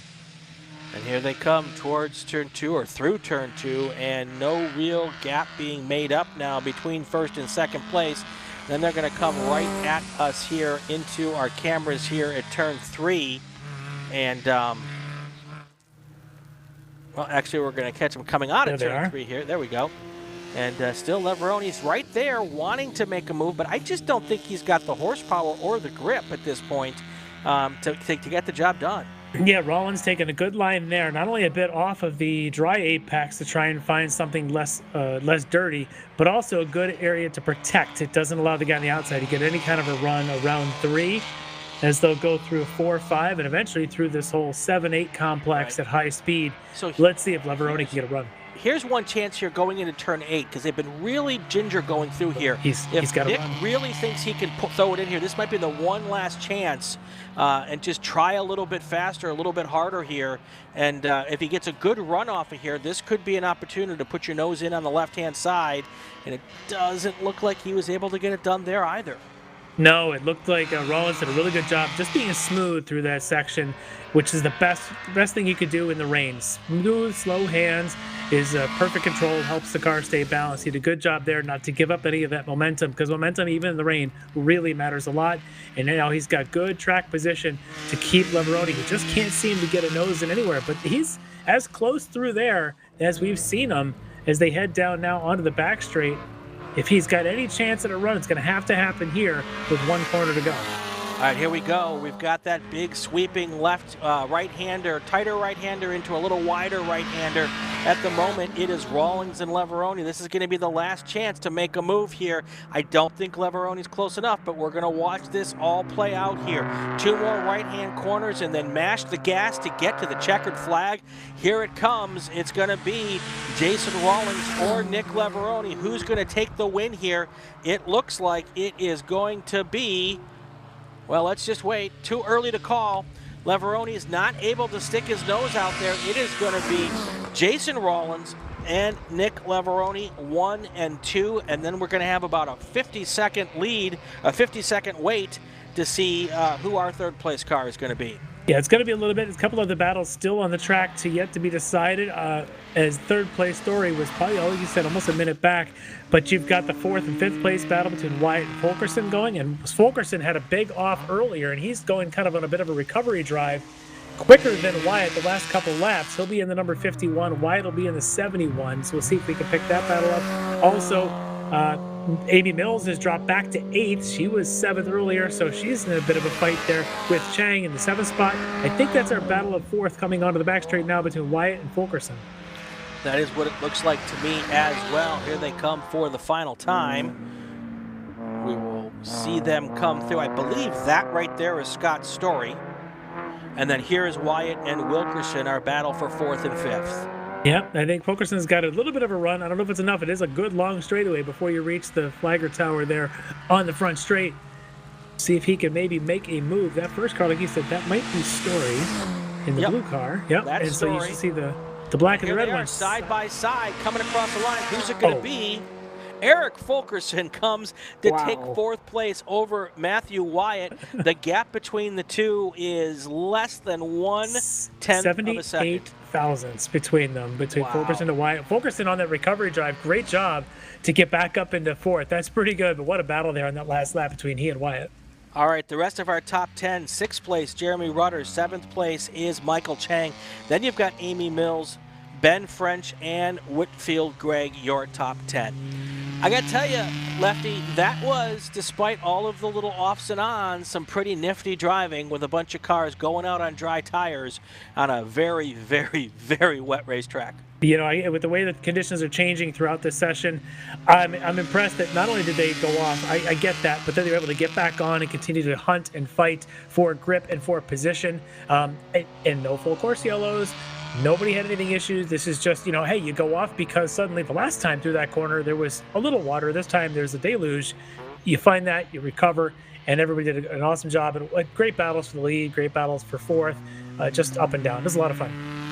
All right, we're going to take a break, catch our breath, and come back and do it again here in about 5 minutes.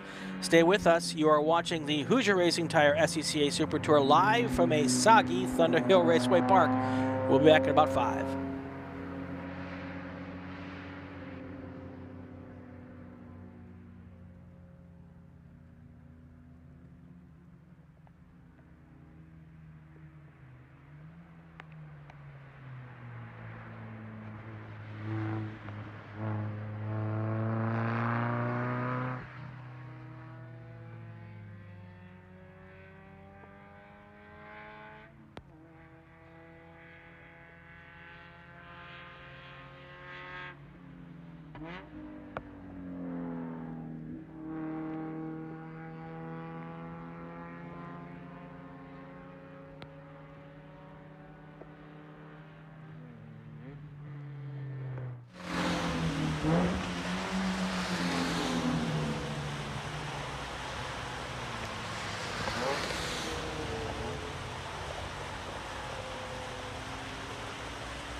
All right, it's time for Wings and Things here at Thunderhill Raceway Park.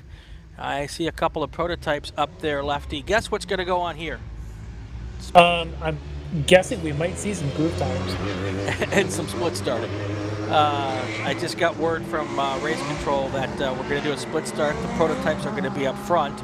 Of course, I don't have a split grid to talk about, so I'm going to kind of do this on the fly. So your first group's going to be prototypes. Chip Romer, Jim Davenport, John McIntyre, and Tim Day are going to be your first 2 rows, followed by John Manfroy, Chris Vian is going to be row 3, and then you're going to have Kevin Mitz and Fernando Fabian, and I don't know what the last half of that name is because it's cut off on the sheet here, and Stuart Wells will be your final rows here for your prototypes. Now we go to our formula cars. Caleb Schrader will be your pole sitter there in the FE2 car. Big help for Blake Pigeon because he gets to leapfrog a bunch of other cars to get closer to that Caleb Schrader car. So in the front row for the Wings formula cars, it's going to be Schrader, followed by Briggs will be your front row. Then it'll be Mitz and Dutch Schultz in the second row. Then you've got your next FE2 car of Blake Pigeon and Noah Humbaye in the third row. Going through the rest of their field now, it's going to be John Yeatman, Troy Shooter, Tom Burt in FE2 car. Then you've got Tom Hope, Peter West, Matthew Romer, and then you've got Greg Labate, Gary Peterson, Jeffrey Peets, and Lynn Greenhill. All right, so that's how they're going to start on the formula car part of the split start. And we've got some pretty wet conditions still, even though, well, it's still, you can see there it's still raining. So definitely a wet tire is the right decision here, Lefty. Yeah, a whole lot of roosters going to be coming off these tires here at the start of this race. Going to be throwing some water pretty high in the air. There's our radar. You can see it's just kind of stalled. You mentioned during the last race how there wasn't much wind to push this out of the way, and it doesn't look like it's doing anything except collecting right now, even a little bit more over the track. It's not the heaviest rain, but there's definitely a consistent rain. It looks like we might have throughout this race, which is kind of good. These guys that threw the rain tires on don't have to worry about suddenly they're having to keep them cool or drying conditions. That's not this race. Maybe later we'll see that. But here in Wings and Things, pretty consistent and wet. Absolutely. So we're going to go 25 laps here like we have for all of our races today. And this is our third of 7 races. After this, we've got STL, STU, T2, T3, and T4. And that will be an interesting start there as well, depending on the weather conditions for that group. But there's all of our prototypes up front, and then we've got a second pace car there with our winged formula cars in the back there. So all of this will be very interesting. Some of these guys really good in the rain. Others, I'm guessing, probably not so much. So you know, let's put on our seatbelts and put on our helmets, fasten our seatbelts, pop some popcorn, because this could be really interesting. Well, we know that Chip Romer, the defending national champion in the P1 class, he won it at VIR. I call it wet, but it was more like just a southern rain. And what I mean by that is it was raining at the southern end of the track, and the northern end up at the pit lane was not at all. In fact, it was bone dry, but he's one of the cars that had the rain tires on because coming out of Oak Tree in the wet was pretty rough if you didn't. And he went on to win that race. Jim Davenport also in that race, starting in second, ended up fourth. I think he and Romer might have been the only two who put the rain tires on, and it certainly paid off. But, you know, these guys have a lot of experience with each other, a lot of experience in the rain. It could be a pretty good race between them. And, of course, in P2, McIntyre, the local guy, Tim Day, one of the fast guys, it's going to be a great race there as well. So this prototype field is going to be a lot of fun to watch. Real quick in the chat, Andrew Rosencroft just got off the track in Spec Miata, writes, whoa, and wow, everybody did great. That was crazy. His first ever race in the rain, and he says, I had to be on slicks. Just didn't feel comfortable. Congratulations to the podium. Well said, Mr. Rosencroft. Lots of people were in a similar situation there, so. All right, here comes our field. Our first group is on the front straight now. Again, look at that windsock. It's pretty much straight down, so very little breeze at the moment. The green flag is in the air. Here comes our prototypes down and barreling towards turn 1 for the first time. It does look like Chip Romer's going to take the early lead. I am so glad I am not Jim Davenport right behind there. You can see our camera just got washed out, and that's how bad the missed is there was car spinning there, coming off the back. Didn't look like it got into anything. Lots of room for it to collect itself on the inside of the racetrack. And here comes our second group now. Take a look at this camera, Lefty. Once they come through here, we're going to lose the camera for a second because of all the mist. Watch this. That is crazy. Yeah, so much water being thrown in the air. Yeah, the tires pick it up, and the rain group tire, and the wings throw it in the air. Oh, just make big it spinner lots off of to the right there. Couple spinners. Well, you've already got the prototype car that spun there early. He's off the track left, and the yellow was already waving. Then you had what looked like either an FC car or someone similar going off on track right, as they're now still sorting it out down in turn 2. That's another and there's a car off there. Hopefully they will not come back and get in the way of the cars coming around next. That was pretty nicely done there. Might be either Mitz or McIntyre, one of the P2 cars that isn't yet showing a Sector 1 time there in that white P2. So we'll keep an eye and see who that was.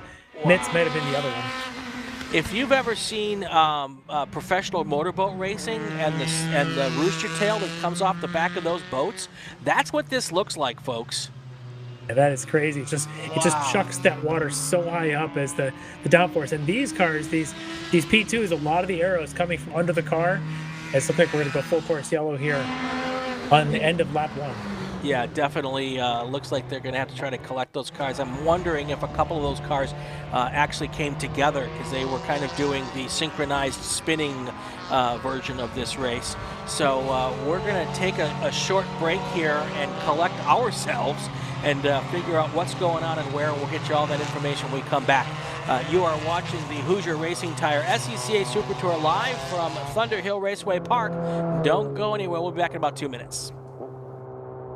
Hoosier Racing Tire is proud to be the presenting sponsor of SCCA's Super Tour. Hoosier's mission is to be the dominant, customer-driven provider of tires to race teams domestically and internationally. Realizing Hoosier's existence and continued success is dependent upon how well we meet our customers' expectations by providing the safest, most reliable, high-quality race tires that put you in the winner's circle. For more information, see one of our trackside support personnel or the local Hoosier Tire racing dealer nearest you, or contact us at HoosierTire.com.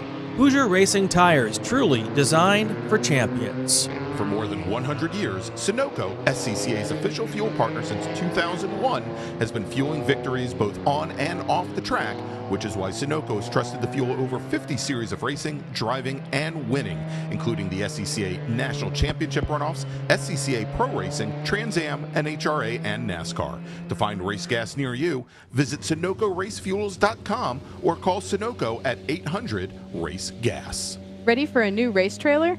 Bravo Trailers is the exclusive trailer partner of the SCCA.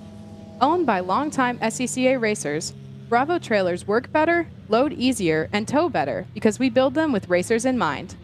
Visit bravotrailers.com to see your new trailer in aluminum or steel. For over 25 years, championship-winning drivers and teams have demanded Hawk Performance Motorsports brake pads. Now you can have their advanced technology on your daily car, truck, or SUV with Hawk Performance Street products. With the improved HP Plus pad for that hybrid street and track feel, or Super Duty pads for tow vehicles, their all-new ER1 brake pad designed to take on even the longest race, and their all-new high-performance brake fluid, Hawk has all of your braking needs covered. Visit HawkPerformance.com and like them on Facebook or Instagram to learn more about the Hawk Performance Advantage. Hawk Performance, what's stopping you? Get more bang for your buck at SummitRacing.com. Choose from millions of in-stock parts from over 1,500 name brands, parts for racing, street performance, trucks, plus tools, accessories, and more. And we're back at Thunderhill Raceway Park. Oh, Lefty. Yeah, a little bit of chaos there. I suspect that it was McIntyre, the hometown guy in the San Francisco region, that might actually be the car that was off and won. I don't know if anyone else is involved beyond him. We saw him spin, I think, at turn 1 as they went green. I don't know if any of the other cars, you could look, he might even be back on the track and running now. They've grabbed him out of the grass. Wonder if he high-fived his region buddies for helping him out there. But hopefully that's the only thing. I don't see anything else. Yeah, so the two other cars, the FE2 cars, the Formula cars that went off on the outside of Turn 1, they were able to get going out of their own power without any help. So it is good on them for that. And whether that prototype was high-sided or whether it was just couldn't get going, because there's a little bit of a downhill coming off the track there where they would have to kind of go uphill on the wet grass. And even with rain tires, there's still not a lot of grip when they're on grass. So it may have just been that he just needed to get tugged out of there, and he's on his way. The ground clearance of a prototype isn't very much. And so it doesn't take much to high center that and a couple of blades of grass. And we know the dirt under this grass is already wet, given the views we've seen of cars splashing and things when they go off. So hopefully that's all it was for McIntyre. Hopefully there's no other carbon fiber damage to the underside of that car, as that's always an issue. But everybody's going again. I don't know if we're going to go green this time by, but when we do, that P1 battle, Davenport and Romer, is going to be pretty intense up front. I'm pretty certain the lights are out on the pace car, which would be really good news. That's a very quick pickup thanks to the San Francisco region emergency services guys for getting out there and making the quick tug. And I think we're going back to green here this time by with 18 minutes and 42 seconds. Wow, that is the flag I wanted to see, and we are green. Let us see what happens here. Oh boy, I'm glad I'm not in that split there. Well, you know, you may as well close your eyes. Your visibility is just about as good if you're about the 6th or 7th car through. It's like trying to land an F-16 on an aircraft carrier. in a thunderstorm. At night. Yeah, look at that visibility as these cars go by. If you're behind someone, the spray is just awful. Hopefully these guys had enough time to put the Rain X not on their windshield, but on their visors. Exactly. And a little bit of the fog X underneath. Yeah, if you drive in the rain any kind of a race car, you think that the man who invented, or the person who invented Rain-X should be given a Pulitzer Prize or a Nobel Prize for science or something, because that Rain-X stuff is like magic dust. Yeah, and whatever you can do to keep the fog from building up inside of your visor also pays dividends as a kart guy, and I know that it's just awful when all of a sudden you can't see, you try to crack your visor, and then the spray off the front tires goes right up your nose. Never a lot of fun. Look at the benefit of being out front. Jim Davenport has got a 25 car length lead over the second place car of Chip Romer, and I have to believe that's just from not having to drive through mist. That's not just, but a big part of that is visibility, and it is so important to be out front when it's wet like this. It really is, because being able to see where you're going matters when you hit the brakes the first time. If you're in someone's mist, you might just miss that braking point. So I'm sure Chip knows that. He's going to hang back just a little bit, and we'll see if he's able to keep that gap steady at what looks like maybe about 10 car lengths as we go through the couple of laps here and everybody feels things out. We had one car go off at the exit of 3. It was the 20 car, and I'm looking up the number of who the 20 car is. That's John Ertel. But he was able to continue now, so we don't have to do anything magical to get him out of there. Here comes the end of our first racing lap here. We're under green now for the first time by for everybody. And it's going to be Jim Davenport is your race leader. Going back now to Chip Romer, and he is going to be back waiting. That seems interesting. 3.5 seconds from Jim Davenport. And you've got Chip Romer, who is absolutely fast in these cars. He's from Lake Havasu City, Arizona. Jim Davenport from Alamo, California. He's got obviously a lot of laps here. Probably understands this track in the rain as good, if not better, than anybody. And there's a lot of local knowledge going on here. And I think that's a big part of what's helping Davenport pull away a little bit. A little bit. Most of that was in the first sector as things got spread out. And that goes back to your theory that maybe Romer's just kind of giving himself some visibility. Because looking at sectors 2 is about 6/10, sector 3 about 4/10, but the 2.5 seconds of sector 1 I think was the big part there. We'll see if Romer is able now to maintain pace now that he can see. He loses another second in sector 1, but we'll see how that plays out. The fast one in the field right now relative to things, there's Caleb Schrader, your FE2 leader, running 3rd overall in the field, as Tim Day had a bit of an issue there somewhere on that 1st or 2nd, I guess, green lap. Schrader flying in the FE2 car, now 8 seconds ahead of Pigeon, his 2nd place in FE2, 4th overall in this field. To be young and furious. and with some pretty good skill, it appears, too. He knows what he's doing. He was quick in the dry. Yeah, now he's quick in the wet. Exactly. Lots of movement, though. Lots of ups, lots of downs. Tim Day, one of the ones that's come down a little bit. We'll see if he's able to go. I'm wondering if his rain tires aren't as good as some of the others. Even his sector 1 time here on this third lap, 57 seconds to Romer's 51. I know it's P1 versus P2. Sure. But still, you're losing a lot of time. That's a lot more than you'd expect. Even in sector 2, another second per day slower than Romer and P1. I wouldn't expect a huge difference in sector times between a P1, P2 car and sector 2. It's a lot of twisties. The lighter weight of the P2 car should be pretty close. Not in this case. So I'm wondering if Day's struggling a little bit on those tires.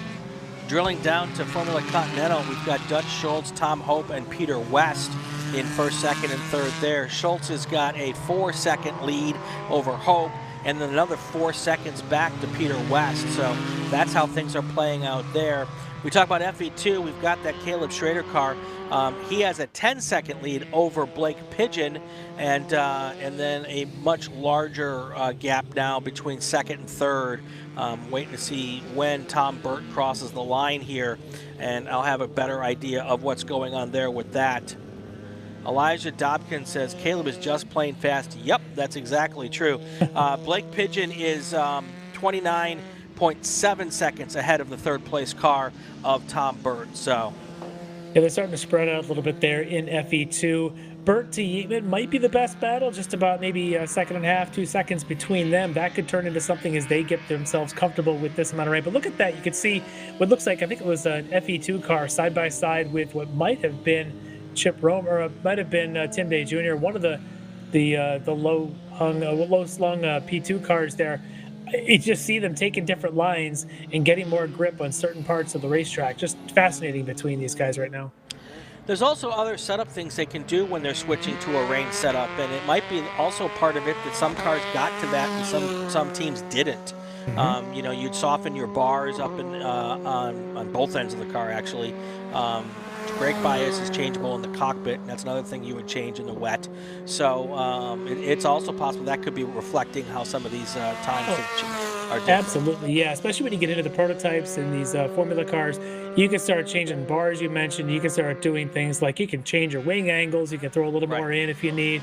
You can change your ride height up and down either end to put rake in the car if you want. So there's a lot of those kind of things that you can do if you know your rain setup. And that's sometimes the key is you can throw things that should help you in the rain, but have you tested it? Have you proven it? I suspect Jim Davenport, turning 157s out here, has a known quantity rain setup here at Thunderhill. He's flying right now, pulling away from Romer at a couple seconds a lap. Yeah, it was 4 seconds, 8 seconds this time by between Davenport and Romer. So we're in a situation now coming up on the halfway point, right, just past halfway, that at an 8-second lead, it's getting to the point where it's Davenport's race to lose, and all he has to do is try to keep it on the racetrack, which, of course, in these conditions is absolutely not a given. Oh, it's not at all. That's one of the things we've learned, and these guys, especially like Davenport and Romer, know from the runoffs last year that all it takes is to throw it off at one corner and your race goes away. That happened in their class. It happened in a few of them because of that rain.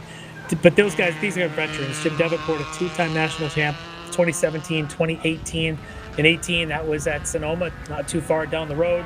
He knows this car, knows these conditions, but he also knows those risks and what could happen should you drop a tire. Well, and it is pouring rain. Somebody just pulled off right now. If it was slowing up earlier, it has just opened the skies. It is coming down like you can't believe. The one good point here at Thunderhill, as I'm looking at, is with all of the different elevation and camber and off camber, it does appear that the track drains pretty well. I don't see a whole lot of huge like apex puddles that you might see at other track. There's a lot of water on the racetrack, no doubt, but it does look like it is draining really nicely, which is going to allow us to keep racing. Some of these drivers might wish there were big puddles that would cause the rain to get stopped, but right now it's looking really nice as far as that goes. Yeah, I'm watching lap times here. While Romer's fading at about 3 seconds a lap behind Davenport, Schrader, the FE2 leader, is actually moving faster than the P1 of Romer right in front of him. His last time by Schrader was about 0.8 quicker. This time, he's another 1.5 seconds faster, so he's actually closing in on P2 of the overall in the race as he is the FE2 leader. Caleb Schrader flying right now. Absolutely, with 10 minutes to go, there's plenty of time for Schrader to catch to catch Chip Romer. I don't know if he's got enough time to catch Jim Davenport, but he is moving up and moving up fast. Yeah, pretty amazing demonstration. It's one of those things you really see the skills rise to the top in these conditions. And as you mentioned, I'm sure he also knows his setup. He knows what he's doing out here. But be able to just put the car on that knife's edge, find the grip around the course of a lap as the conditions change is the mark of a well-seasoned driver. Very young one in this case, but I'm guessing this is not his first go-around in the rain. Knows what he's doing. He's pulling away heavily quickly in the FE2 class by about 15 seconds now ahead of second-place Pigeon. FC, your leader there, Scholes, has about a 6-second gap on the next nearest, which is Hope, and then in third and FC is pretty far down into West, a few positions and about 30 seconds back. Shout out to our associate producers in the chat. Shadow Spire is somewhere here at Thunderhill. Says that, first of all, confirmed that it's pouring. We got that part. But also says that once it stops raining, the track surface dries out fast at Thunderhill. So that is also good news. If we can just get this rainstorm through and out, we can hopefully get dry for some of the later sessions today. Also want to throw a big shout out to all of our workers who are standing out in this nonsense. I mean, this wonderful weather. They're out there doing their thing and in their rain gear, I'm sure. Thanks to all of them, our corner workers, our tech workers, our grid workers. We've got the lap of luxury here. We're sitting in a climate-controlled room here talking about all this stuff, but we couldn't be doing this if all the folks out on the corners and outdoors were out there doing it for us. So a big thank you to all of them here as we come to our final 8 minutes in this race. The Davenport seems to have slowed his pace down a little bit. Now Romer's matching that pace. I assume Davenport might be what we call cruise control, but certainly maybe more in a safe mode. Survival mode? Yeah, perhaps, knowing he's got a 12-second lead. Schrader, the FE2 leader, continues to be the fastest car on the track now. 2 seconds faster than Davenport or Romer the last time by. And again, that's an FE2 car with about, a third of the horsepower as the P1 cars do. But it's, and you may have mentioned this earlier, and if you did, I apologize, but having a slower, lower horsepower car is actually better in these conditions. Yeah. If you on a high horsepower car, you don't put much gas in there, and you can turn that car around really fast. Slower horsepower cars, you can put a lot more right foot into it with not having as much of a dire circumstances. So I absolutely get why he's moving towards the front here. Yeah, he's probably got a bit of a narrower tire as well. It's more like probably the spec rain tire for FE2. And the car is going to be probably a little bit lighter, a little bit simpler, probably easier to just kind of chuck it around. Those P1 cars, they're long, they're low, they spit a lot of water all in the air behind you, and they are probably I'm guessing the 1300cc Hayabusas powering both of their cars. At least I think it is in Romer's case. Those things make a ton of top-end power. They scream at the top end, and trying to find that power, very challenging for a driver. So they become a real handful. Schrader has got that little Mazda motor in the back. That thing's going to run like your Miatas do and just sort of torque for days all over the place. He's probably having the best fun of anybody out there running these laps. And that P1 car, we've got a car off somewhere. Okay, cars continued. Good news. Let's keep that going. Yeah, and the P1, P2 cars can probably spin their tires in these conditions in second or third gear. That's not going to happen in an FE2 car.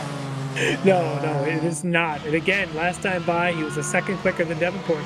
More importantly, he was 3 seconds faster than Romer. He is now only 2.5 seconds behind Romer. And somewhere in this lap, I would not be surprised if Schrader actually catches Romer because he's fine. Now, Romer's tires may also not be working as well with this much water as Schrader's are. And he may have kind of decided, I've lost sight of Davenport. I just need to finish this race and not put it off in the grass. So different things happening between those drivers. We'll see if Schrader catches Romer here on this lap. Yeah, it definitely looks like Schrader's making up that ground there, and was that the pass right there? No, I don't think so. No, that wasn't the pass yet. And you could actually see in this picture in particular, there are some cars who are getting a lot better grip out there than others, and this I think is the Schrader trying to get around Chip Romer right here. I believe that's Romer in first, and that's Schrader right behind him. I think once they get to the back straight, and then if not the back straight, the front straight, when he can get a little bit of a run and get out of that spray. I tell you, Schrader's getting a full-on Chip Romer shower right about now. There's just gallons of water raining down in his face, and it's not coming from the skies. It's coming off the back of Romer's tires right now. Yeah, he will be full-on California exfoliated when this thing is done. I think he may have just backed off because of that, but we'll see if he did or not. Look at him right there. He's looking for at least to get out of the spray as they come down the back straight. Right, so... and then it goes to the inside to do the same, back to the outside. He's literally dodging raindrops right now. That's right. That is right. And it's not easy to do out there. And there's a slower car that both of them are going to have to get around here as we get into our final 4 minutes here.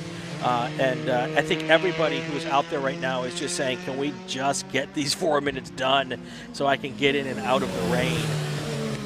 I've been corrected, and I thank Eric for pointing this out. The two P1 cars are actually the Mazdas powering those. I think if I got this right, they're probably correct. I think it might be the 2.3 Mazda in those. Tim Day in P2 is in the motorcycle engine. I don't know if his is a 1300 or 1000 cc, but yep. Thank you, Eric. You're right. I misspoke on that one. Again, we've got the best associate producers in all of live streaming here. They are never shy about correcting us when we're wrong. I appreciate it. I don't like to be wrong, so I appreciate the. Absolutely, as long as you're nice about it, and we appreciate that. And Eric confirms it is the 1000 cc that's in Tim Day's car. Very cool. Absolutely. 3 minutes, 31 seconds left to go. Jim Davenport is your leader. Chip Romer in second. Caleb Schrader in an FE2 car is in third. Another FE2 car is in fourth place. That's Blake Pigeon. Then you've got Doug Schultz, Tom Hope in fifth and sixth. Then you've got your P2 car of Tim Day Jr. in seventh, followed by Chris Vian, Joe Briggs, and John Yeatman. That's your top 10 right now. One of them out there might be Briggs, might be running that Formula Mazda in FA. So not running your traditional FA car. That might be Briggs. It's one of the ones that's out there, or it could be Greg Labate. I'm not sure which one is in, perhaps both, but definitely one of those is a Formula Mazda. You know, and Caleb Schrader has no real motive. Yeah, I was unless it's John Ertl, who's actually in FX, which would in fact have a Mazda. Sure. No, what I was going to say is Caleb Schrader has no motivation other than to get out of the spray to go around Chip Romer. It's not a pass for position. There's no overall second place trophy. And he has a 30-second lead over the next car in FE2. So the smart play here, not the dry play, but the smart play would be to just let the next 2 minutes roll out, stay behind Chip Romer, get to the finish line, and go to the podium and walk away with a first place trophy and a nice, beautiful checkered flag. That's the smart play here. And it pretty much seems to me like he's like, I don't need to do this. I'm just going to stay here. Yep, and there he is, kind of, I think, somewhere in this train. Now, I will say this, though. Chip Romer has now dropped down. He's only 4 seconds back, 4.8 seconds back from Jim Davenport. So this could be a race for a win here now with a minute and a half left. I don't know if Jim Davenport's rain tires are going away here a little bit. But we now have a discussion to have between first place cars. That may be another reason why Caleb Schrader's not getting involved here, because Chip Romer's closing the gap now and could be in a position to get back into the discussion for a first place finish here. And I think, if I got that might be them we're seeing on camera right now. It was Davenport down the hill there. Romer's coming over the hill behind him, and then of course Schrader, the FE2 car, right back from there. So yes, you may be right. Davenport might be having some issues with tires. Look at him using a bit of a dry line for Romer there under braking going through 10. So yeah, there may be. We'll see what the difference is. They should be seeing white flag next time by between Davenport and Romer, but this race is not over. Absolutely not. All right, I believe that is Jim Davenport coming through, and then right down there, Jim Davenport may have opened up. I think maybe he realized that he was letting Chip Romer go in a little too close, because he's now widened the gap again here. A little hard to see with all of the mist on this camera, but that's Davenport going by. We'll see Chip Romer go by again here next, and I'll see, it looks like, yeah, now that gap's widened again to 6 seconds. So maybe he was just saying, okay, now I've let him get too close. I'm gonna do a little more work here. He's just teasing his buddy Romer. I'm sure Jim and Chip probably know each other, having run get together a long, long time. He might just be teasing him and saying, all right, Chip, I let you get close enough. Time to go lay the hammer down. So, but we'll see if that how this plays out with the last lap here. Schrader, as you said, probably just going to kind of cruise here and stay behind Romer enough where he can see. No need to make a pass. And then further down the order, not a lot of positions in play right now. The P2 leader, Tim Day, currently 7th overall. In 8th overall is 3rd place P1 VN, just about a second or so behind Tim Day. So that could change positions, but again, that's within the field, not class to class. All right, we're about a mile or so away from a checkered flag for Jim Davenport. I believe this will be his 4th win of the Super Tour season this year. He took the 2 wins at Button Willow, and he took the last race at Coda. So I believe this will be his 3rd Super Tour win this year, and it'll give him a good chance to catch up a little bit to Chip Romer, who is your leader in the Super Tour points in P1. So your white flag is out. This should be the checkered flag any minute, or was that the checkered flag? I think that might have been the white flag for Tim Day and VN and a few of the others there running in that 5th, 6th, 7th, 8th in the field. I think we're still waiting for Davenport Romer to come off of the last corner to see checker. It is so wet that I can't see the color of the flag on the flag stand. You're forgiven. Oh, my Lord. There we go. There's our checkered flag. And there is Jim Davenport across the line here. He's going to take the win. Your 2nd place car in P1 is going to be Chip Romer. And just a couple seconds back is going to be your FE2 race leader and race winner, Caleb Schrader. And then we go back a little bit further. You should get your 2nd place car in FE2 across the line any second now. That's going to be Blake Pigeon. I should say any second. He was about 30 seconds back at one point in time. So we're going to hang tight here for just a couple of seconds till some more cars start crossing the line here. I believe that's going to be Blake Pigeon. Yep. And then Dutch Schultz should be next.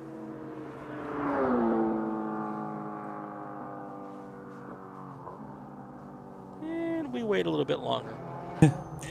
Yep, fascinating race today. As these guys, at least they knew this was going to be a wet race. They all had a chance to put on rain tires, but it doesn't seem to make it any easier, does it? Oh, no, absolutely not.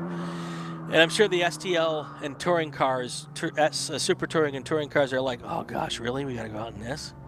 So, all right, let's go through and we'll give the order now. It could change just a slight bit, but as cars finish their last lap. Joe Briggs is your F Formula Atlantic race winner. Greg Labate will be 2nd. In Continental, we're going to have Dutch Schultz on first, Jerry Dutch Schultz. And then the rest of your podium is going to be Tom Hope and Peter West. FE2, Caleb Schrader with the drive of the day. He is in the number 99 FE2 car. He is your FE2 race winner. And Blake Pigeon will be 2nd. Tom Burt will finish 3rd in FE2. FX, we had one car, John Ertl, and he was out there long enough to become a finisher, so he will take home that award as well. P1, Jim Davenport with the big win and the overall win. He ended up 5 seconds ahead of Chip Romer, and Chris Vian was a whole lot further back, but it will be the 3rd place car in P1. And then we go to P2, Tim Day Jr., say that 3 times fast. He is your P2 race winner, followed by Kevin Mitz and John McIntyre. Except that John McIntyre none of the other cars in P2 finish enough laps, so you'll just have 2 finishers in P2. And now that the mist is gone, I can see the front straight perfectly. And I think they've got the camera cleaned off there down at 1. Thanks, Brendan. Absolutely. there we have it. That's going to take us to the end of this race. We'll be back in about 5 minutes with our STL, STU, T2, T3, and T4 group. So stay with us. We will be right back.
Welcome back to Thunderhill Raceway Park. Brian Bielanski, Larry Lefty MacLeod, and we are here for the Hoosier Racing Tire SCCA Super Tour.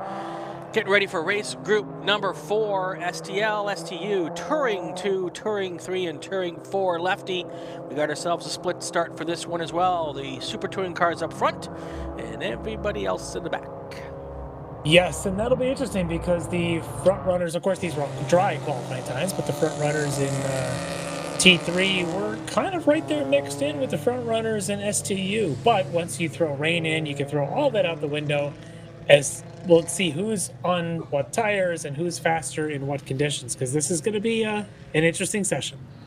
Yeah, it does appear that the rain has slowed some, but it's certainly still a wet racetrack. If anybody's out there not on rain tires, it's my suspicion it's because they don't own them. Well, and that's exactly the Formula cars we just watched, the prototypes. You know, all those drivers and teams, basically, if they took to the track in that session, it's because they have a set, very likely relatively fresh set of rains. I don't know that I could say that about all these touring or STU, STL drivers. Some of them, you know, you're on a budget, you don't carry multiple sets, or maybe you've got a set of reins that is 4 or 5 years old that you just don't use too often. And who knows what they're going to be. This is going to be fascinating because you might have somebody either, I can't imagine trying on drives, but you could have somebody on a really old, worn set of wets and somebody who's on a brand new set of wets that didn't qualify high, and suddenly they're going to be on a different pace. All right, let's look at our starting lineup. Our STU cars up front. Nathan Pope will be your pole sitter. Next to him will be Ryland Hazelton. Then you're going to have Wilson Powell in the second row with Tim Auger next to him. Our third row will be Ryan Catteel and Amy Mills. Look out for Amy Mills. She knows what these conditions are like, so she kind of has an idea what she's getting herself into. Yep. Whitfield Gregg will be next with Carl Young. And the last 3 cars didn't qualify, have qualifying time, so they might not be here. Carl Young, James Sletchta, and Mark Hoover. Now let's look at our touring starting order. Sean Lovett will be your pole sitter with Chris Hart next to him. Then you've got Ken Peterson, Todd Clark, Roger Eggleton, and Mike Lowe. A lot of these cars were in that Spec Miata race where they went out with no rain tires, so they also will have an idea of what's going on. Then you've got Mark Cefalo, followed by Izzy Sanchez, and Scotty B. White and Tony Karatus. You know, I say this every time, Tony. I am so sorry. I will never be able to pronounce your name properly. And then wait. So, yeah, anyway, that's how that goes. There's a couple of names. Ugh. That's all right. But you're right about the advantage that perhaps possibly that Amy Mills has out there, because she, Whitfield Gregg, I'm trying to see who else, maybe. Eggleston and Peterson are the names that jump out at me. Yep, they've already run today. They were, I believe, the ones in the A Sedan race earlier. But also, you mentioned Scotty B. White, also another driver that was out here in wet conditions that may have an advantage, at least in the early stages of this race, to see knowing where the wet versus the dry. We know Amy Mills had a big off, got back on, had a later off in 3. She at least knows where those sections are. Look at that view. Is that rain falling on the right side of that mountainous, where the left side looks a little clearer? Well, that would be off in the distance away from us, those dark clouds. So I'm hoping. That's, if you see that little bit of pavement there off in the distance, that was turn 1 you were looking at. So that's off in the distance, and hopefully it's not coming our way. All right, well, let's see what the front row of this STU field has on the start of this race. I do myself love a front drive in these conditions, and I believe our pole sitter is driving that Prelude. All right, so right now we have 170 fingers and toes crossed here for these drivers coming down towards turn 1 for the first time. We will see whether or not they get it done here. Green flag is in the air.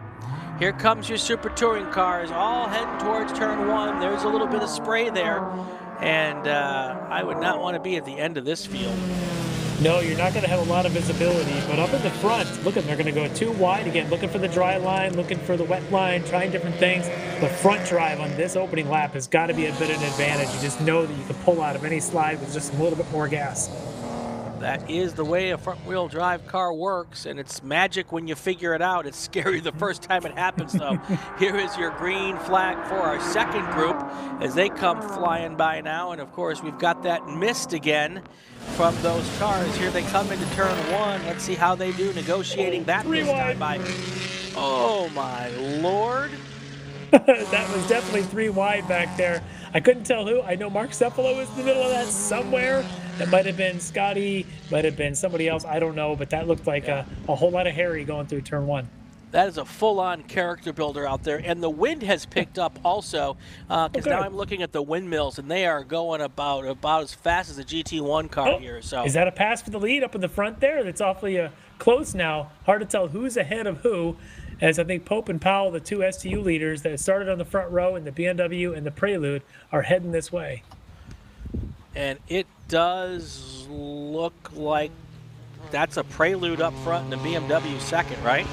Yep, so we still have Nathan Pope in the lead, Wilson Powell in second. And look at the gap they've already built on the rest of this field. Yep. And they're getting racy for third place there. I believe that was Tim Auger trying to make a move on Ryan Gutiel for third place. And that's the STL lead in the different class there with a third one in the mix. And is that, let's see who that is. That's I can't tell who that is. I can't either. I was going to say, man, if you figure that out, you're much better eyes than I have. I know Amy Mills is out there somewhere. She started in this mix, but I think that might be her there in the shot right now going through 10. I didn't quite catch who the earlier ones were. Man, might look have at been Hoover. They have almost a full straight lead. Yeah. Pope and Powell have opened up darn near a full straightaways length lead here in the opening lap of this race. I don't know what they've got and what they've done, but whatever it is working. Yes, they are definitely cruising right now. They have got experience here. They've got experience in these cars. And I'm guessing have some pretty good rain tires under them. But the rest of this pack is having their own bit of fun with the battle of, where are they? Actually, that looked like it might be the leads of Hoover and Powell as Pope continues to fall. So that might not have been Pope in the Prelude that was up there. That might have been Hoover in a Miata leading the way with the BMW in second. It's so wet that it's hard to really tell sometimes. So, and look out now, Ryan Gutiel has taken the lead in STL. He's a driver that we see a lot here, and usually really, really fast. So that's no surprise at all.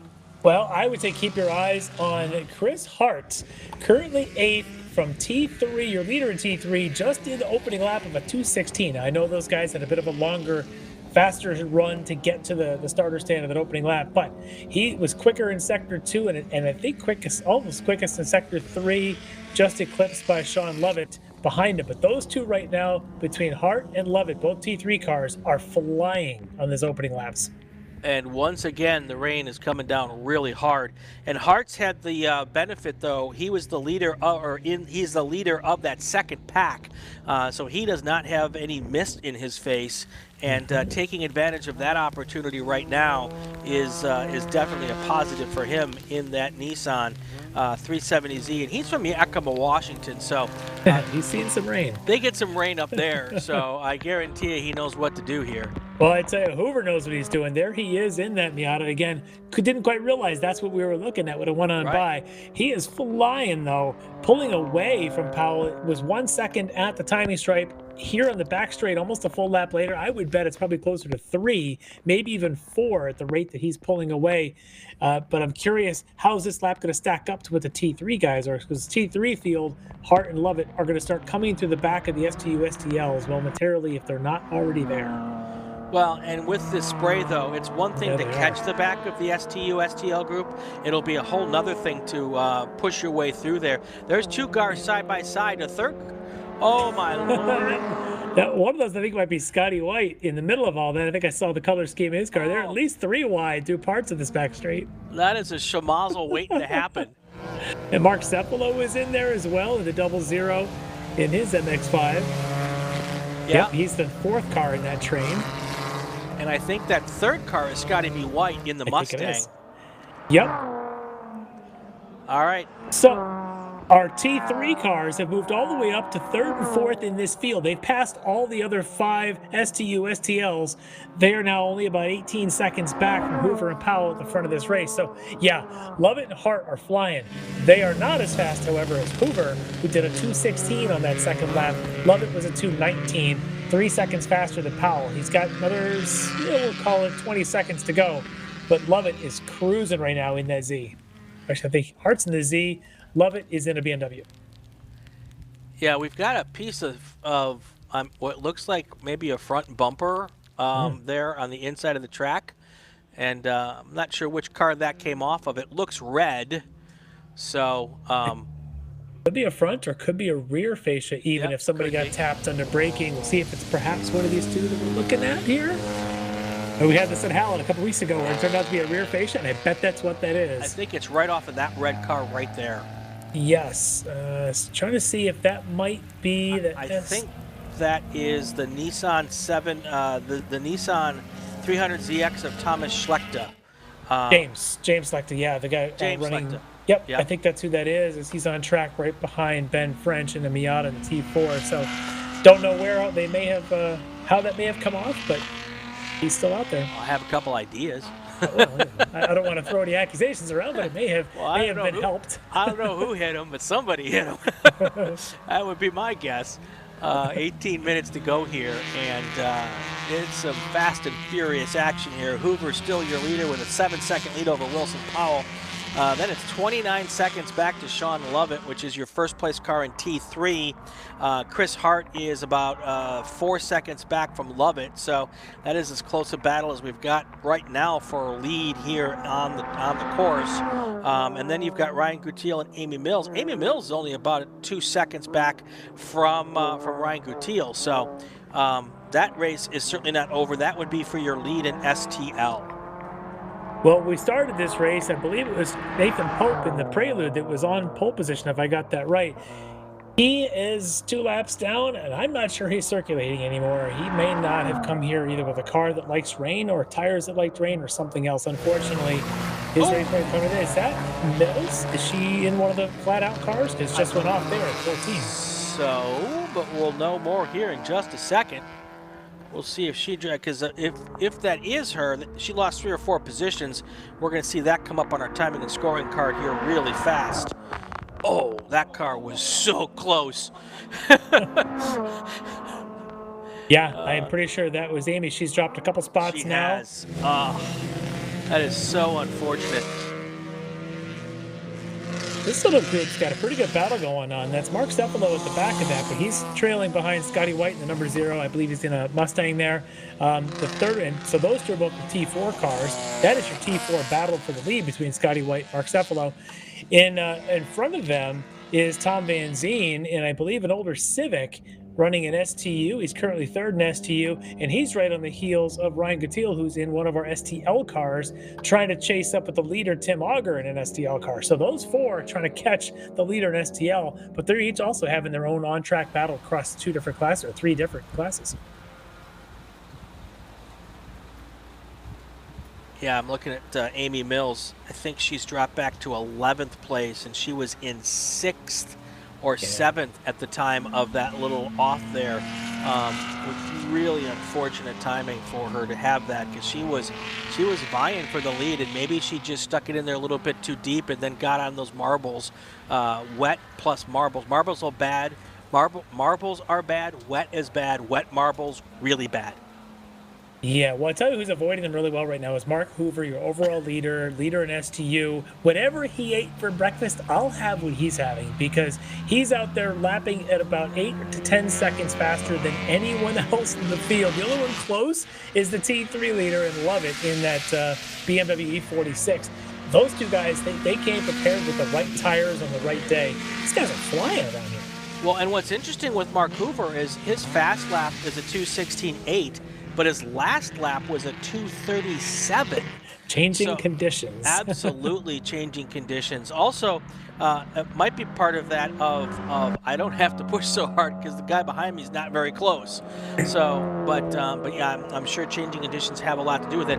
He's probably also started to catch the back of the field, and now he's trying to pick his way through cars. Now he no longer has that no water in his face advantage, and that's probably slowing him down as well. There may be some of that, but even sector to sector, these times have dropped off pretty hard from where his fastest sectors were. I think the conditions have picked up a little bit more rain's coming down, but he's also probably being a little cautious as his nearest rival, Powell, has dropped back. Powell now has lost track position to Lovett. T3's leader, Lovett, has moved up. Lovett, by the way, just in a 2:30.2. No one else around him has done anything faster than a 2:37. So Lovett is 7 seconds faster than the next nearest car. Hart, another T3 car, just did a 2:32. I tell you what, those T3 cars, they must just be heavy enough that they can push those rain tires into the ground, and they've got the torque to just come off a corner and pull the little short straightaways. Maybe a little bit of pointing and shooting going on, but these guys are knowing how to drive in these conditions. Scotty B. White is up to 7th overall. He started kind of near the back here, so good drive for him in the rain. He is also one of those Washington guys, and I've seen him do some really magical stuff in the rain, so not surprised at all. So, Lefty, we're coming up on the halfway point. Let's take our break. When we come back, we will hopefully take you all the way to the checkered with a green flag. That's next on the Hoosier Racing Tire SCCA Super Tour live from Thunderhill Raceway Park. We'll be right back. For over 25 years, championship-winning drivers and teams have demanded Hawk Performance Motorsports brake pads. Now you can have their advanced technology on your daily car, truck, or SUV with Hawk Performance Street products. With the improved HP Plus pad for that hybrid street and track feel, or Super Duty pads for tow vehicles, their all-new ER1 brake pad designed to take on even the longest race, and their all-new high-performance brake fluid, Hawk has all of your braking needs covered.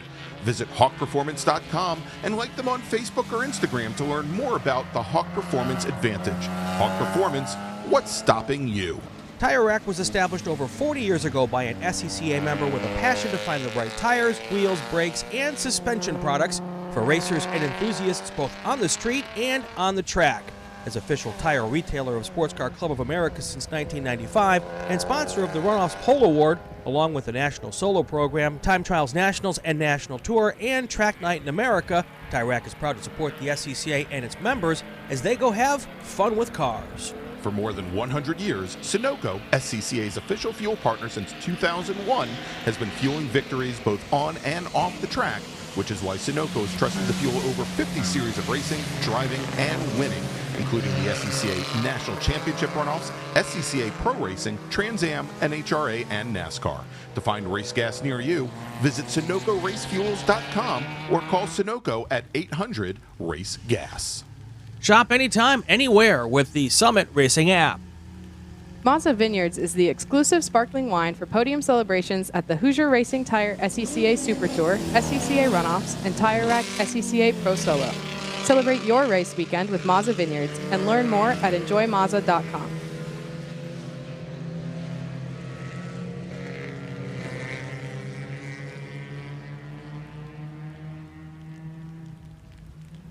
Hey, guess what, Lefty? It's raining.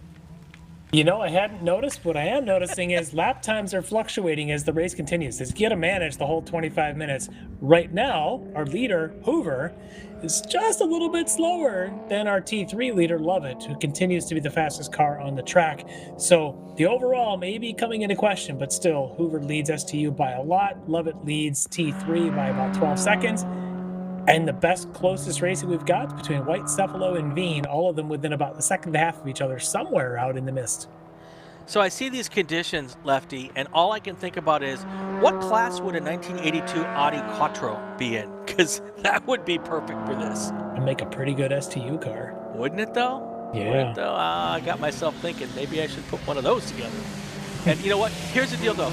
I would build one of those for California, and it would never rain again for the rest of my career. All I'm saying is the runoffs are VIR again. And you know true. how that can be. So That is true. That is true. Clarissa French, T13, or number 13, T4 group, Ben French. Go Ben. A lot of Ben French fans in the chat.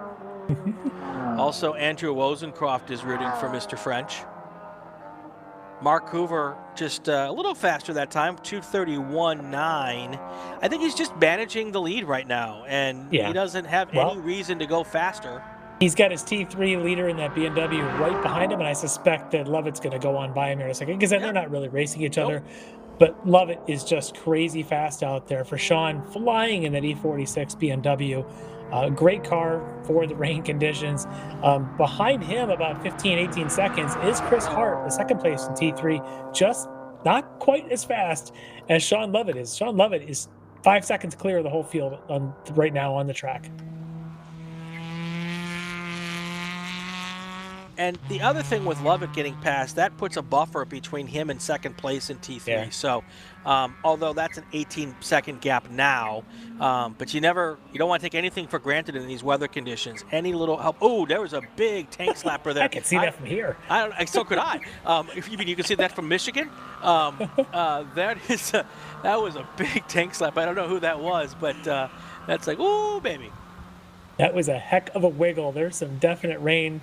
That's one of our Mustangs. Was that Scotty? I don't think so. His, I think, has got the orange stripes up and down the sides. I don't think that was him, and he would have a Mark Cephalo somewhere nearby him. That's true. But that was as big a tank slapper as that was a nice save. That might have been Roger Eagleton. Okay. In his T2 class car, but not sure. Either way, it was a nice catch, nice save, and on he goes. Yep, and he will go on to fight another lap. So here's something else different. Have you noticed coming through this section, Lefty, how they've changed their lines? These guys were clipping this curb over and over and over again and kind of going inside of the curb when it was in the dry. And now, see, they're going way to the left of that curb there.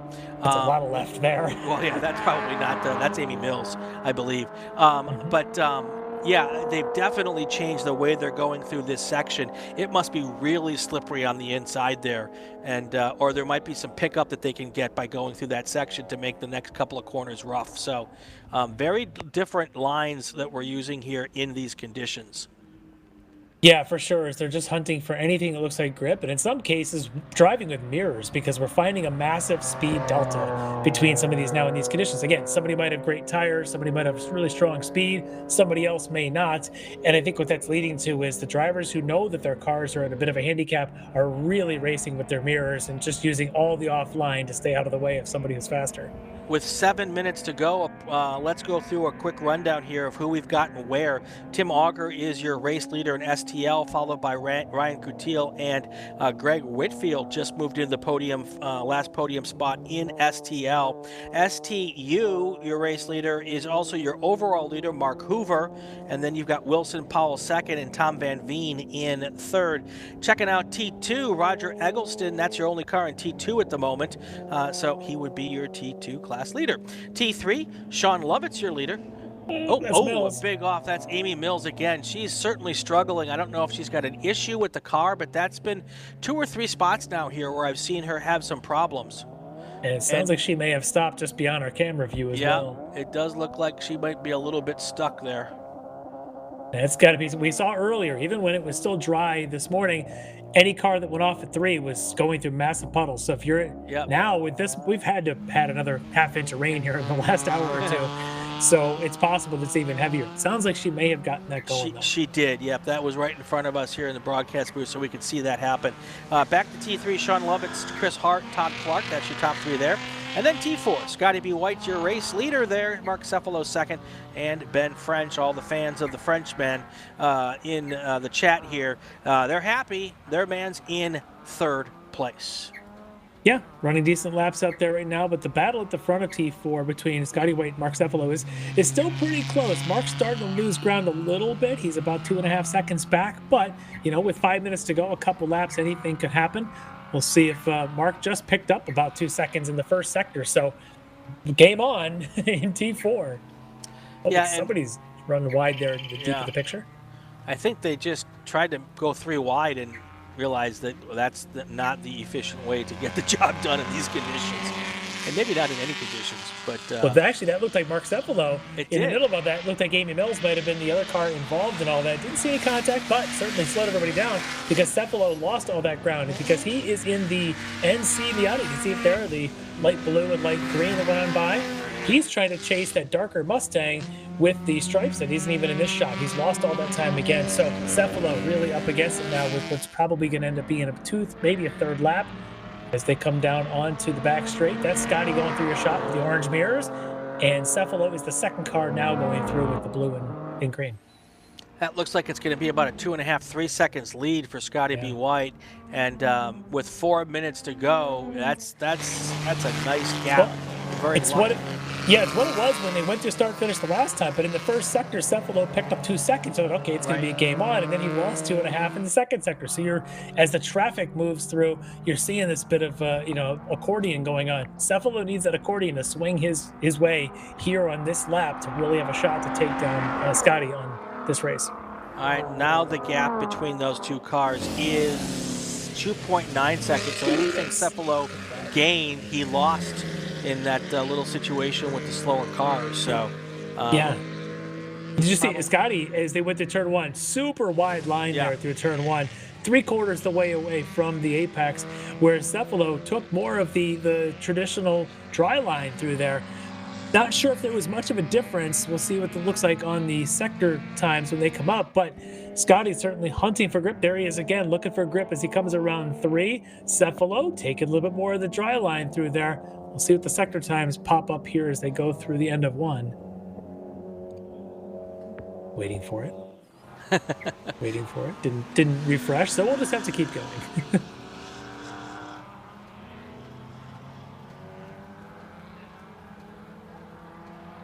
Know that Mark Cephalo has a car between he and Scotty now, and that is the 77, the STU car of Wilson Powell, on track right in front of Mark Cephalo. So if Mark wants a shot at Scotty, he's going to have to dispatch of an STU car to do it.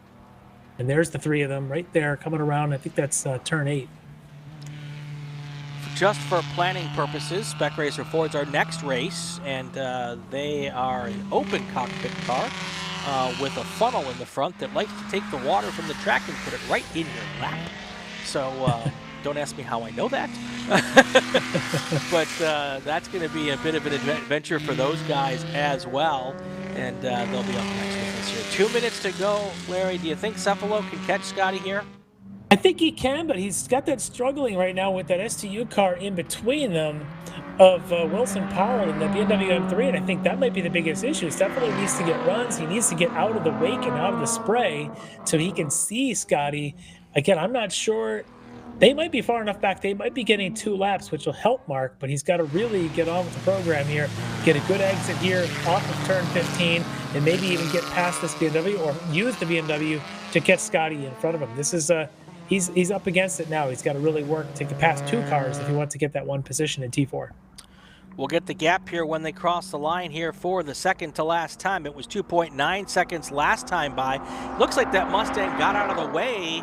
Oh no, that's the Mazda is way out of the way, a slower car there. Now the gap at the line, 1.1 seconds. So it is closer.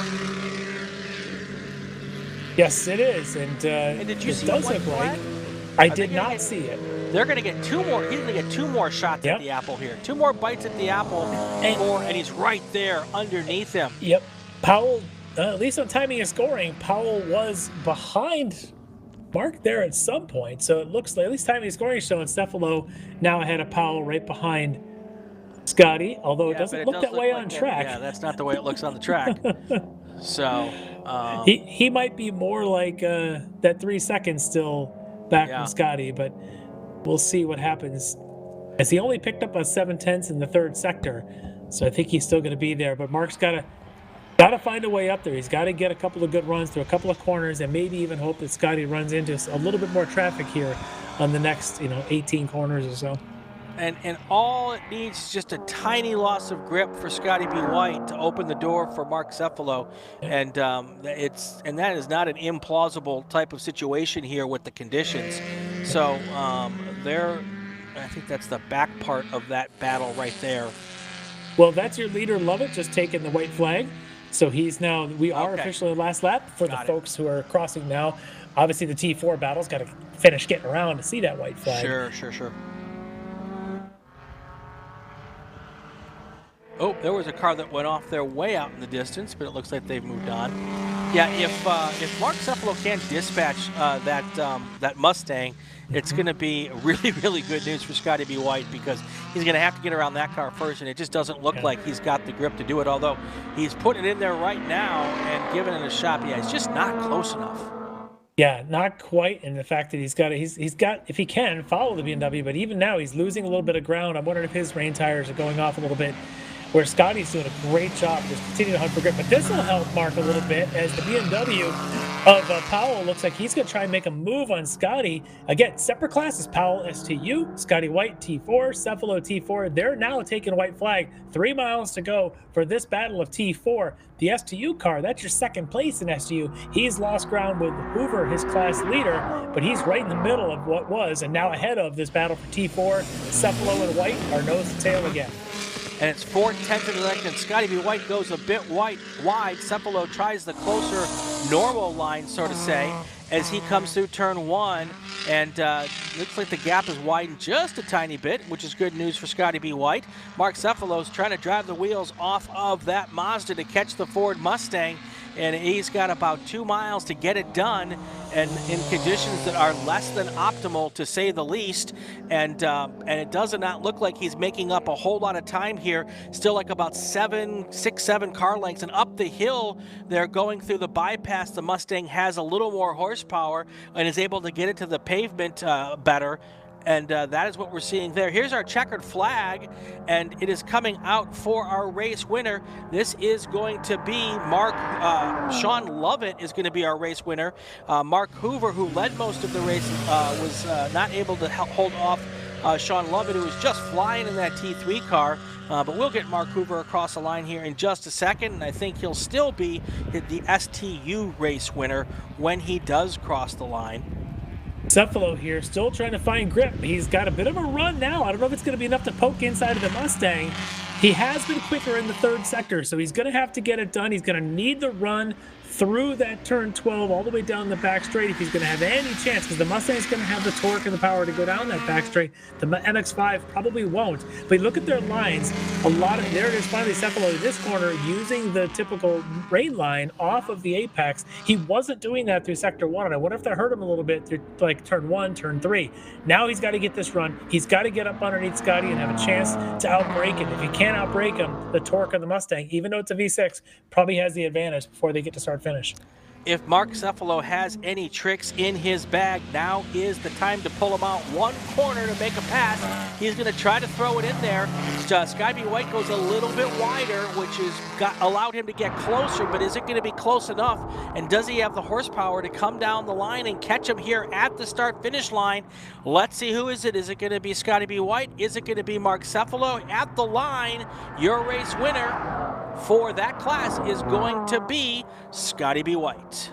Wow, great race there. Cephalo closing it up there in the last couple laps to make it interesting. That was a lot of fun. Different lines, different cars, different styles, but that's touring racing, right? That's the way it goes, and that was a lot of fun.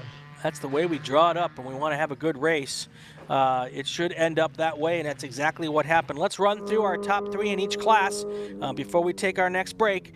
Tim Auger is your STL race winner, followed by Ryan Gutiel and Whitfield Gregg is the last step on the podium in STL. STU, Mark Hoover took home the win after an impressive drive.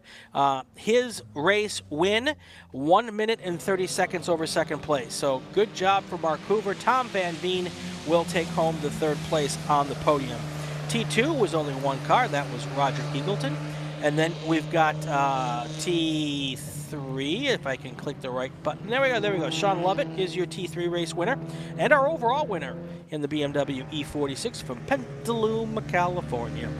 Chris Hart is in 2nd. Todd Clark is in 3rd. And that T4 battle, which we talked about for most of the race, at least the end of the race, that is going to be Scotty B. White as your race winner, followed by Mark Cephalo. And then Ben French, with all of his fans in the field, is our 3rd place car. He's going to step on the podium and take home a trophy for a Super Tour. Good on him, good on everybody. All in all, with these conditions, a great race there, Lefty. Yeah, Sean Lovett in that T3 car, the guy's like a fish in these conditions. He was able to swim through it with utter speed. Unbelievable job there to jump to the front of the field. Remember, the touring car started about a half a straightaway back from the Super Touring. Unbelievable job there. Great race there. Great job at all these winners. That was a lot of fun to watch. All right, Tim Edelson in the chat, maybe giving our most important bit of advice all day. He's telling us, Brendan, to go to Wong Chinese Food in Willows. That might be the most important piece of information from any of our associate producers all day long. Anyway, we're going to take a break. When we come back, Spec Racer Ford, that should be a blast. I'm not quite sure they think so, but I'm looking forward to it. We'll do that next. Stay with us. You're watching the Hoosier Racing Tire SCCA Super Tour. We are at Thunderhill Raceway Park.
Well, this is what we're dealing with, folks, here, getting ready for our fifth race of the day. The good news is where that weather's coming from, it's a lot brighter.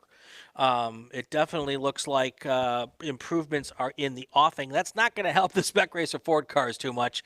It is a full-on wet racetrack here, and as we get ready for our our fifth race of the day, third to last, Lefty, and it's going to be this could be very, very entertaining. And I have lost Lefty for a second. That's fine. I'll keep talking. Let me go through and do our starting lineup here for this race. Let me pull that up here, and we'll give you our qualifying order. before we get ourselves started here. Here we go with that. Let me make it a little bigger for my old man eyes. Caleb Schrader, who is very fast in the FE2 car, will be our pole sitter here. Federico Mascani might be on the outside of row 1. He had some mechanical problems at the end of qualifying. Not sure if they were able to get it fixed before the race. We'll find that out shortly. John Black should start on the inside of row 2 with Joe Clue.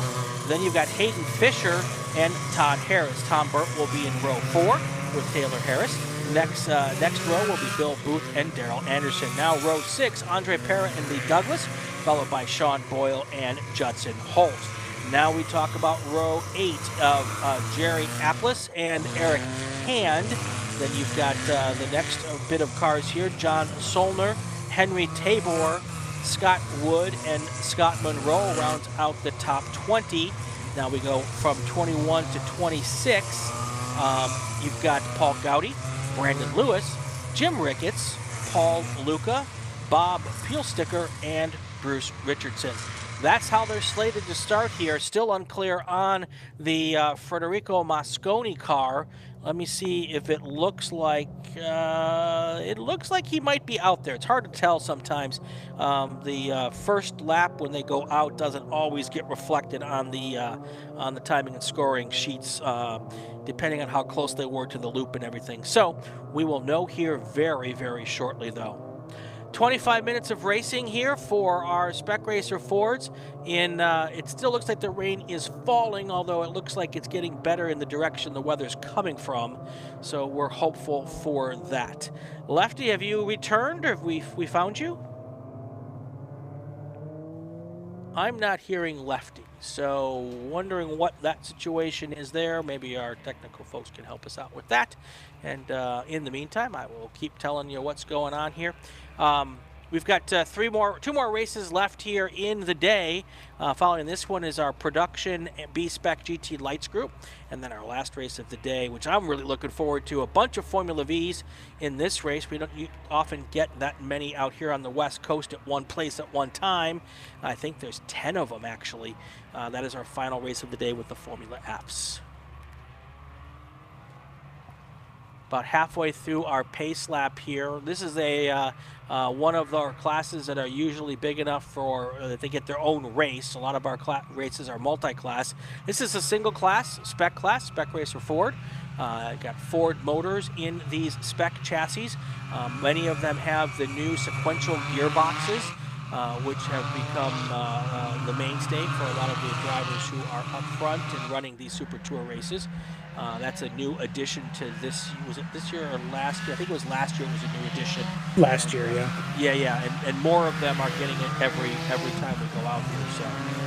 Yeah, and so, this race be interesting. Obviously, they all would run the same rain tire out there, and so there's no real advantage for anybody. From what I've heard, the rain tire is pretty decent for these guys, so it shouldn't be too difficult there. And as we've noted already, this place doesn't really pool water. It's kind of like a consistent, just a sheen of water across it, which should allow for a lot of really good side-by-side racing in maybe some 2, maybe some 3, maybe even 4 wides down through turn 1 here in this opening lap. Should be interesting. Absolutely. And the 17 car is in second place, and that is John Black, which makes me believe that the 149 car, Federico Mosconi, did not make it to the grid here. That was a car that had either an overheating issue or a motor gone boom at the end of qualifying. Either way, it does not appear that car has been able to get back together. Hopefully they'll get it together for tomorrow and Sunday, but right now your second place qualifier is not in this race. He is not, but John Black is as fierce a driver and competitor as we've probably seen, and he will give Schrader all he can handle. And in these conditions, I always want to put my money on veterans, either the veteran or the young kid that just doesn't know any better and did some karting, because karting in the rain is such a learning point. Let's see if John Black and Schrader here can have a good little battle. That's right. Sometimes it's good to not know what you don't know. Here comes the field down towards the start stand. Is the starter happy with what they're seeing? Yes is the answer to that question. The green flag is in the air. Here we go. We have right now 25 Spec Racer Fords heading down to turn 1 in the rain. How many will get to turn 2? We'll know in just about 10 seconds. Here's those guys. Oh, there's one going sideways and a couple of cars having to go to avoid So at least 2 cars off. Driver's right at the exit of turn 2. Unclear whether there was contact or not.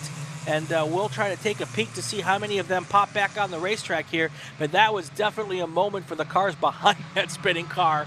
And a lot of them, it seemed to negotiate it just fine, Lefty. Yeah, you've got to definitely keep your head on a swivel and keep your eyes up because things get crazy quickly. But look at this. The front 2 already pulling away, and the rest are a train. Some of them too wide. There you can see the pack there. Oh, there's 2 by 2. Slider. Yep, 1 more off at the outside of 3. He looks like he's just downhill back to the track to get going again, as long as he doesn't high center it. Don't get stuck. Don't get stuck. He's still moving. There we go.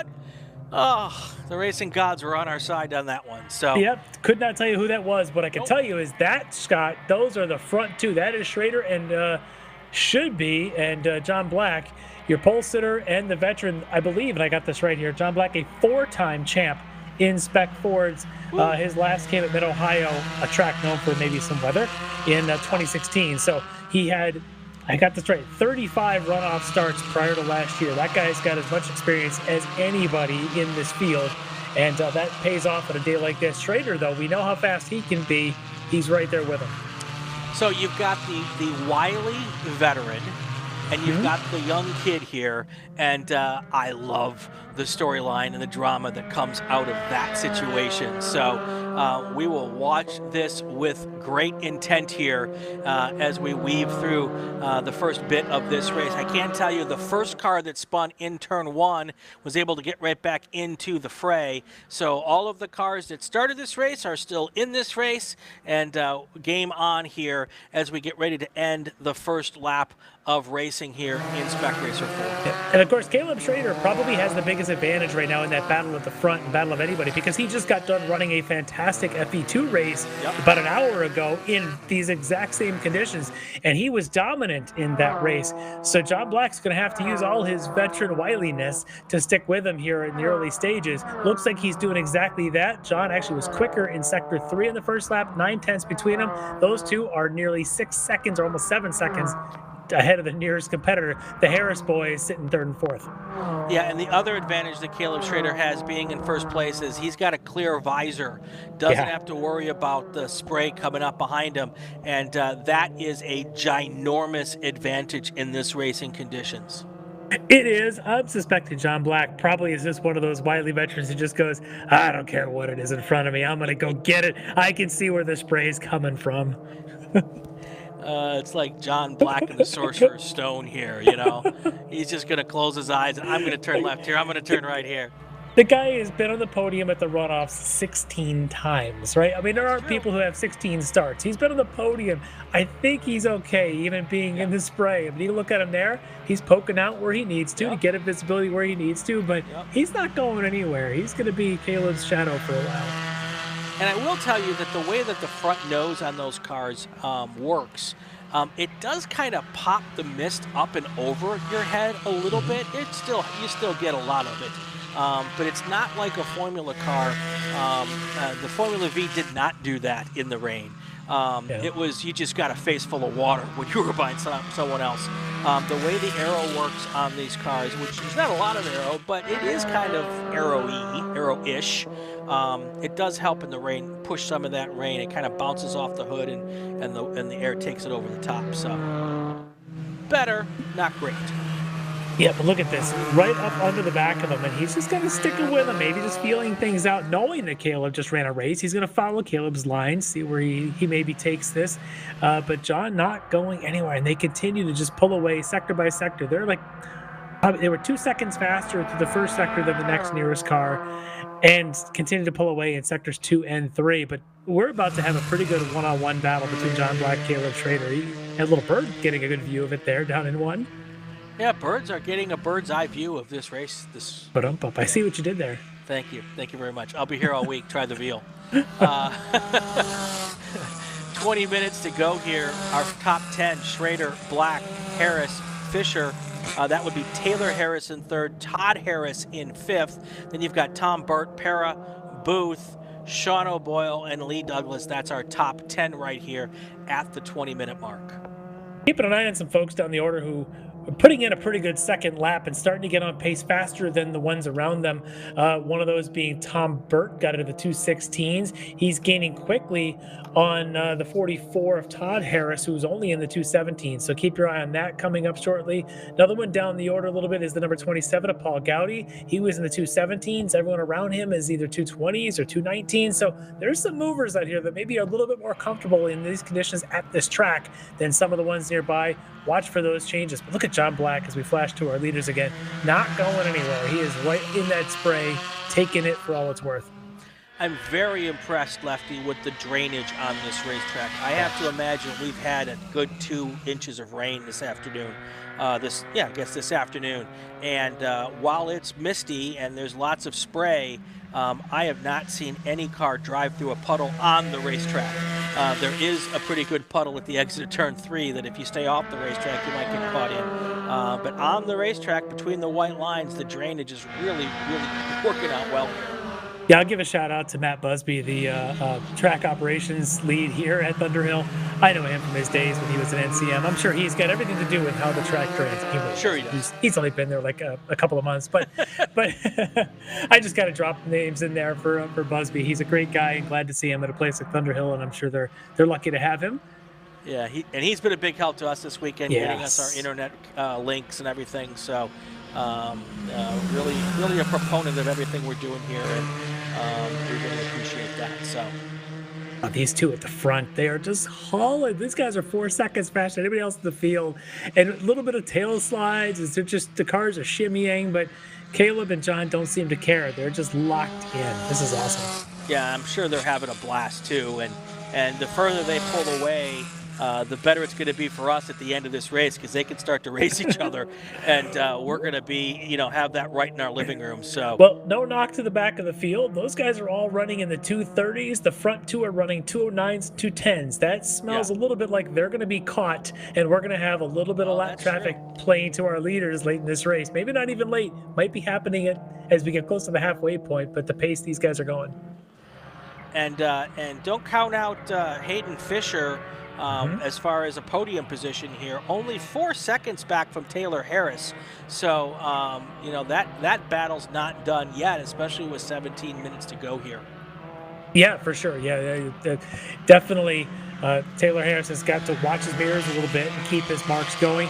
He seems to have at least pulled away from his family member there, Todd. Don't know if it's father, son, siblings, or what that is, but right now it's Taylor is the quicker the Harris is. But they've got a Hayden Fisher, in between them that wants to make sure he's not forgotten when it comes to the talk of podium. Yeah, and you have to be really careful when you're in that third place position with Taylor Harris. You can't really see the front runners anymore, so you kind of might take a deep breath. And if you take too deep a breath, you forget that there's somebody coming up on your backside, and that could be a move there without even knowing it. So I'm not quite sure if they have radios in that car, but hopefully they'll give him some information about who's back there. And with these cars, the spray obviously would limit your rear visibility, and the mirrors on these things aren't exactly the best mirrors in the world. So yeah, he may not be able to see a Fisher coming in, but if he's got comms, and hopefully he does, he'll get some kind of a warning. Yeah, the original mirrors on these cars were really junky. The new mirrors are slightly less junky. But there's not a whole lot of, you see a lot of your own rear bodywork in the mirrors. So, that's one area where they haven't found a really good solution over the last 30-some years of running these cars. Lots of other improvements, mirrors not so much. Yeah, in the sim world, the Spec Ford is one of my absolute favorites. I run that thing every week in lots of different races and things, so I love them. I'm so glad that the sim has its own separate mirror to kind of help cheat, because if I had to just use the two side mirrors like these guys do, I'd be in lots of trouble. Yeah, definitely. Caleb Schrader, John Black, they're your race leaders right now with a second or so between the two, and then it's a 13-second gap back to third place. Taylor Harris. Hayden Fisher is in fourth. Todd Harris in fifth. Tom Burt is in sixth. Andre Paris seventh. Bill Booth in third. Sean O'Boyle is in, Bill Booth in eighth. Sean O'Boyle's in ninth. And Lee Douglas is in third. 10th. No, I kept seeing third. I've lost my mind. I might need another bottle of caffeine. Just watching how this race is going, John Black's starting to slip a little further back. Now, if you watch sector to sector, Caleb Schrader is about 3/4 tenths quicker in sector 1. He's a couple tenths quicker in sector 2, equating to taking a 1 second lead to about 1.6 or 1.7 by the time they get to sector 3. Now, sector 3, of course, has the long back straight and the whole front straight. That, I think, is why Black has been faster in the third sector. But as that lead grows before they get there, so does the draft start to go away. John Black has got to make sure he doesn't lose it, because once you do, Caleb could start walking the distance. Considering the conditions that we're racing in, 8 of our top 11 cars are from Oregon or Washington. I don't think that's a coincidence, Larry. No, not at all. Having experience in the rain, especially any kind of an open top prototype car, is just you can't even quantify how important it is to have that kind of experience out here. John Black has got a lot of it. He's doing everything he can to stick with the young gun Caleb Schrader, but Caleb just went about half a second faster to build the lead to almost 1.6 seconds, and this is the part of the track where he's been faster all along. John Black's got to make sure he sticks close. It's tough sticking with Caleb right now, because Caleb is just on another level. All right, let's take our break here in this session. When we come back, we'll have the end of the race for you. Don't go anywhere. This is the Hoosier Racing Tire SCCA Super Tour live from Thunderhill Raceway Park. Stay with us. Hoosier Racing Tire is proud to be the presenting sponsor of SCCA's Super Tour. Hoosier's mission is to be the dominant, customer-driven provider of tires to race teams domestically and internationally. Realizing Hoosier's existence and continued success is dependent upon how well we meet our customers' expectations by providing the safest, most reliable, high-quality race tires that put you in the winner's circle. For more information, see one of our trackside support personnel or the local Hoosier Tire racing dealer nearest you, or contact us at HoosierTire.com. Hoosier Racing Tires, truly designed for champions. Mazza Vineyards is the exclusive sparkling wine for podium celebrations at the Hoosier Racing Tire SCCA Super Tour, SCCA Runoffs, and Tire Rack SCCA Pro Solo. Celebrate your race weekend with Mazza Vineyards and learn more at enjoymazza.com. Tire Rack was established over 40 years ago by an SCCA member with a passion to find the right tires, wheels, brakes, and suspension products for racers and enthusiasts both on the street and on the track.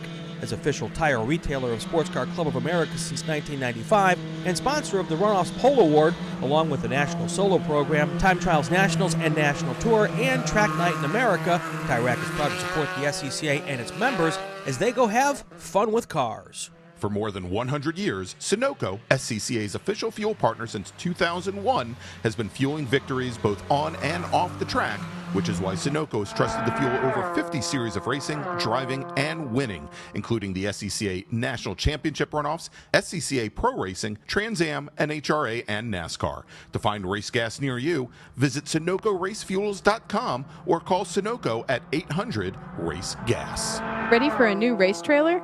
Bravo Trailers is the exclusive trailer partner of the SCCA. Owned by longtime SCCA racers, Bravo Trailers work better, load easier, and tow better because we build them with racers in mind. Visit bravotrailers.com to see your new trailer in aluminum or steel. Want to get on track and not quite ready to dive into the wheel-to-wheel action you're seeing this weekend? Check out Track Night in America, driven by Tire Rack, the one-day low-pressure fun with your streetcar events at more than 30 racetracks across the country. It's where you can go as fast as you want, learn from stellar coaches, and leave with a big old smile. Visit TrackNightInAmerica.com to learn more. And here's one thing I'm noticing here on this camera, Lefty, a whole lot less of the rooster tails here. It's definitely getting brighter here on lots of areas of the racetrack. I don't think it's completely stopped raining.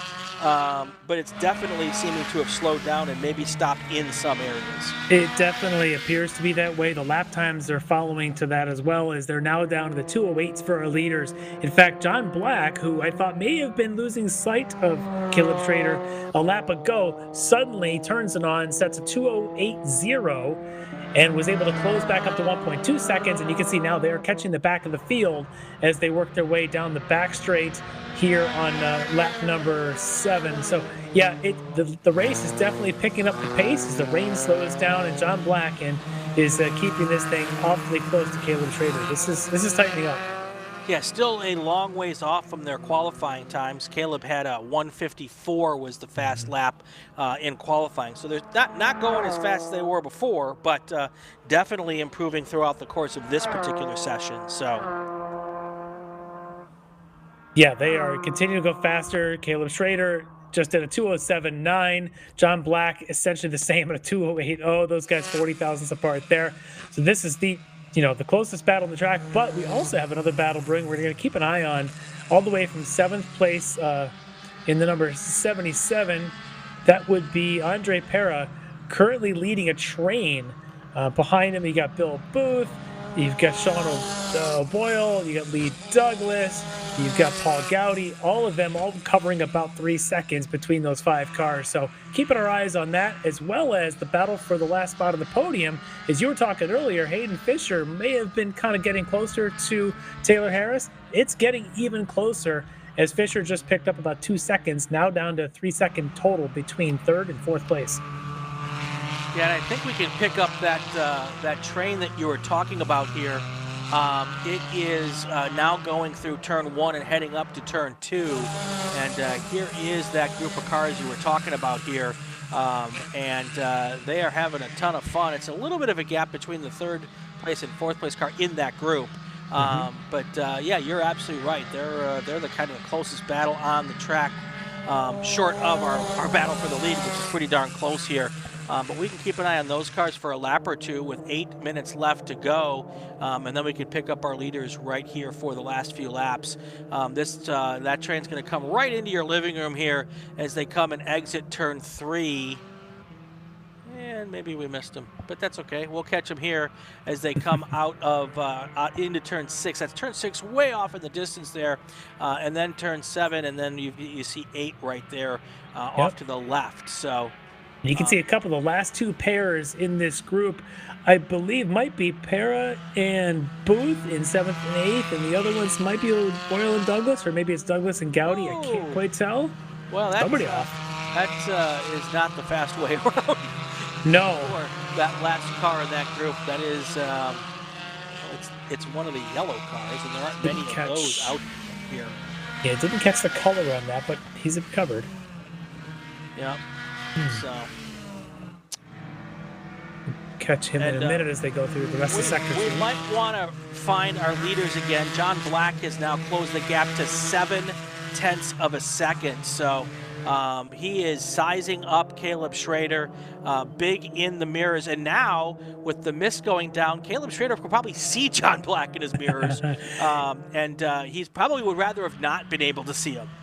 Yeah, he's definitely able to now, and both of them can kind of spot each other. So John Black maybe now getting comfortable with the drying conditions. He is down to a 2:07.1. These guys are just every lap. It's a faster sector to the other one. It's kind of crazy to watch. Although Schrader continues to be quicker in sectors 1 and 2, which are a lot of the high speed and some of the twisties. Sector 3 tends to be the longer straightaways. And that's where Black has an advantage. So Black's going to have to probably make a move into 1 at some point. Well, and those 2 cars, Caleb Schrader and Black, that group that we were following earlier, they're about to come up on the back of that group. So it's a big group. That is a big group. And if you come over, there they are coming over the top of the hill. If we stay with this camera for a second, we'll get a good idea of how far back they are. But these 5 cars here, all racing for position, are right in front of your leaders, Caleb Schrader, and John Black. That is a group of cars they are probably going to have to negotiate here before all is said and done, with a little under 6 minutes to go here as we come to an end of there they this go. race. Yep, there they are right now on the back straight, trying to get by them, going into the last corners, 14 and 15. That is your leaders at the front now of those 2 yellow cars. The red and the blue cars are Schrader and Black. It looked like they got through pretty well unscathed, but I'm sure John Black is loving that he's right. This is the closest he's been on the front straight. I wonder if he'll even try to pop going into 1. It's definitely a possibility here. Here they come, and he is right where he needs to be to set up a move in whatever part of the racetrack he's decided is his best place to make that move. But here we come into a situation, Lefty, which we come into a lot with Spec Racer Ford. If you're in a position to make the move now in the closing laps of this race, when do you make it? because if you make it too soon, you know, we do have that wily veteran there, but I can tell you one thing, Caleb Schrader's not going to give up, and he will try to make a counter move, and oftentimes is the case, whoever passes last here gets the win. Yeah, that's a risk you might have to take. In these conditions and the way these races are going, I might want to think that if I have an opportunity, even if it's 4 minutes to go, I take that opportunity, because all of a sudden you've collected 20 minutes of data. The other guy is not going to get 20 minutes to figure out where the counter move can happen. He's going to have to do it quickly. And this might be it, as while they are as close as they have been coming around through 8. Black chasing and chasing and chasing. This might be the move. There it is. He's going to pull out on the inside Actually, here, going into turn 9. That's Black already in the lead. Oh, that is Black in the lead with Schrader trying to respond, and he got it done. Now Black's back in second place. Now Black is good. No, that is Schrader trying to get around Black again. Wow, lots of things changing here on this lap. This is great. So yeah, he took my advice. I'm sure he didn't need it to go when he could. And now as they come around through 10, next up will be down that long straightaway. We know that's where Black has been quicker, but this time it's Schrader a lot closer to Black. This is a good drafting opportunity. Does Schrader now decide to take the move now, or hold until a later lap, thinking maybe counter move may be possible, or just sit back and learn? Look at these two now coming around turn 14, 15. 3.5 to go. 3.5 to go, probably going to get the white flag, not this time by, but the next time by. So Caleb Schrader's going to get 2 shots here to figure out how to get around John Black. And if he decides where, then can he make that move? And does he want to wait till the last lap to try to get it done? Or is he going to try to get it done here with what I think is 2 to go? Well, I'm curious is how much pace was John Black holding back? That's true. Because he has opened up about 4 or 5 car lengths as they go down through turn 2. And I swear by the eye, Black looked quicker through turn 2 on that shot we just saw. If he is, then he was holding back, because Schrader has been faster than John every lap through this sector of the track. John, the veteran, may have made his move at the right time and maybe perhaps even caught Schrader a bit off guard. Maybe Schrader was expecting a last lap dash and John said, we'll go a couple laps early. Yeah, absolutely possible there. John Black's got our fast lap of the race right now with a 2:07.1. Is that gap that wide now, Lefty? I think it is. I'm telling you, John Black just turned it on. Just turned the quickest sector 1 of the race at a 54.5, putting the pressure. You can see Schrader running as fast as he can, using that apron, coming off 8. But John Black just really found an extra gear here in these last couple laps. After leading for 23 minutes, this has got to be just demoralizing for Caleb Schrader to see John Black pull around 1 and then just drive off into the distance here. This is going to be a 3-second lead at least, unless something happens here in the last, maybe not 3 seconds, probably a 2-second lead. He might be closing a little bit. He might have had this thing back to a 1 second. Schrader down from Black with probably... should be white flag next time by. Yeah. Schrader's got to gather it up. You know, he is the younger driver here in these two. We know John's got the experience. Caleb's got the youth on his side. But he's going to have to figure out how to be a veteran in this, how to come back from this adversity, how to find that pace here with just 15 corners to go. And we've got the white flag in the air. And Can you as see it? I can't see it. I'm told. I've got my sources are telling me that the white flag is in the air. And there you see John Black, and then behind him is Caleb Schrader. What you don't see is slower traffic between the two of them and the finish line. So this is just one-on-one, mano-a-mano, the young guy versus the older guy, the veteran versus the kid. That is the storyline that's playing out here. Does the kid have anything left in the tank to catch the wily veteran of John Black? It looks like a little slide there for John Black. He is not taking it easy here, folks. No. As he knows that Caleb Schrader is hungry and is not afraid to stick his nose in there to get this thing done. We're going to catch them coming into our view here from the right in the distance as we get ready to finish up this lap. Yeah, look at John Black might have caught even a little bit of the paint on the apex there at 3. Not sure that's the best move, but he caught it, kept it going. But look at this gap. He's got to have 7-8 car lengths on Schrader, who had just looked unstoppable through his FE2 race. Looked extremely quick here, but John Black just collected data behind him and made his move. And Unless Caleb's got something left here in the last 6 corners, this might be John's race. All right, a little over a mile to go to Spec Racer Ford Super Tour glory here. John Black at the moment getting it done. Caleb Schrader trying to close this up here with 4 corners to go before he gets to the main straight for the final time. Here they come down the hill towards 12 and 13. Still about a 5-car length lead for John Black. If he doesn't make any mistakes, that should be more than enough to get him there. But Caleb Schrader is not going to give up here as we get to the last 2 corners here for the final time at Thunderhill. Here they come around this right-hander. It's a little tighter first part of it, then a little wider second part of the right-hander. And then they'll be on the front straight with about a 1/4 mile run to the checkered flag. I can't see it, so I'm going to have to trust the timing and scoring grid. But it looks like John Black is going to take it, and there he is across the line with a 1.091 second win.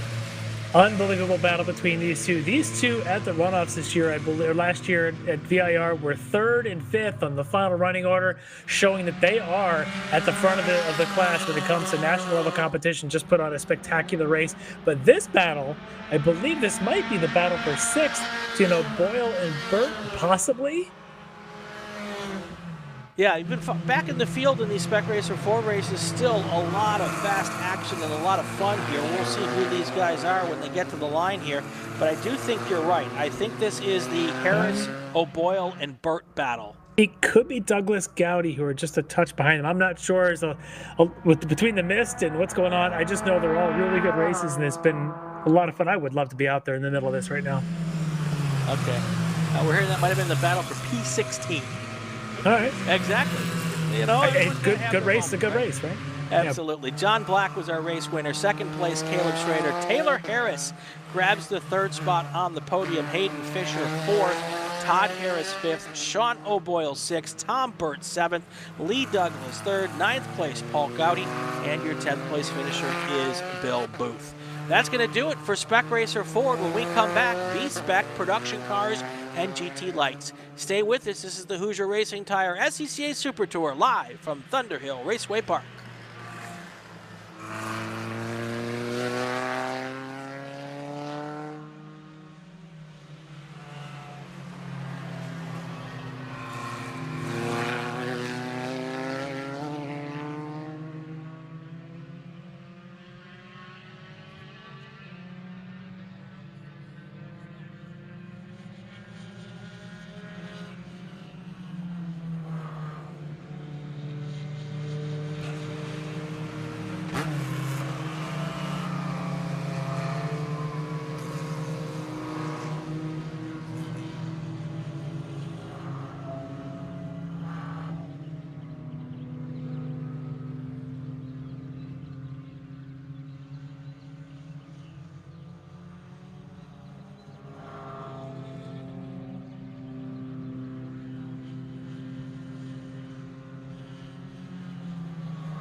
We are back.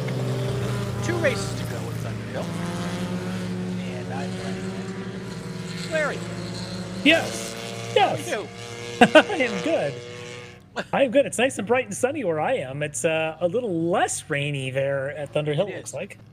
It is. I don't have. I did this once and got like 11 messages from the people who are outdoors saying I was completely wrong. But it does look like it has slowed down or maybe even stopped. And it does look like we may have a track that will start to dry. Anybody in this group crazy enough to maybe go on a dry tire? Ooh, that would take some guts and hopefully would take some experience. As we know, some of the locals, and as you mentioned at the top of even during qualifying this morning, there are a lot of people from this Northern California, right, Southern Oregon area that maybe come here a lot. And we've talked about how well this place drains. Right. That makes, with draining conditions, maybe a little light breeze, quickly creates a dry line. So if you think in the next 25 minutes is going to be a dry line, it might be worth the gamble to go out there on a set of dries. Well, at the moment, there is no light breeze, so that's not going to help. Takes that out. I have the benefit of 3 very large wind turbines here, and they are just still. So, and about 20 minutes ago, they were flying like you wouldn't believe. So it is definitely, if there is a breeze, it is extremely light at the moment. So we'll see what happens. I would be wondering if maybe someone in the back of the field who doesn't really have anything to lose, or doesn't have a good set of rains, because this is another one of those sets of classes that maybe you only carry a good set of dries and maybe an old or maybe a non-existent set of rains. You could see it. Let's watch the pace early. If somebody drops back and looks like they're kind of struggling, could be a sign that they're on a less than optimal rain tire. But if we have the conditions where a new rain tire is going to be super fast and fresh at the start of the race, might wear quickly and be a struggle at the end. So this may be one of those races that's far from over, even with a 10, 12, 15-second lead partway through. Now this is a group that in past Super Tours we've seen with a split start, but they're not doing that today. There's only 3 B-Spec cars out with us, so it doesn't make much sense to really do that here. So we're going to get all 10, 12 cars here going right down to turn 1 at the same time. But it does look like we have not any more wet racetrack, and it'll be interesting to see, my first time here in the rain, to see how quickly this thing dries out. So. Also interesting is you've got a couple of cars out there that are full open top, some of these prod cars. I actually would almost in some cases prefer a prod car with an open top where it's just you and your visor you got to worry about, rather than a windshield that often doesn't clear very well. One of these types of windshields, they just don't really in a prod car. Visibility can be pretty good if you've got nothing obstructing you but your visor with a little bit of rain X on it. Yeah, perfect example is I believe it was at VIR. We had a car who was in 2nd or 3rd place in its class actually pull in with 3 laps to go because the inside of their windshield was so fogged up they just couldn't see. So you can manage that a little easier with your visor. You could actually have that fog up as well, but you could pop your visor up and put your glove in there and wipe it clean. So, and in this kind of conditions where it's maybe drying or not really falling, all you get is the dirty stuff up on your windshield. You don't get the good clean rain of a constant fall that then your rain X just kind of pumps it away. Let's see who's got visibilities. It looks like green flag is out. And here is our cars coming down towards the first corner here. That's 12 of them. We'll see, as we have in the past, how many get in and how many get out. But right now, they're in a nice single file for the most part, and everyone seems to have done the dance well. And there's Brian Lynn there making up, coming up from the pack. I'm not quite sure why he started in the back, but he might have started from pit lane. He may have, and I wonder if he wanted to wait till the last minute to make a tire choice. Could be, yeah, because he was not out there in the back of the pack on the pace lap. So my suspicion is that he started from pit lane. We've got 2 wide here now coming into turn 3, and I don't think you could have done that a half hour ago, Lefty. Probably not. It's good confidence to try that on the outside. Is that I think there was one of the BMWs there rounding the outside. I'm not sure if that was, not sure which car that was. I wonder if Brian Lynn waited for the last minute and is on slick tires. He might be, or wanted to give himself that chance to maybe try the slicks, but maybe he decided, we'll see what his pace looks like early. If he's ripping through the field at this stage, it's got to be wets. If he's just continuing to kind of tiptoe back there, he would be on drives. But again, he's one of the veterans in this field, really testing things out. And he's a guy probably every race is a testing to until you get to the runoffs, right? So he may be deciding, let's try this, because come October or late September in Virginia, these conditions could be exactly the same thing. It never rains at VIR. It only rained for 3 days in October last year. It was a tropical storm. A hurricane a day before. Tropical implies warm. It wasn't even that warm. It was just... Well, it could have been colder. Don't ask it. It could. Exactly.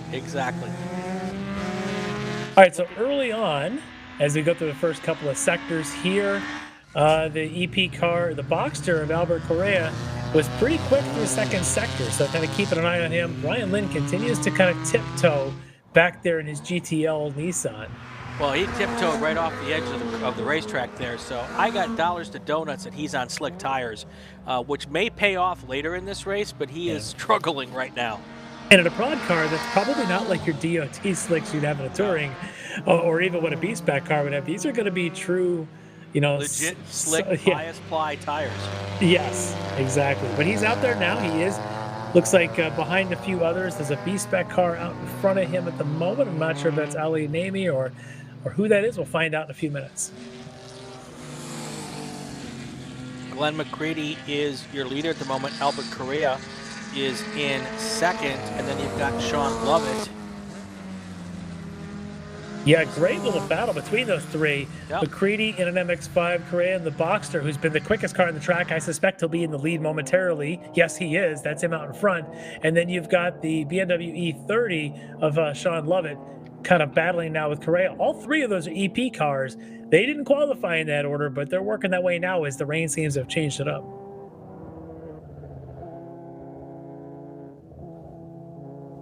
I was trying to see if I could see that group here just in front of my window here, and I obviously was looking at something else and didn't see them. But those leaders should be coming into our view here pretty quickly here. I don't think that's them here, because they were like up on... Oh, that is. I'm pretty sure that's the Boxster of Correa out in front. And then right behind him, I think, is Lovett in the BMW. And then third, your pole sitter McCready in the Mazda. I'm not quite sure. Did you see that happen, or just because I? Yeah, they were essentially almost side by side, 3 wide, at least 2 wide, going through turn 1 and 2. I saw. And then they got it sorted out coming out of 3, and I think that's where it goes. And right now, Correa is just flying. That Boxster is really well hooked up, nice balanced car in these conditions. Yeah, that is exactly what looks like has happened here.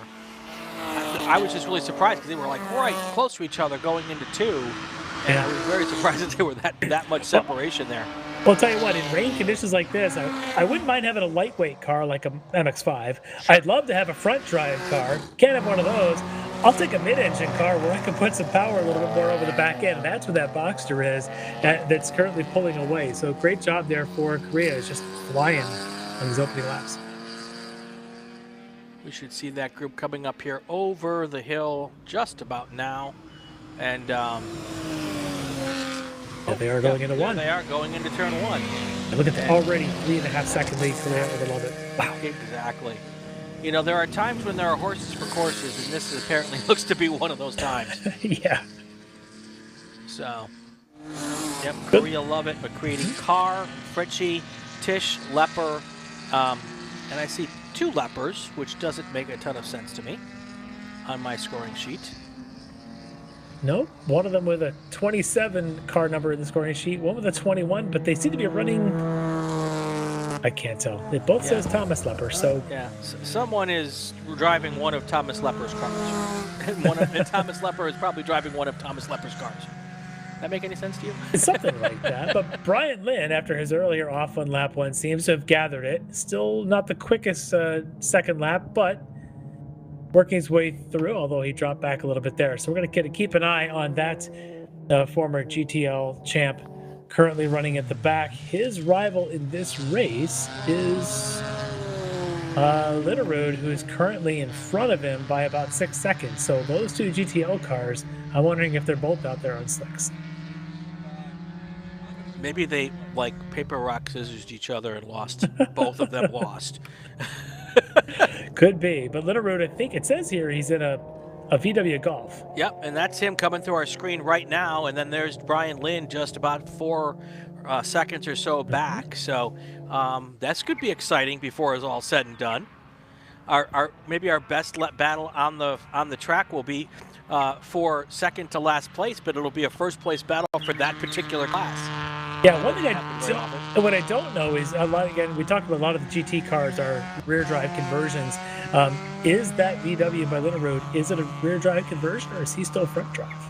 I don't know, but I will work to find out sometime between today and tomorrow. Yeah, that'd be interesting. In these conditions, that wouldn't be a bad car to have. If anything you could do to take the fight to Brian Lynn would be helpful. Sure. Yeah, absolutely. So about 17 minutes and 45 seconds left to go here. One more race left on our calendar for today. That's our Formula F, Formula V race. So that'll be fun to watch those guys. And it looks like they may have a relatively dry-ish track.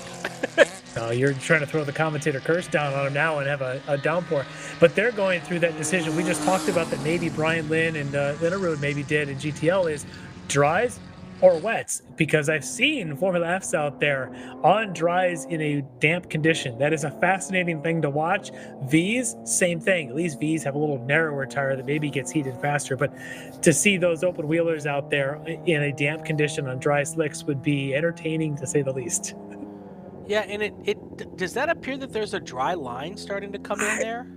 Yeah, or is that just the way the asphalt's been sealed or whatever? It's hard to tell. Or it's maybe marbly on the outside. Could be, although I don't know that they were creating any marbles in the last 5 races. Yeah. I don't know. It definitely looks like a different tone. But your leader, Correa, is just cruising right now. Although Lovett seems like in that E30 BMW seems to have kind of stopped the bleeding a little bit, and he's now matching sector to sector Correa's time. So holding steady at 3 seconds between. If conditions improve, you can't lose sight of McCready, your pole sitter, who was pretty fast in dry conditions. We could still have a 3-way fight for the lead before we're done, because we're only, 8-9 minutes into a 25-minute race. Yep, and looking at the B-Spec race right now, John Titch has a 10-second lead over the second-place car of maybe Thomas Lepper. So there's that battle there. Brian Lynn just clocked off a 3-second faster lap than Tim Linnerud in that GT Lights race there at the back of the field. And so there's that to look at.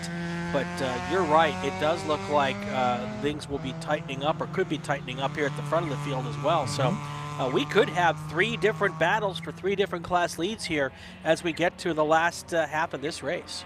Yeah, for sure. And Trich is doing a great job in that B-Spec, pulling out between the first and second Lepper a couple of seconds there. But he's keeping pretty decent pace actually with the EP cars up front. But the front 3 now, sector to sector, are really tightening up. It looks like 9 seconds between them. It's getting tighter. I just saw McCready faster than Lovett on the 3rd sector. Lovett was faster on the lap, but neither one of them was as fast as Correa, your overall leader. That could change as we start to develop a dry line, assuming that there isn't additional precipitation still coming down. And it's still possible we get a little more wet here, but like I said, looking in the direction of where the rain was coming from, it does look a little bit lighter, and the clouds aren't quite so dark in that direction. So happy about that. That looks like a swap of the lead in GTL, as I believe Brian Lynn was ahead of Linnerud. Yes. Linnerud, he's the silver Volkswagen there. Of course, Lynn is in that blue Nissan. So Lynn may have finally gotten around him. And now he wants to dispel of a B-Spec, which should be Ali Nami in the Mazda right in front of him. Yeah, we're going to see what Brian Lynn's time is as he comes across the line this time. Last lap he did 2:35.5. This will be a good indication when he crosses the line now if there's any improving conditions out there. And his lap time this time by is a 2:32.3. So he's knocked off another 3 seconds off of his previous lap. And that may be an indication of what's going on with our racing surface, Lefty. Yeah, and if he's on the dry tires, which we think he is, he's finally building some heat in them and maybe finding a bit of a dry line enough to tiptoe at a pretty good clip. And if he continues to do what I think he can do, he'll be in the 229s, 225s before we know it. Now, of course, your leader overall, Correa, is doing 216s. So, well, that's true, but he's not racing with the leader overall, thankfully. So, yep. But it's always fun to watch these guys come up through the field when they've made a decision. It's strategery's decision here on how to choose a tire, or how to choose a setup. And when it's a good decision, it's a beautiful thing. When it's a bad decision, you just shake your head for the entire 25 minutes. Watching the front grouping. As Lovett this time is able to maintain pace with Correa. Again, Correa, Lovett, McCready, all three in E-production. So all three started this race in the exact opposite order they're currently running in, I think. And but they're all staying within range with 12 minutes to go, where it's not out of stretch to maybe think that McCready or Lovett could still win this race. And look at how wide Lovett takes turn 3. Yeah, and I wonder if that's for a reason, or if he's just got an ill-handling car here. Is he trying to find some wet areas out there because there is kind of a dry line forming, and he's getting some heat in the tires? That could be an issue. Yeah, or it's possible it's just a little bit greasy if you're too tight, or maybe he's worried about the painted curbs. You look at the last time through Sector 1, Correa was quick. Lovett was quicker, in fact, through Sector 1. So it's interesting to watch these guys. It's not over yet. I think even on this lap, it looks like he could still be gaining. Absolutely. Let's take a break, and we'll come back, get you to the finish here. You are watching the Hoosier Racing Tire SCCA Super Tour. We are at Thunderhill Raceway Park. We'll be back in about 2 minutes. Hagerty is the official and exclusive insurance partner for the Sports Car Club of America. Hagerty provides affordable off-track insurance protection for motorsports vehicles while in the paddock, in transit, in storage, and at the shop. They provide guaranteed value coverage and even have protection for your trailers.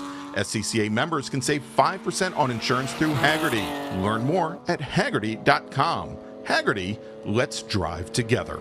Tire Rack was established over 40 years ago by an SCCA member with a passion to find the right tires, wheels, brakes, and suspension products for racers and enthusiasts both on the street and on the track. As official tire retailer of Sports Car Club of America since 1995 and sponsor of the Runoffs Pole Award, along with the National Solo Program, Time Trials Nationals and National Tour, and Track Night in America, Tire Rack is proud to support the SCCA and its members as they go have fun with cars. For over 25 years, championship-winning drivers and teams have demanded Hawk Performance Motorsports brake pads. Now you can have their advanced technology on your daily car, truck, or SUV with Hawk Performance Street products. With the improved HP Plus pad for that hybrid street and track feel, or Super Duty pads for tow vehicles, their all-new ER1 brake pad designed to take on even the longest race, and their all-new high-performance brake fluid, Hawk has all of your braking needs covered. Visit HawkPerformance.com and like them on Facebook or Instagram to learn more about the Hawk Performance Advantage. Hawk Performance, what's stopping you? Winning takes work. Getting parts is easy. SummitRacing.com. For more than 100 years, Sunoco, SCCA's official fuel partner since 2001, has been fueling victories both on and off the track, which is why Sunoco has trusted the fuel over 50 series of racing, driving, and winning, including the SCCA National Championship runoffs, SCCA Pro Racing, Trans Am, NHRA, and NASCAR. To find race gas near you, visit SunocoRaceFuels.com or call Sunoco at 800-RACE-GAS. Welcome to the 2023 Hoosier Racing Tire SCCA Super Tour, where we bring together top SCCA road racers from around the country to compete in the premier amateur road racing series. The Hoosier Super Tour visits some of the greatest racetracks in North America, showcasing our 27 car classes and packing a ton of wheel-to-wheel action into every event. And you can now enjoy live streaming coverage of the Hoosier Super Tour events on site or from the comfort of your home. For all those details and more, go to scca.com/live. All right, Lefty, we've got about, 9 minutes left in this race. No changes up front. Albert Correa, Sean Lovett, and Glenn McCready still our top three, and doesn't look like there's a whole lot of gap widening or closing up here amongst our first 3 cars. As you say that, Lovett just went a 10th quicker the last lap by than Correa. McCready didn't, but McCready on this lap is a couple tenths faster than both of them in Sector 1. He's currently in 3rd, and then goes a couple of tenths faster than both of them in Sector 2. So I think this is starting to come together. This is getting interesting in E-Prod. All 3 of them starting to bunch up a little bit, although it's still probably going to be about 8 seconds between them. That 8 was about 11 or 12 not too long ago.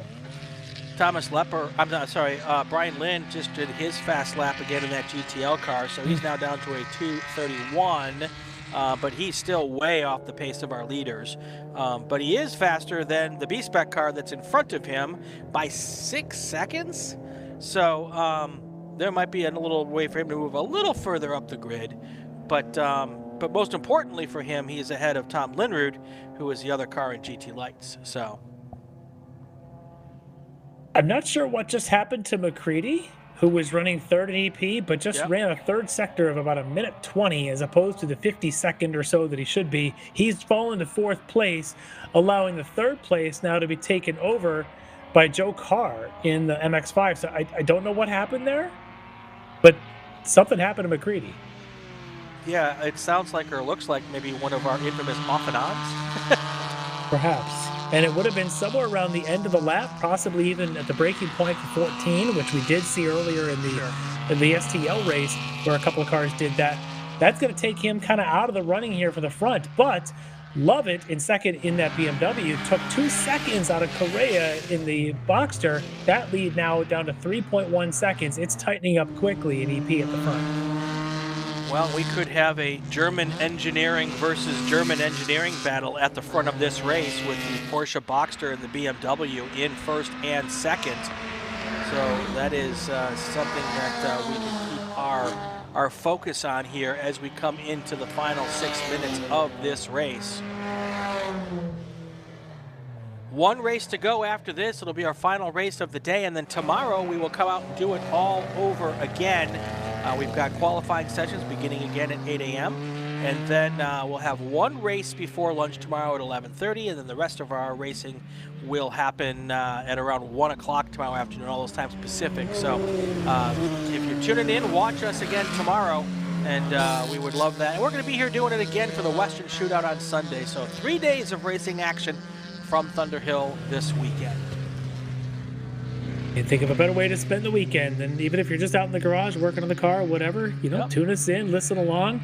Lots of actions, even if you're on the East Coast. Great, just turn us on at 11 o'clock in the morning and just listen all day. The races are going to be spectacular. We'll see if the weather gets any better than today, but I'll tell you what, this weather today has generated some pretty good racing. Yep, no, DVR that race in Miami. DVR that race. Is there? I don't know what you're talking about. I know. DVR, what's a DVR, right? Do something similar to that roundy round thing that's going on this weekend. And watch all of those on Monday, because we're going to keep you busy all weekend here. All right, well, Correa in the Boxster in the lead was able to just react there and kind of, I think he even pulled away just a little bit on that last lap. Lovett now at 3.5 seconds back with 5 minutes to go. Lost a little bit of ground, but he's got to pick that back up again. And here they are coming to 3.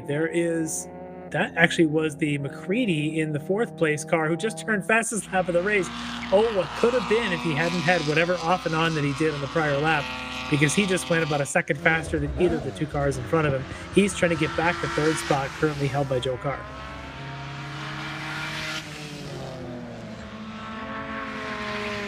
Yeah, I'd love to know. And we don't have access to the flag net this weekend like we normally do. But it would be nice to hear from the corner workers where McCready had his issue.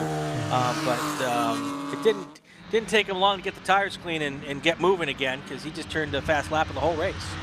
Yeah, he's definitely found that pace, just about a couple of corners too late probably for his own liking. But the battle for 3rd could be on there for the last step of the podium. This we're watching, this is the battle for the lead. That's your black Boxster, and that is the white E30 BMW of Correa, the Boxster, Lovett in the BMW.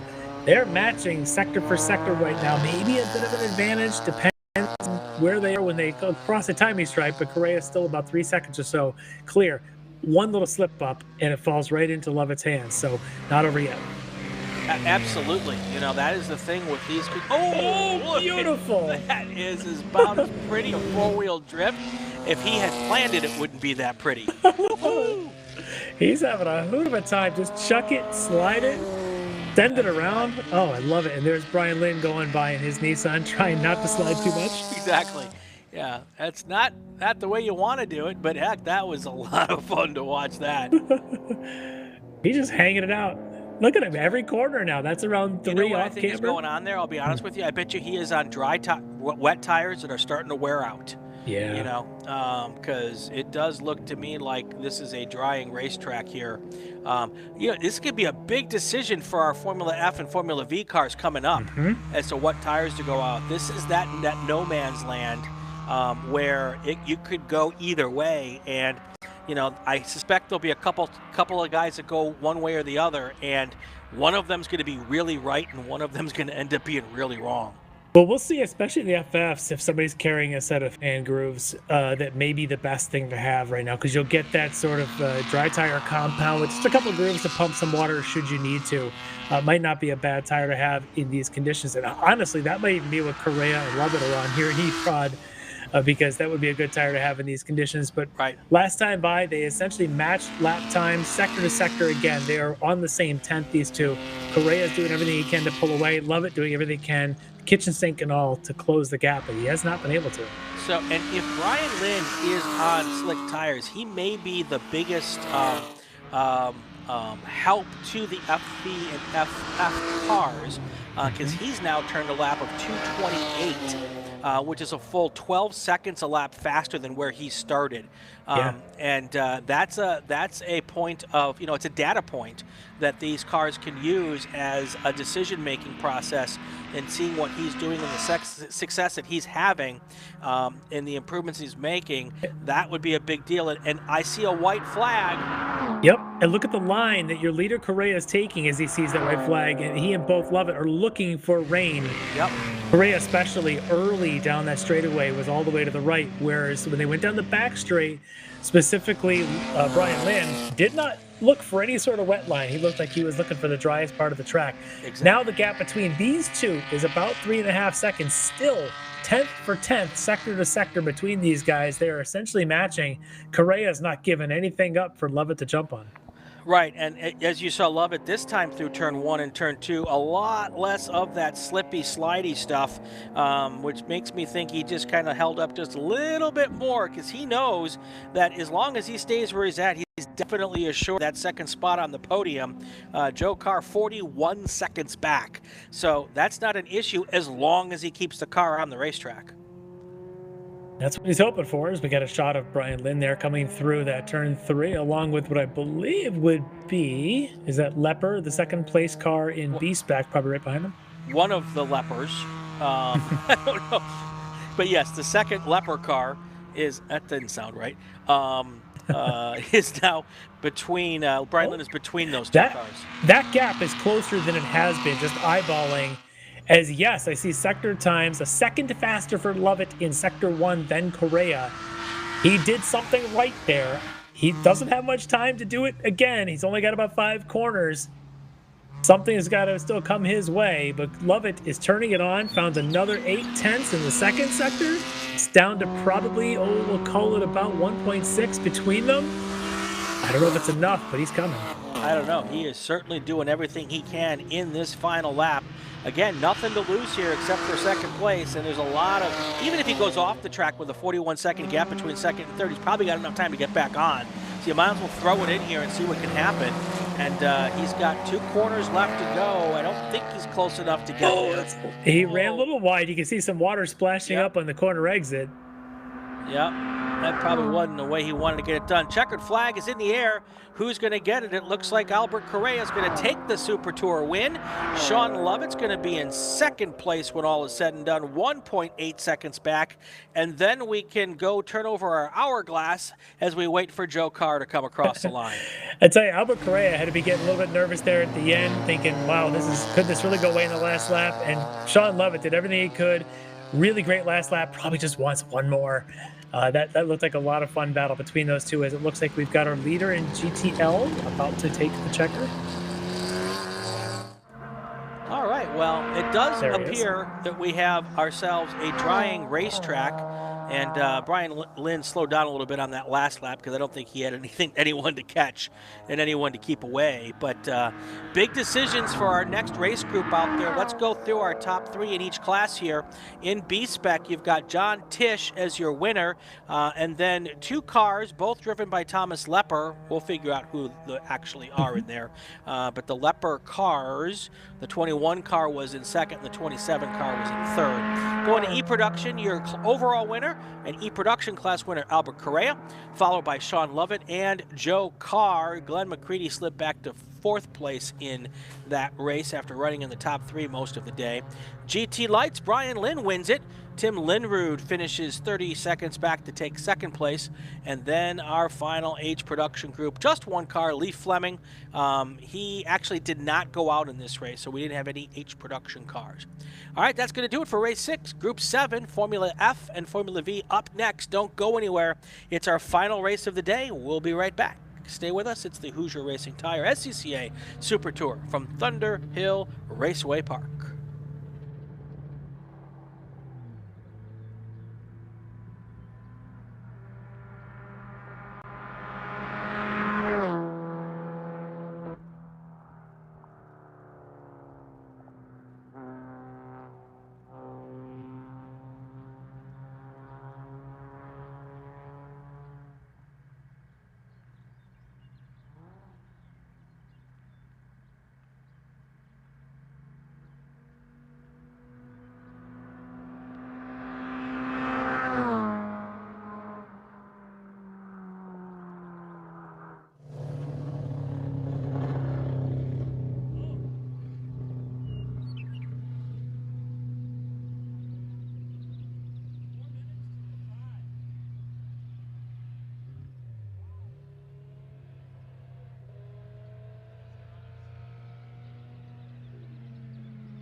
Finally, Mr. Lefty. Finally, this is going to be one of our most exciting races. It is. I'm I've been waiting curious. for this all day. I literally am sitting on the edge of my seat, although I sit on the edge of my seat for all the races. I'm just curious if anybody is brave enough to go on dry tires. I guarantee you there will be somebody in this race who's going on dry tires, and it will be either an adventure or the best decision they've ever made. All right, we're back here, Hoosier Racing Tire, SCCA Super Tour, Thunderhill Raceway Park, final race of the day, Formula F, Formula V. Good size field in these groups. Let me run them down for you real quick. As it worked out by natural selection, all the Formula Fs are in the top 7 and all the Formula Vs are in the bottom 10. So they don't really need a split start here. Denny Renfro's your pole sitter in a Formula F car from Kelseyville, California. Then you've got Charles Horn on the outside of row 1. Row 2 is going to have Steve Meyer and David Jalen. Row 3, excuse me, Richard Hybels and Keith Hall.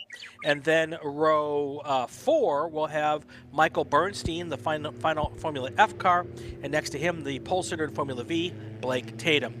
Now we're going to move down to row 5, Quinn Posner and Tony Baldassare, followed by row 6 of Derek Monick and Ron Wake. And then the rest of the Formula V field, Robert Posner, Lawrence Bacon, Donald Banthy, Chris Ponson, and Aaron Robbins. There's your starting order for our final race of the day. 25 minutes, Lefty, until we are done here. We were just talking, Brendan, our director, executive producer, the grand poobah of our video coverage, was talking about how we're going to get this race done here and whether there's a dry line and all of that kind of stuff. So it should be a fun race to see here. And more I thought you were talking about what you're going to order from the Chinese restaurant later on, but I think we're going to the Chinese restaurant tomorrow night. I think we're going to the airport cafe tonight. Sounds all good. of that will happen after the Cinco de Mayo street party, which is happening here at the racetrack. Lots of stuff going on. Cool. No, parties are always a cool gig to have, especially here now that we're doing a Friday of racing. Friday night paddock parties are always cool. So getting back to this race, though, we've had some folks that were super fast. Obviously, Mr. Renfro, super fast in qualifying this morning, but that was in the dry. I suspect he'll be quick in the wet. The question will be, is he on rains? Is he on dries? I see a lot of people out there wiggling back and forth, either to test traction or maybe to try to get heat in whatever tire they're using. This is going to be a fun one to watch. 25 minutes of racing action, and we've got some names that we're really familiar with up front in Formula F, and this should be a good one. 7 Formula Fs, 10 Formula Vs. That is what I am looking forward to here. I don't see any real significant rooster tails coming off of these. Remember earlier when the wings and things ran, lots of rooster tails, lots of water being thrown in the air. None of that here, which also means visibility for the trailing driver is suddenly a lot better. And, you might still get a little bit of debris. You might get a little bit of oily on your visor and all that, but you should still be able to see for most of the way through. We'll see if that helps these drivers race a little bit closer. Okay. It is not a dry racetrack. I can tell you that. But it does certainly feel like it is a drying racetrack. And if many of these cars are on slicks, it will dry out even faster. So we'll watch all of this play out here as they come down the back straight. Two right-handers to get onto the main straight. That's a really interesting complex because the first right-hander is more than 90 degrees. The second right-hander is a little less than 90 degrees. And it's really kind of cool complex corners. Yeah, kind of need a little big increasing radius section there. Get you a really good run onto the longest straightaway on the track to the fastest entry corner on the track. So makes it very interesting the way to start a race. It's always entertaining. And in these cars, I fully anticipate 3 and 4 wide, both in the V and the FF field. 17 cars, green flag in the air. Here they come down to the first corner. Denny Renfro jumps out to an early lead, 3 wide, a little further back in Formula V. Here they come into turn 1. And they're through turn 1 and over to turn 2 and 3 here. You should be seeing them come off of turn 3 here, just behind the mountain here in a second. Just a moment. Eventually. Hey, there they are. Here we go. I think we've had some weather-related camera issues here, and that is going to be something we're going to deal with here for the next couple of laps. But we'll see if they, if those things come back online here. But there are our cars all going through turn 3 here, really gingerly. So that tells me they're all on slicks. You and I were thinking the same thing, but not all of it. I'm seeing.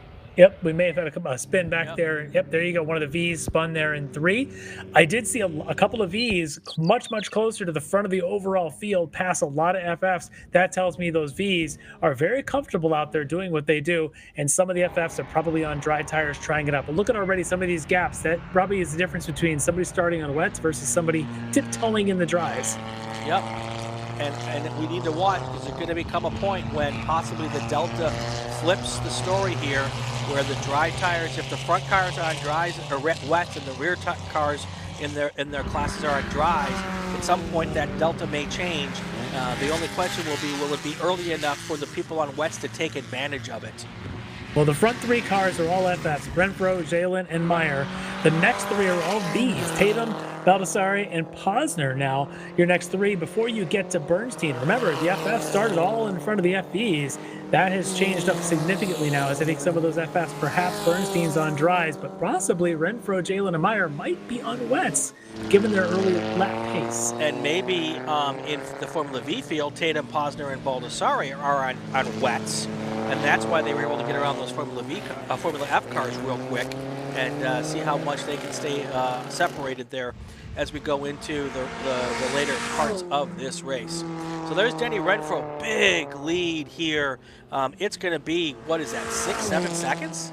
It could be, yeah. And I think the indication of whether they're on wets or dries could be who aims for the wetter part of the track on the straightaways. But certainly Renfro just annihilated everybody in the first lap, 6.6 seconds.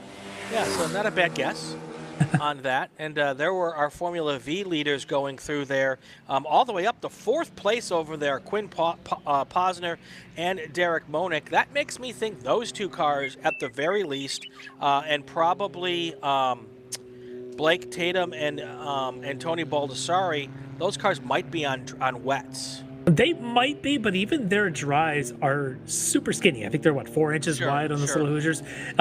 Even in the rain, those things make a pretty good push of water around them. They might be on dries, and just they got up to temp a little bit quicker, and they might be managing it. Monick right now about 4 seconds ahead, but that camera shot, I think, was Tatum and Baldassari sitting in 2nd and 3rd of those Vs. Those guys were, they were 2,000ths apart at start-finish. I'm assuming that that's who that was. Absolutely. I'm just looking at that lead that Denny Renfro came up early, and that is just that is absolutely impressive. And he's continuing. His first sector next lap is 2 seconds faster than everybody. He's just kind of checking out. He's going to be at the back of the V field, probably within 2 laps. Yeah. Maybe less. He was a minute faster on the first lap than the back of the field. This is one of those situations where I need to get the text number for one of our grid workers so that they can give us a report before the race on a situation like this, and who's going out on dries and who's going out on wets, because this is fascinating. That'll be the next level of my associate producer work here. We'll get that line. We'll get someone down there. All right, as they're coming onto the back straight, that's not Renfro. I believe that is Jalen and Meyer were the next 2 FFs in line, and then Posner, your leader in FV, about 2 seconds behind Meyer. So those are the 3 you see going down the back straight. Yeah, I think Renfro's already on the front straight. Oh yeah, I think he's about to cross start finish. He's got to be up by about, I'll call it by about 10 seconds by the time he gets to start finish. There he goes. He has nearly a full straightaways distance between him and second place. That is quick. Yep, looking for the lap time for the second place car. Now it's 9 seconds between Renfro and David Jalen. Another 5 seconds back to Steve Meyer. And then you've got your Formula V cars coming up there right fast. So pretty amazing how this whole thing's playing out here early on. Yeah, Quinn Posner very quick here, kind of pulling away from Monick and Tatum there behind him. Those guys, Monick and Tatum, were very close the last time by, or I guess it was Baldassari and Tatum. Tatum now falling down a little bit as now behind Baldassari, but they're still pretty close on track. Monick up to second, Posner still pulling away from all 3 of them. So a 4-car bit of a breakaway there in the V field. Yeah, definitely. And Formula V's are a group of cars that can really work the draft well together if they're close enough. The problem is with the little kind of mixed conditions here, working the draft the way it normally works can be kind of treacherous because, you know, when you've got differing track conditions, I don't know that I want to be 3 or 4 inches off the tailpipe of the car in front of me because you just don't know what's going to happen. Yeah, it does get a little bit treacherous when you're following like that. So we'll see. I don't know. That's the battle right now of Baldassarre and Tatum sitting in the 3rd and 4th spots of Formula V. They're in that exact situation, nose to tail, up underneath that tailpipe of that V of Baldassarre. So we'll see what they do. Kind of watching the rest of the FF crowd here. The 3rd quickest one, who had a decent start, seems to have faded a little bit, was Charles Horn in his DB6. He's now dropped behind the V's, but I think he's catching up again. A couple seconds per sector. He might be in that yellow. I'm going to see if he's the yellow one as the Swift that's out there. Or the yellow might be Meyer, currently 3rd, and also in a DB6 Swift. Sure. Also, shout out to Andrew Maudsley in the chat, pointed out something I had noticed. 3 Canadians in the Formula V field. Derek Monick from Whistler, British Columbia, and then you've got Tony Baldassarre from Burnaby. I think that's how you pronounce that, British Columbia. And Surrey, BC in the house. That is Aaron Robbins. So we got some friends from north of the border coming down to race with us here.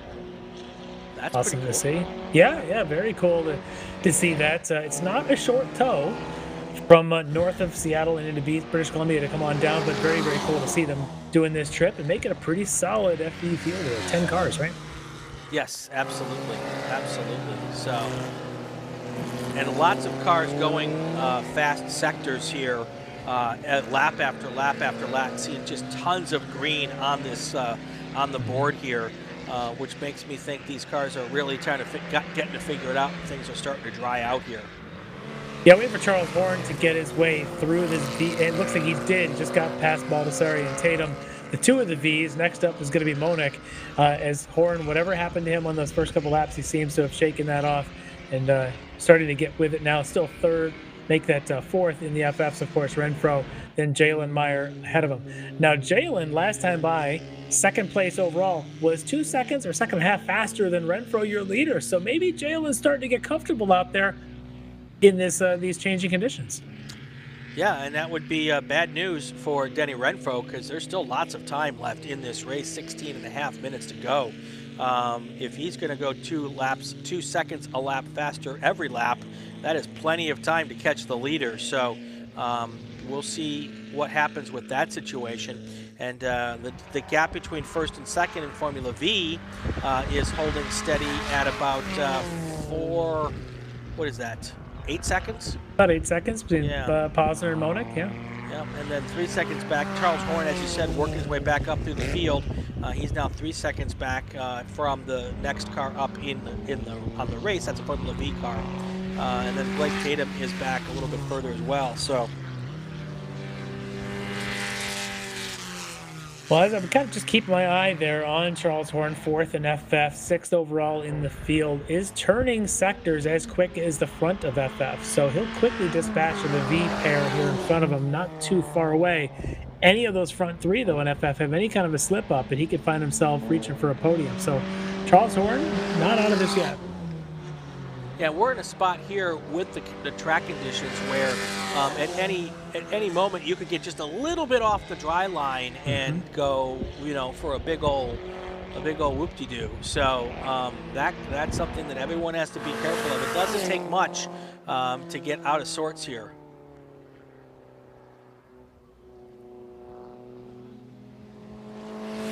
One of our Swifts going on by there. Right. Not sure which one that one was. It might have been That was Horn? Steve Mayer. Okay. And the yellow one. Yeah. He's sitting out there in about a 2:26 last time by. In front of him, as right now we said, Meyer is running in 3rd. David Jalen 2nd, ran a 2:26, but your leader, Denny Renfro, all the way now down to a 2:24.6 as he's kind of settled into a good pace there. Horn, who was 4th in the field, or 4th in the class, 2:25.7. So he's quicker than the 2 in front, not as fast as Renfro, your leader. Starting to see a little action on the wind vane there on the top of the start-finish stand, which is good for track drying, not necessarily great for these little tiny formula cars. It looks like they're going right into a headwind as they head down towards turn 1. I can't tell if it's a headwind or a tailwind. Which way is that thing blowing? Is it away from us? Yeah, it's blowing away from us. Okay. So. But you know, it's a headwind on the front straight, it's a tailwind on the back straight. That is absolutely true. Absolutely true. So.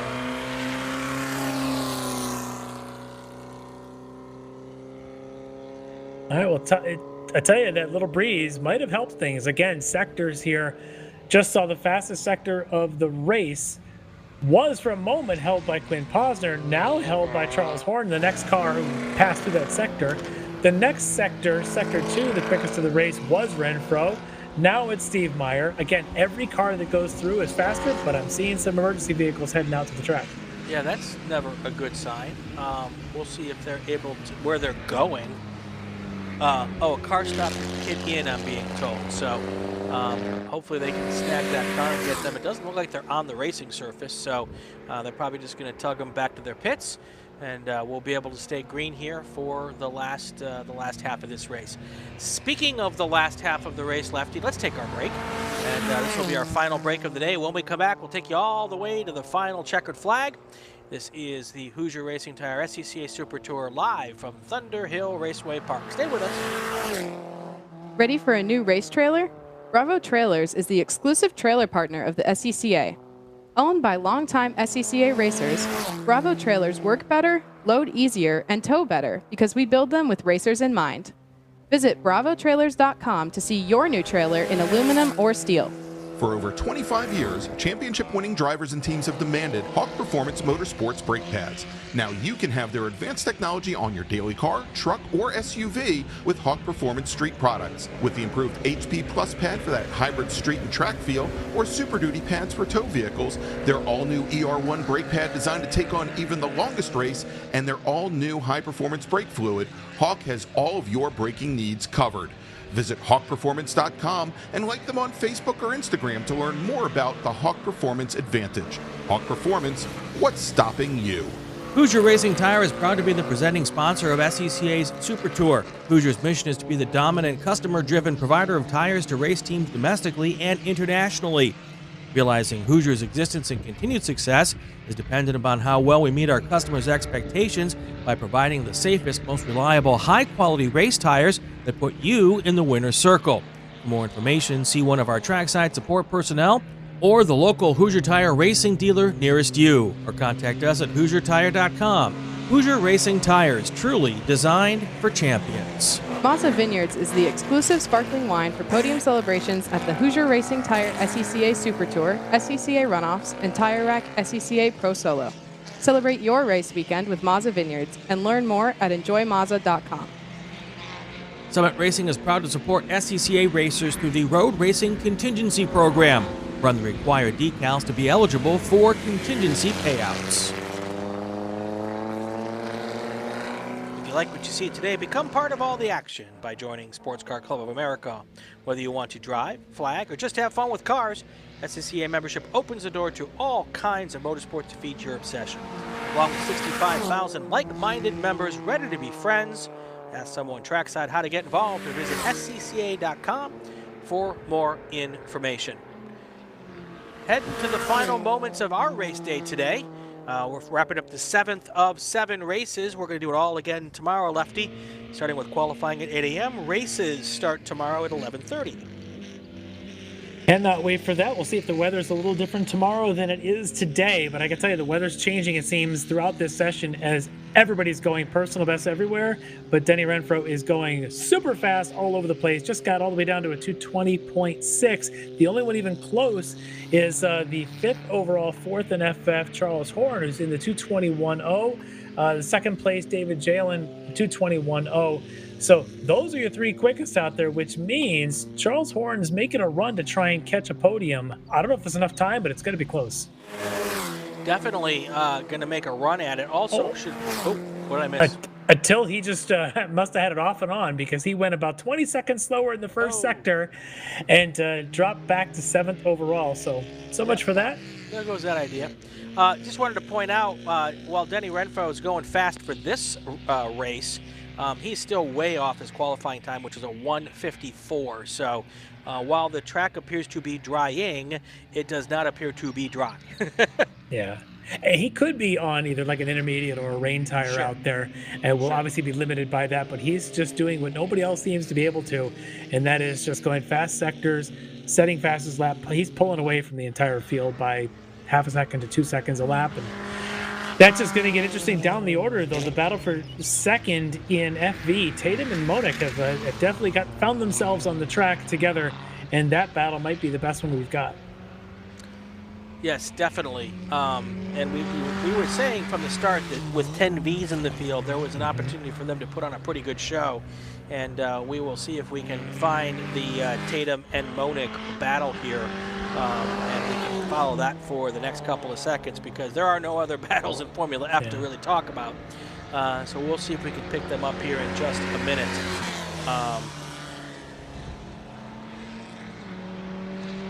We'll see as they come around. They'll be the ones, of course, with Mr. Horn in the FF, probably a little upset with himself, right behind them. Well, let's hope that when he tries to get it together and pull through those two cars again, that he doesn't interrupt the battle there, because it is really, really close, as you said.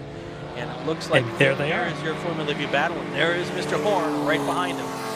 Yep, as they come down this back straight, he'll obviously have the legs to get by one, maybe even both of those Vs. He's going to slalom them as he goes down the back straight.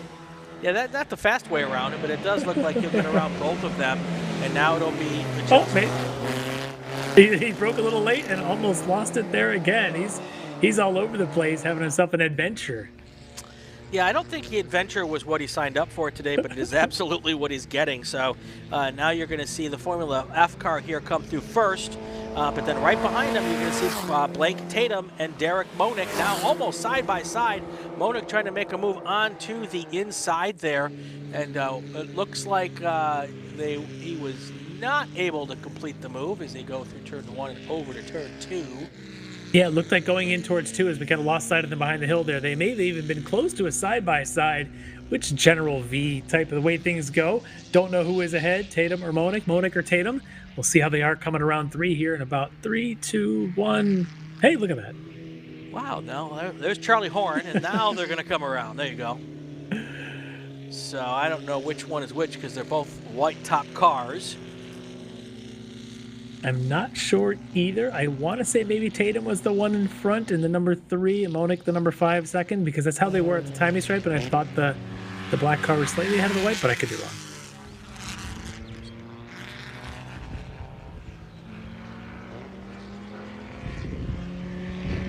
Denny Renfro just went purple in sector 2, so while he has a 13-second lead, he's not resting on his laurels. He's still trying to get it done here.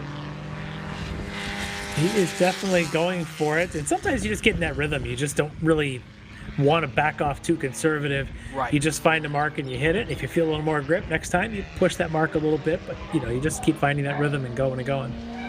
There you go. Charles Horn's back up to 5th place overall. And that's not going to get the job done when we talk about trying to get him caught up, possibly for a podium position. He's now got a 7 to 15, 16 or so second gap between him and 3rd place with 5 minutes to go here. That is not a gap you're going to catch up to, unless, of course, Steve Meyer has a problem in 3rd place. And as we've seen oftentimes today, that is not out of the question. Definitely a dry line forming here on the back straightaway. So that's going to be good for our next. Oh wait, there is no next race. You ruin your chance. You got to do like I do at autocrosses, and when that last heat's going, you say, "All right, workers for next heat, please come check in." Oh, I like and that. just see who goes. Hey, is that me? And they come. Should I do a call to grid for group 8? Well, they know that the joke is already out, but tomorrow definitely. Yes. Well, by the way, our V race, that is our battle for second place in the V's, side by side. This time, Monick slightly ahead. That is a tight battle as they now go down into turn 2. Between them, that is so close. Horn, by the way, to get back to him for a second, just turned the fastest lap of the race by about 3 seconds faster than anybody else. 2:17.2. He's had the ups and the downs of this race, right now having the ups. Yep, and the second place car now is fighting right back going into turn 3 in that Formula V field. So Blake Tatum tries to fight back, and Monick seems to have the momentum there. Oh, really close as they come out of 3 there. Oh, they're going to do this all the way around. This classic V racing, just side by side through all the things. These guys are fighting for second and third on the podium for FV. This is good stuff. Absolutely, absolutely. Renfro, Jalen, and Meyer up front. Your Formula V leader, who's checked out a little bit from second and third place, is Quinn Posner. Then you got Charles Horn wedged in between them there. And then you've got your leaders here. I believe this is second and third place with a little gap here now. I think that is possibly Blake Tatum back in front. It might be. It's really hard to tell them apart. The colors are similar, but if it is, I wouldn't call it over by any means. Oh, no. 3.5 minutes to go, probably 2 laps. The way these two have been battling, they could swap again. And, ooh, that looks like them right there. They may be swapping again as we speak. Yeah, they're changing position here 2 or 3 times every lap. So we will keep watching this. This is the show I was hoping we'd get from Formula V folks as they come down the back straight here. Who's that next to them in the FF? Is that Horn again? Is that Horn again making another mistake to go back there, or is that? It is. I think it. Oh, okay, different battle. Okay. Okay. It may have been Horn with a different, maybe running through some folks a little further back in the field. But okay, so these two still though, 7-8 car lengths is not anything that it's too far for an FV. These guys could still make it up. Looks like they'll get probably 2 more laps. I don't see white flag waving yet, so it's got to be at least 2, right? Yes, absolutely. So. And by the way, Horn now to 4th overall in the field, still 4th, of course, in FV. He's 12 seconds behind 3rd. He just went 11 seconds faster than 3rd the last time around. Horn is just screaming around this place right now. So according to our associate producers in the chat, that was Quinn Posner putting his father a lap down in this race. That's going to make for an uncomfortable dinner tonight between the two of them, I'm sure. Or it'll be proud dad going, go get it, kid. But if I had as big a lead as I did and I was going to pass my dad to pass him, I might think about just tucking in right behind him and waiting. My kid would push me off the track if he was lapping me. There would be no holding back, as it would be the other way around as well if I could. No question. No question. 1.5 minutes left here. Denny Renfro still your race leader in Formula F. Quinn Posner is your race leader in Formula V.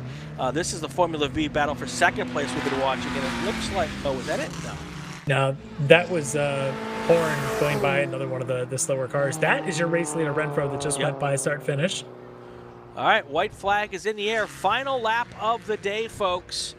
As we get ready to get out of here, I want to remind everybody, be back here tomorrow at 8 a.m. If you like what you're watching today, click like, subscribe, hit the bell, and we'll get you all that information on the next race as it comes up. That's the best way to keep track of what we're doing here for the SCCA Super Tour and all the other SCCA action across the country.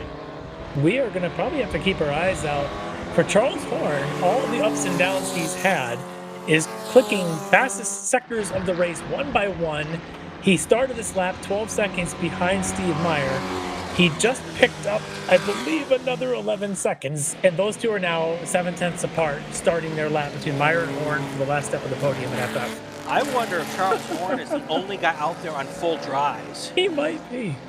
And he already got by him, our producers are telling us. So Horn, of all the offs that he's had to fight through the Vs, may have put himself back on the podium here on the final lap.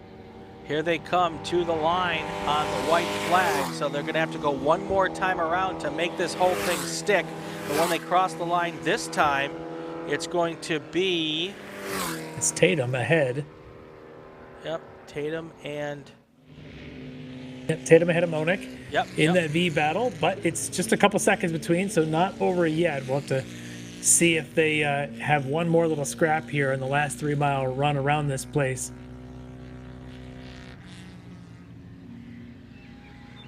Boy, that 2:12 lap is a full 8 seconds a lap faster than anyone else on the track at this point in time.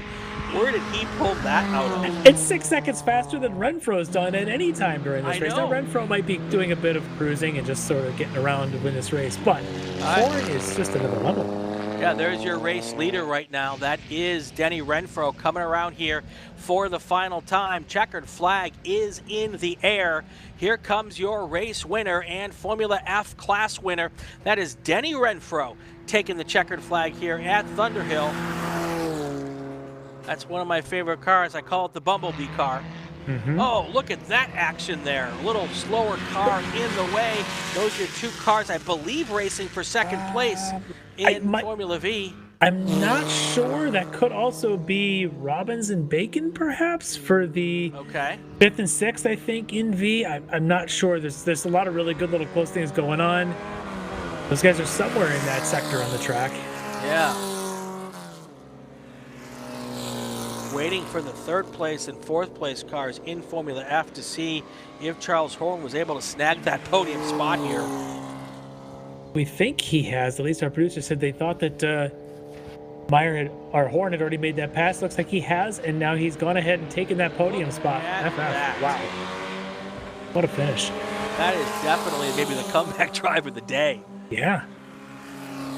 All right, our Formula V leaders should be coming down the back straight here and towards the start-finish line here in just a moment. Quinn Posner just took the win here in Formula V, and we should be getting our second-place cars here not too far down the road. And that, I think, was Tatum that just went by, and just waiting on Monick, who may have had a little issue on this lap, pulled himself back. That may be the case. And that might be Baldessari, the 4th place. I'm not sure who's going to take the podium here. It does look like it was Derek Monick was going to be the 3rd place car in Formula V. Just crossed the line. So, all right, our top 3 in Formula F, Denny Renfro, David Jalen, Charles Horn. Our top 3 in Formula V, Quinn Posner, Blake Tatum, and Derek Monick. Well, there you go, Lefty. Thank you for a great day. We appreciate you coming on and helping us out while Greg's doing his stuff at Summit Point this weekend. And as you say this, I'm seeing raindrops coming down right there in front of the Turn 1 camera. Of course. Of course. So enjoy that paddock party. Have fun tonight with that. We will do that. We will do that. All right, that's going to be fun, and we're going to do it again tomorrow. 8 a.m. start for qualifying, 11:20 tomorrow, 11:30-ish. Our first race, followed by a whole bunch of racing that starts up again at 1:05 p.m. We're going to have 35-minute races, a little different racetrack configuration tomorrow. We're going to do the 3-mile track without the bypass, and I am told that section that they use up there is really hairy. There's really only one way to do it right and about 100 ways to do it wrong. And when you do it wrong, it's often not something that you stay on the racetrack for. So it'll be fun to watch that tomorrow. For sure. Any final thoughts, Lefty? I had a great day. This is a fabulous track. The weather was just fun enough to make the racing interesting in a lot of different ways. I applaud all the workers who sat out in this rain on and off today, and they get to do it 2 more days. Hats off to them. And you guys go have a good time tonight. We'll do this again tomorrow. Absolutely. A big thank you to our director, Zach Johnson, our executive producer, Brendan Kazmarek, all the folks at SCCA National that helped make this happen, the good people here in San Francisco region as well who've been a big help this weekend, and the staff here at Thunderhill getting us all connected so we could do all of this. A big thank you to them. For Larry Lefty MacLeod, I'm Brian Bielanski. That's going to do it. This is the Hoosier Racing Tire SCCA Super Tour. We were live all day long from Thunderhill, and we will be back tomorrow to do it again. Take care, everybody.